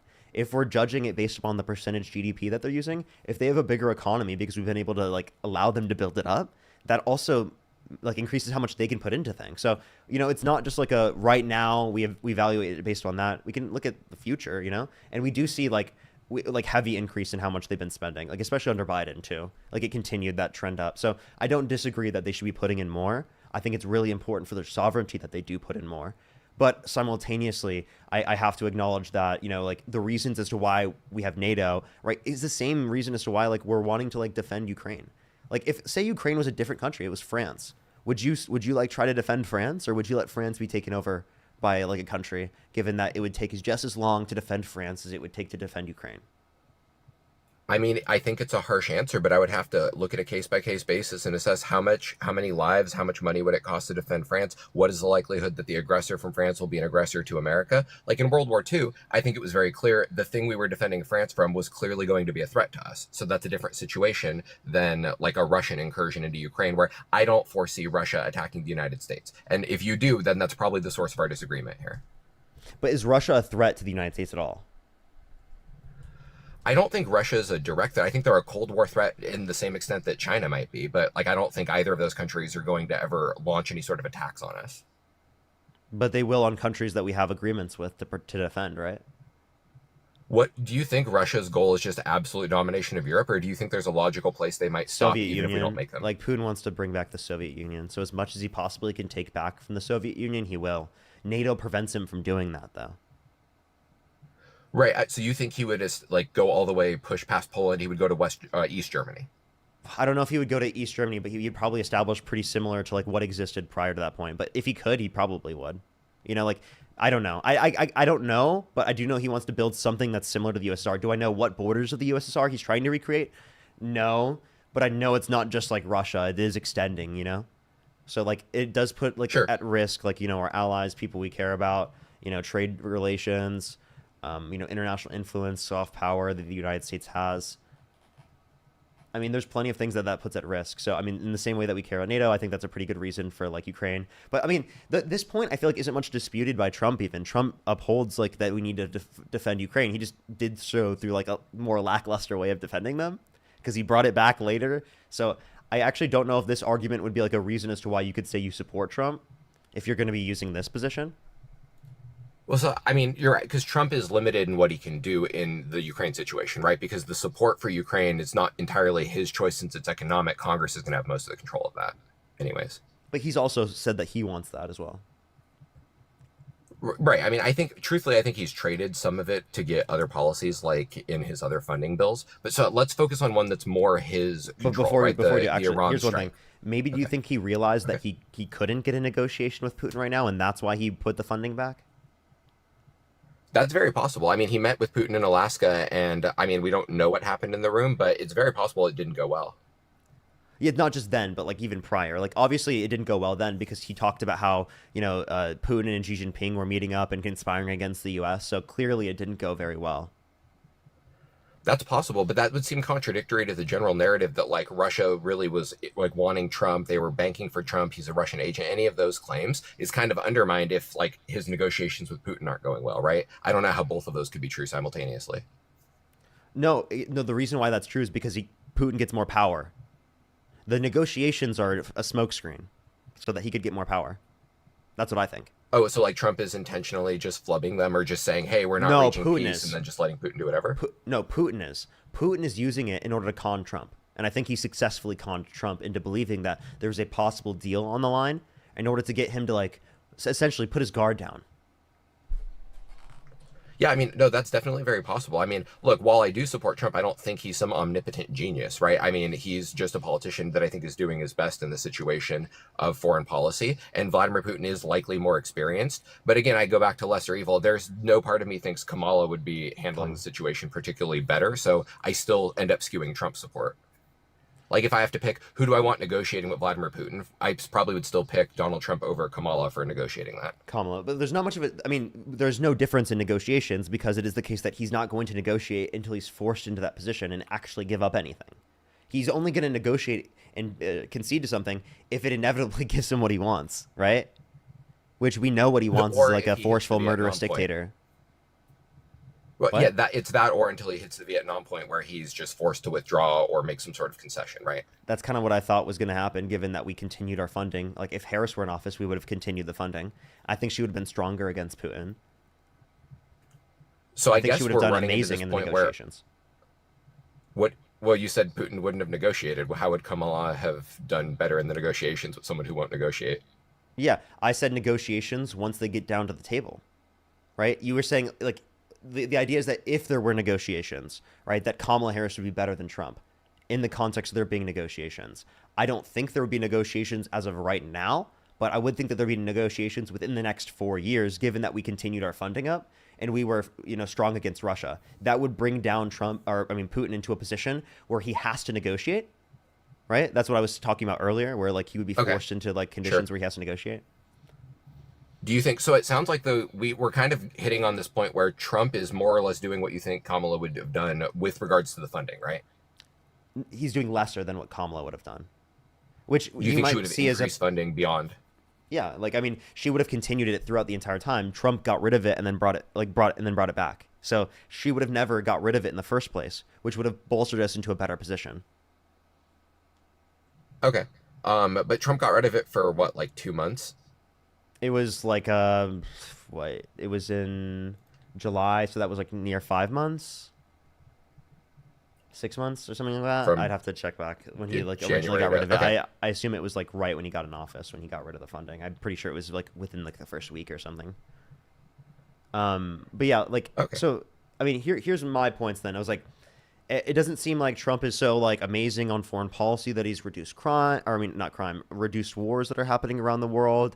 It's not like we're getting anything unique from him. I don't think that we'd be able to point to any policy that uniquely would happen with him versus like wouldn't happen if Harris were in office. So that's why I don't think foreign policy, like especially with the disagreements that we have, would be able to provide you enough of a reason to like vote for one side over the other. And it seems like maybe like there'd be other things that you'd bring up that would be doing a lot more of the, heavy lifting on the back end in terms of your ideological I can get to beliefs. those in a second, but part of it is Trump's first term was also one of the few terms of a U.S. president where we didn't engage in any new wars or conflicts. So I am giving him credit for his first term where we didn't go to new wars. And admittedly, his first term, I think, was better than his second in terms of like peace, right? His work with Kim Jong-un in North Korea was pretty good. Like we've eliminated threats off the table in a peaceful manner. I was hoping for more of that second term. We're barely into his second term, so I'm not writing it off, but I want kind of more of that diplomacy. And having an American president that doesn't start a war is generally a rare find. So I kind of support that too. What do you mean by we don't go into wars? If you mean like aiding and abetting in a war, I mean, Trump did that under his administration with Saudi Arabia and Yemen, where they literally had a blockade around Yemen that starved and bombed 70,000 Yemeni children. So there were things that he was involved in that Biden, dismantled and didn't want to be a part of. And then also that there's a Turkish-Kurdish war because he pulled out of Kurdistan with our Kurdish allies after they helped us fight ISIS. Yeah, I mean, I'm not counting aiding and abetting. I'm counting like new direct strikes of some sort. Otherwise, you would say that Biden was aiding and abetting in the Gaza conflict, and I doubt you would consider Biden aider and abetter for the Gaza thing, right? Yeah, I mean, I'm not pro-Israel, I'm pro-Palestine, so we can talk about that, and I have disagreements with both sides on that. But the point then would be that Trump then went into war then under that notion, right? Trump went to war Iran? Where? When he bombed Iran? Well, he did a single strike. So that's actually one I do want to address. So I think Trump's strike on Iran was probably the best outcome you could hope for from a U.S. president, given the situation, right? So given that Iran was lobbing missiles into Tel Aviv and that the city was getting rained on with missiles, the fact that all Trump did was bomb a single facility where no one died and then Iran retaliated and no one died is got to be the best outcome I've seen for that situation, right? I understand you're not pro-Israel. I'm actually not particularly pro-Israel either. But accepting that if Israel is being bombed from Iran, a U.S. president must retaliate. I think I would challenge you to think of a better way to handle that, right? I don't think a U.S. president must retaliate. I would disagree, especially if Harris did that as well. But I don't think this brings you the idea that he's not going to go into wars based upon the definition of war that you're bringing up in terms of bombing each other. That does say that he is willing to even start those things. And that's also a byproduct of what he originally went against, the nuclear agreement that we had with Iran. That would have prevented us from striking them, right? I mean, the nuclear agreement that I don't think Iran was following, I think would have prevented us from striking them. How are they not following it? They were determined under Trump's administration to. He even signed off on that they were following it under his first term. Right, but okay, sorry, not the nuclear. So we couldn't have struck them over the nuclear thing, and I understand the pretext for it was we can't let them have a bomb, but we clearly struck them because they were bombing Israel, right? I mean, we can agree on that. That's clearly what happened. Wait, restate that, sorry? So I understand the pretext for why we attacked Iran was because we were saying they can't have a nuclear bomb. But I think you and I both understand we really attacked them because they were bombing Israel, right? That's a realistic assessment of the situation. I actually I'm not quite sure what would be more of an influencing factor as to why, but sure that could be some part of it. Yeah. So I guess what I'm saying is I don't think it would matter whether that Iran nuclear agreement was in place or not. We were going to strike Iran regardless of whether or not that agreement was in place because they were lobbing missiles into Tel Aviv. I don't know. I don't know if I don't know if Harris would have done that given that Israel started it and bombed first, right? So like okay, I just don't know if that out. same thing would be true, but like I mean, I obviously like I wouldn't just like like I wouldn't deny that it's a possibility or that it likely could happen, especially because of like the pro-Israel position from Democrats too. So I mean, I just don't see much of a distinction on this where it gets you much, like what did the Biden-Harris administration do in terms of getting us involved in wars that Trump wouldn't have done? Well, so wait, first let me respond to that. So I want to first agree with both you and your chat. I agree Israel started it, and so I'm not like taking a pro-Israel position in that situation. What I'm saying is because of our relationship with Israel, for better or for worse, whatever you think our relationship is, if they're getting attacked, even if they started a war, we will go to their aid. We've done that multiple times throughout their history. The question is, and we're going to do that whether it's a Dem or a Republican in office, we will go to their aid, right? That's not something either of us has to like, but it's sort of just a reality given the geopolitical situation. The reason why I think Trump handled it well is the way in which he went to their aid was a bloodless strike that ended immediately with no long-term like regime change war, which Nikki Haley and others were calling for, and ended pretty much as good as you could have hoped. That's why I think it was good. Not because I want to come to Israel's aid. Again, neither you nor I are pro-Israel, but I want to we have to live in the real world where no president that you could have voted for in 2024 was going to end the alliance we have with Israel. So you know what I mean? You kind of have to play the game as your cards are dealt with regards to that issue. Sure. I mean, like I just, you'd have to tell me specifically here's I guess where our point would be is that I think that we would get onto a disagreement. What would be distinct specifically on behalf of like with the Biden-Harris administration versus the Trump administration, say that if the Trump administration were in office when the Biden-Harris administration was, that we would have been in less conflict or war than we were otherwise? So I think under Harris, or under Biden, I think that we would have done far more in that strike with Iran. I think we would have taken out more military targets or even potentially escalated to a regime change war. I don't think that's off the table. I don't think you have any good basis for that. I think that's just kind of like you feel like it, not like it. You have like any position on her, or like that she said that she would go into regime change. I mean, those things were floated under Trump as well, like the regime change and talking about all of those different things. Sure. So I don't really see you would have a basis in that position. So it's a counterfactual, so it'd be very hard for me to get a basis on that. I would go off of just Harris's statements. She is overwhelmingly pro-Israel, and Donald Trump is, for lack of a better word, somewhat duplicitous. So although he says he's pro-Israel, I think he's more duplicitous about it than Kamala Harris is. No, he says he's more pro-Israel than Kamala Harris. So if anything, you would think that Donald Trump would do more in what's defense of Israel, especially given that he's like allowing them to do a one-state solution right now. He's allowing them to like literally take Gaza and the West Bank. Kamala Harris didn't say that she would support that. Kamala Harris said she supported a two-state solution. I mean, I know she said she supported one, and I think Biden did too, but Biden was also allowing them to sort of have a one-state thing. I don't know. Wait, I don't know if Biden was allowing them to have a one-state, but like, I mean, I think that Biden and the Harris administration allowed them to go way too far. I believe that they were like helping them commit a genocide. I mean, I believe to that extent. But the point that I'm making is that I don't even think that they believed in a one-state solution. There was no indication that they do. And Donald Trump has indicated that he's okay with them doing that. And I know that that's a pretty big distinction based upon what they've said versus the other side said. So I have a lot better reason to believe this about, the one-state solution in terms of Trump versus Harris than you do, given that you have nothing that Harris said that would lead to like them doing regime change with Iran. Right. I don't have anything Harris said. I am, I guess, treating her as an extension of Biden, given that she was his vice president. I assume she would extend his policies. And Israel did all of this during Biden's presidency. Sorry? No, but they didn't do a one-state solution. They didn't announce a one-state solution. Well, they didn't announce it, but they began the invasion and what you just called a genocide of Gaza during the Biden presidency with the full support of Joe Biden. So I am presuming that that Harris would extend Joe Biden's policy on that. I don't think that's an unreasonable. I don't need like a statement from her. Yeah. Unless she speaks out against her own president. Wait, but what was Biden's policy? Follow her president. I don't mean to cut you off. Just what was Biden's policy? Yeah. His policy was to provide weapons and support to Israel, irrespective of what they did. I don't know if it was irrespective. He definitely didn't say irrespective of what they did. They definitely were in support of a two-state solution, right? So, and Harris definitely made that clear that she was in support of a two-state solution. So, that's distinct from this, and we can base that on like what they've said, right? That we have better reason to believe that than we do to believe that anything about the regime change. Those were just like random claims, I think, that you don't have a basis for at all. We have a way better basis for this because Biden and Harris have both said this. Sure. I mean, at the end of the day, I think a lot of foreign policy ends up being speculative counterfactuals where, I mean, I can't prove what would have happened if the other person was elected, right? But I can go off of what I've seen from them in the past and then speculate. But you're right, I'm being speculative. So, I mean, I'm not debating that, or I'm not disputing that point. I just think based on how Biden was, I assume Harris would be additional years of that. And Donald Trump is not 100% better, but I'm purely going off a lesser of the two evils analysis. I'm not like a MAGA cultist or anything. I'm just, I do think he's the better choice.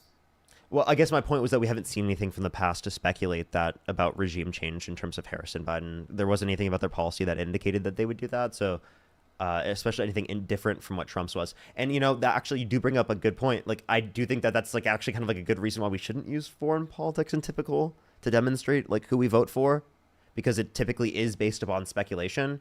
Right. In this situation, we don't really have any indication of what they would have done otherwise. It's kind of like, for example, with Afghanistan, right? With the pullout with Afghanistan, what would the candidates done differently that would have led to less people dying there? A lot of people claim that there would have been less people that died if Trump were in office. Well, we can't really point to anything Trump would have done differently that would have led to that happening. You know, like then you can't really make a determination based upon that, you know, he's a better candidate, right? That seems like a very weak way to do so. Yeah, but I agree with you that it is difficult, but at the same time, to not consider foreign policy when assessing what candidate's better is to leave out one of the most important jobs the president has. So we've got to do something on that. That's not what I was saying. I wasn't saying to totally rule out foreign policy. I'm just saying it's not like a basis or a foundation for why you support one way or the other, but it could be very important in terms of the way you view things in general. And there could be certain things about foreign politics that you have enough reason to believe these things about. But like I'm saying, with the disagreements that we have, it seems like it gets boiled down to like a sort of like a speculative, like not really based in evidence position. And it's kind of just like we kind of feel differently on the matter. So I feel like that's not like a basis for why you would want to argue or debate why you support Trump. It seems like you might have better like luck trying to debate something else, because it really wouldn't get us anywhere to debate this is kind of like my points. Sure. I mean, yeah, we can move on to a different point then, because I do see your point. Although, because I just want, war is probably my biggest issue. Then after that, I would have crime is probably my next highest issue. This might be a more interesting conversation. Okay, so in terms of crime, why do you say that crime is a big issue, but then you're supporting a convicted criminal held civilly liable of sexually abusing a woman who pardoned violent rioters who beat police officers on January 6th, who were convicted of it and admitted to it themselves? Right. So Donald Trump as a person is not like my friend or someone I like. I'm purely going off policy for this. And so multiple things. One, I would not consider the January 6th pardons to be a policy in the sense of like, policy issues, right? That's a one-time action for a very weird specific situation. I care more about like long-term policies, crime bills, and then also the general like culture that trickles down from the presidency to the state levels, since most crime is a state level issue, but the president does sort of set a cultural tone for that, right? Because they have the DOJ, the FBI, and they can affect a lot of things through like state grants. But yeah, I mean, like Donald Trump's personal life, I think he is an abhorrent human being as an individual. He's an adulterer. I mean, like all these, I mean, I am not going to defend Donald Trump as a person. It's just who do I want as president, not who do I want watching my kids. Yeah, but doesn't that set a cultural tone for like their society? Like if there's a convicted criminal being our president, doesn't that like set a cultural tone that we're more accepting of criminals? Or like the pardoning of violent rioters? I mean, you can say it's not a policy. I don't think that gets you around the idea that that's something that he did that would set the cultural tone of the nation to be more accepting of like violent crime, especially in the inciting of a violent insurrection. Well, I think January 6th is an interesting case because it's not a standard violent crime. I mean, it's like violent in the sense that like Lexington and Concord were violent, right? They're not crime in the traditional sense of like, I'm going to go rob a bank. I mean, you said insurrection, right? That's when people are almost rebelling against the government to try to overthrow it. That moves beyond crime. That's more of like a political action in the same way that like, you can say technically Martin Luther King committed several crimes, right? But the crimes were in relation to a civil rights movement. So you would be kind of insane to count that as a crime. Now, the January 6th people were doing things that were illegal, but they did have a legitimate civil rights basis. They believe the election was stolen. And you and I we can disagree with them over whether the election was stolen, but if you genuinely believe that an election was stolen and that you no longer live in a democracy, I do think that insurrection is a valid response. That's what our founding fathers did. Yeah, but like if you believe that they have an illegitimate basis for believing the election is stolen, and then they like assault police officers and try to overturn the government, you'd believe that they don't have a right or just reason to do that. So I mean, we would view these as crimes. Just because something's a political action doesn't mean it's not a crime. And also, like, again, were there violent crimes that Martin Luther King Jr. committed? And then like was pardoned by like the president? He wasn't pardoned, but he did commit violent crimes. But I don't think that undermines his message, right? I mean, we're not making him president, though. What violent crime did he commit? Domestic violence. Okay. I mean, was he convicted of that? I'm like 90% sure he was. At the very least, the police had a file on it, and they tried to use it against him. Could you give me a source on that? Because I haven't seen this. Yellow, I'd have to go check. Are you familiar with the letter Hoover sent to King to try to blackmail him into unaliving himself? Like, do you know about that? I'm not as familiar now. Okay, so essentially, whether they brought it to prosecution or not, Hoover got a bunch of like blackmail on King and then tried to send him a letter to unalive himself because he wanted to stop the civil rights movement, because that's a very J. Edgar Hoover sort of thing to do. But yeah, but I guess my whole point is I'm not attacking King. I'm saying individuals can have specific acts of violence and it doesn't undermine their credibility on like other issues. I think it does. I think it does undermine credibility. But like, I mean, there's no conviction I see. So yeah, I'm saying it may not have been a conviction, but it may have been like he still did the crime and then it was used against him in a more illegitimate way than if they had convicted him.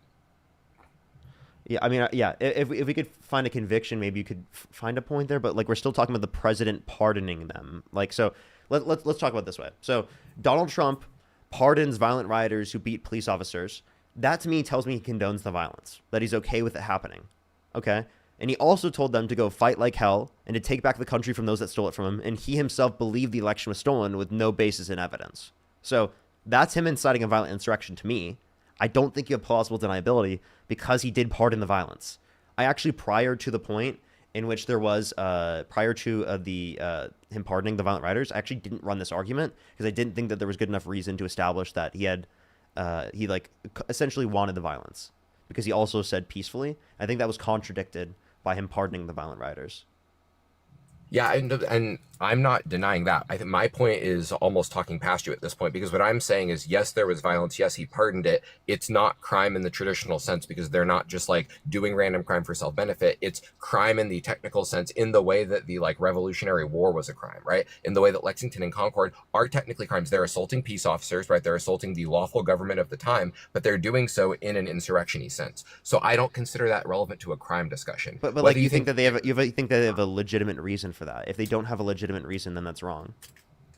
Well, I think they did have a legitimate reason. They believe the election was stolen and that they no longer live in a democracy. That's not legitimate reason, because you agree that the election was not stolen. I would consider myself agnostic on that issue. There's a lot of shady things, but I don't think it hits the burden of proof level where I would need it to be to say it was stolen. So I don't say it was stolen because I don't think the proof is there. But it's certainly shady, and I don't think they were out in left field on the situation. They definitely were. That was proven by 60-plus courts. I mean, many of them had Trump-appointed judges and Republican-appointed judges, so they were definitely off. They had no basis in evidence, no basis in reason, and also like the idea that like, okay, so like if I claim the 2024 election was stolen, and then I like go and assault a police officer trying to take over the Capitol, would you not think that's bad or something? And like the Democrats pardoned me? Would you not think I did something bad? Would you not think that's disqualifying for those Democrats to have pardoned me? Well, I mean, it would depend. Are you doing it just because you want an excuse to assault a police officer, or are you doing it because you're part of an actual political movement? I actually wanted to take back. I actually wanted to overturn the government. I mean, if you think you're just going to solo overturn the government, you're going to get arrested, and if you don't have any support back, no. Let's say I had let's say liberals did the same thing on January 6th, but they wanted to overturn on January 6th, 2025. They do the same thing. Would you say that's justified? Would you say you could overlook that? Or like that, like if the Democrats pardoned that, it wouldn't be something to like bring up as a reason as to like why they incited a violent insurrection and under the Constitution are now not even able to run for president, given that we agree that they've done that? I mean, honestly, I'm not hyper partisan. If the Democrats had a good faith basis to think the election was stolen, and some of them went and did this right, I don't think that it's. I mean, I almost analogize that to the Black Lives Matter protests, where I think No. Obama and Biden do. I mean, yeah, because you're inciting riots and protests. You're Did they pardon? You're Did they assaulting pardon police any of the officers. violent rioters? No, but if they had, I wouldn't have blamed them. What? Oh, come on. I'm sorry. Like, if I was on live and they pardoned violent rioters, I would still be hearing about this today. I'd be hearing about this all the time. We would have never heard the end of that. I promise you. Of course you would, because MAGA people would never let you hear the end of it because they're not ideologically consistent half the time. But I genuinely do think there is something different between, like, I'm breaking into your store to steal money out of your cash register and I'm doing this action because I believe I'm making society better. Those are fundamentally categorically different things. So to clarify, like, if a presidential candidate incites a violent insurrection at the Capitol, you don't think that they should be disqualified for running for president? No, and I really don't think it was incited. I mean, I think you're using the word incite based on retroactive. What words at the time? So just fight like hell. Is that what fight you're like basing hell the and take incitement back off the country from those that stole it from you, alongside the pardoning of the violent rioters. Like, he clearly wanted the violence. Do you think if he wasn't the president? So if he wasn't the president and he gave that speech, do you think he would be criminally liable for, like, incitement to violence? Because I would hold him to the same standard.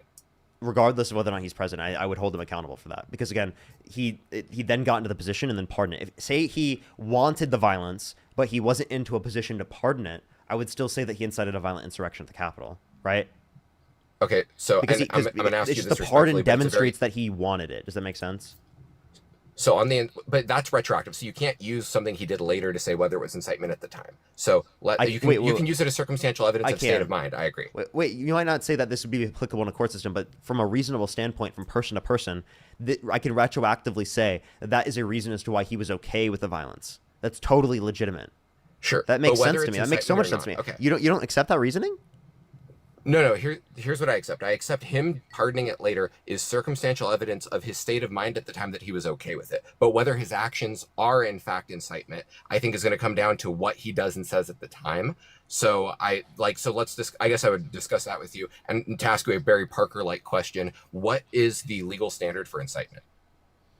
Well, I'd have to look at the legal standard. I'm not qualifying mine based on the legal standard. That's my. My argument isn't the legal standard because we haven't had like a criminal case where that's gone through. My standard's not the legal standard. I'm saying that, like, how I think the law should work, it would grant that this is a violent insurrection and incitement of it.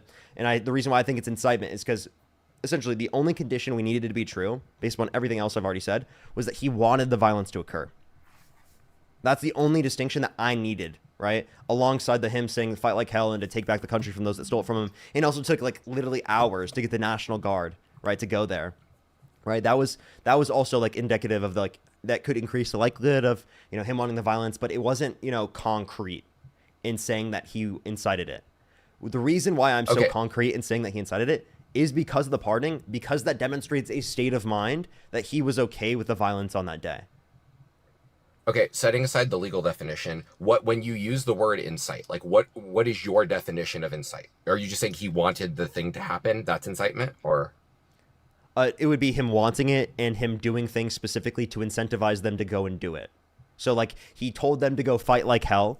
He told them to take back the country from those that stole it from him. Told them the exact set of conditions of what to do, like what he wanted them to do, and then also wanted the violence on that day.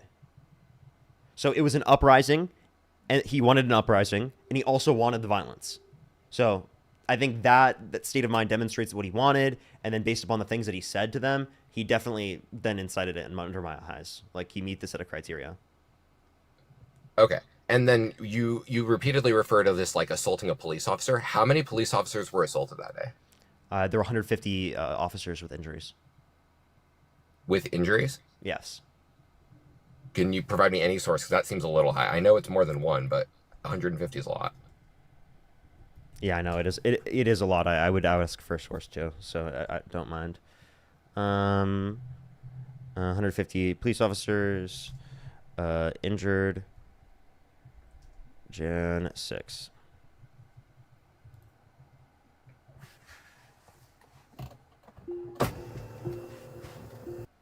According to the GAO. And when we say injury, are we talking like these like very minor so like the injuries? Or here, let me just clarify. Let me clarify. How I might be actually wrong. Maybe I misread this. Many police were injured on January 6th. 140. My bad. Okay, and when we're talking injuries, are we talking like standard police officer injuries, like, oh, my hand hurt from punching someone? Because they do count that. I'd have to look at the context. I have it on PolitiFact if you'd like. How many died as a result of the Capitol riot is the title.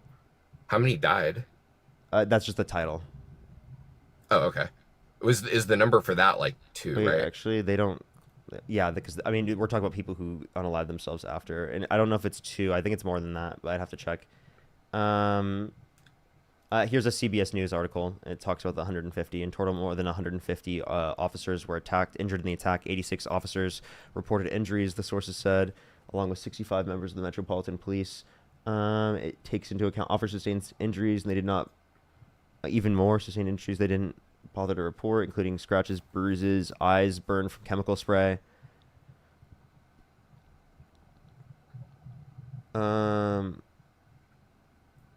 Yeah, like I don't see any reason to believe that it's just like people like punching themselves or something, like, or self-inflicted injuries. Maybe here I could look up how many police were injured based upon self-inflicted injuries. Not necessarily self-inflicted. I just mean meaningful injuries, as opposed to like I have a little scratch on my arm or something, right? From like wrestling someone to the ground. Because routinely and I know I'm going to sound like a leftist for this, but routinely what will happen is when police officers tackle or aggressively arrest someone, they themselves will get injured during the arrest, and that will be charged toward the defendant who's being accused of like assaulting a police officer or resisting with violence. So I'm curious how much of that's going on here. Sure, I'd have to and look at the individual cases. That would take too much for me to be able to do that right now.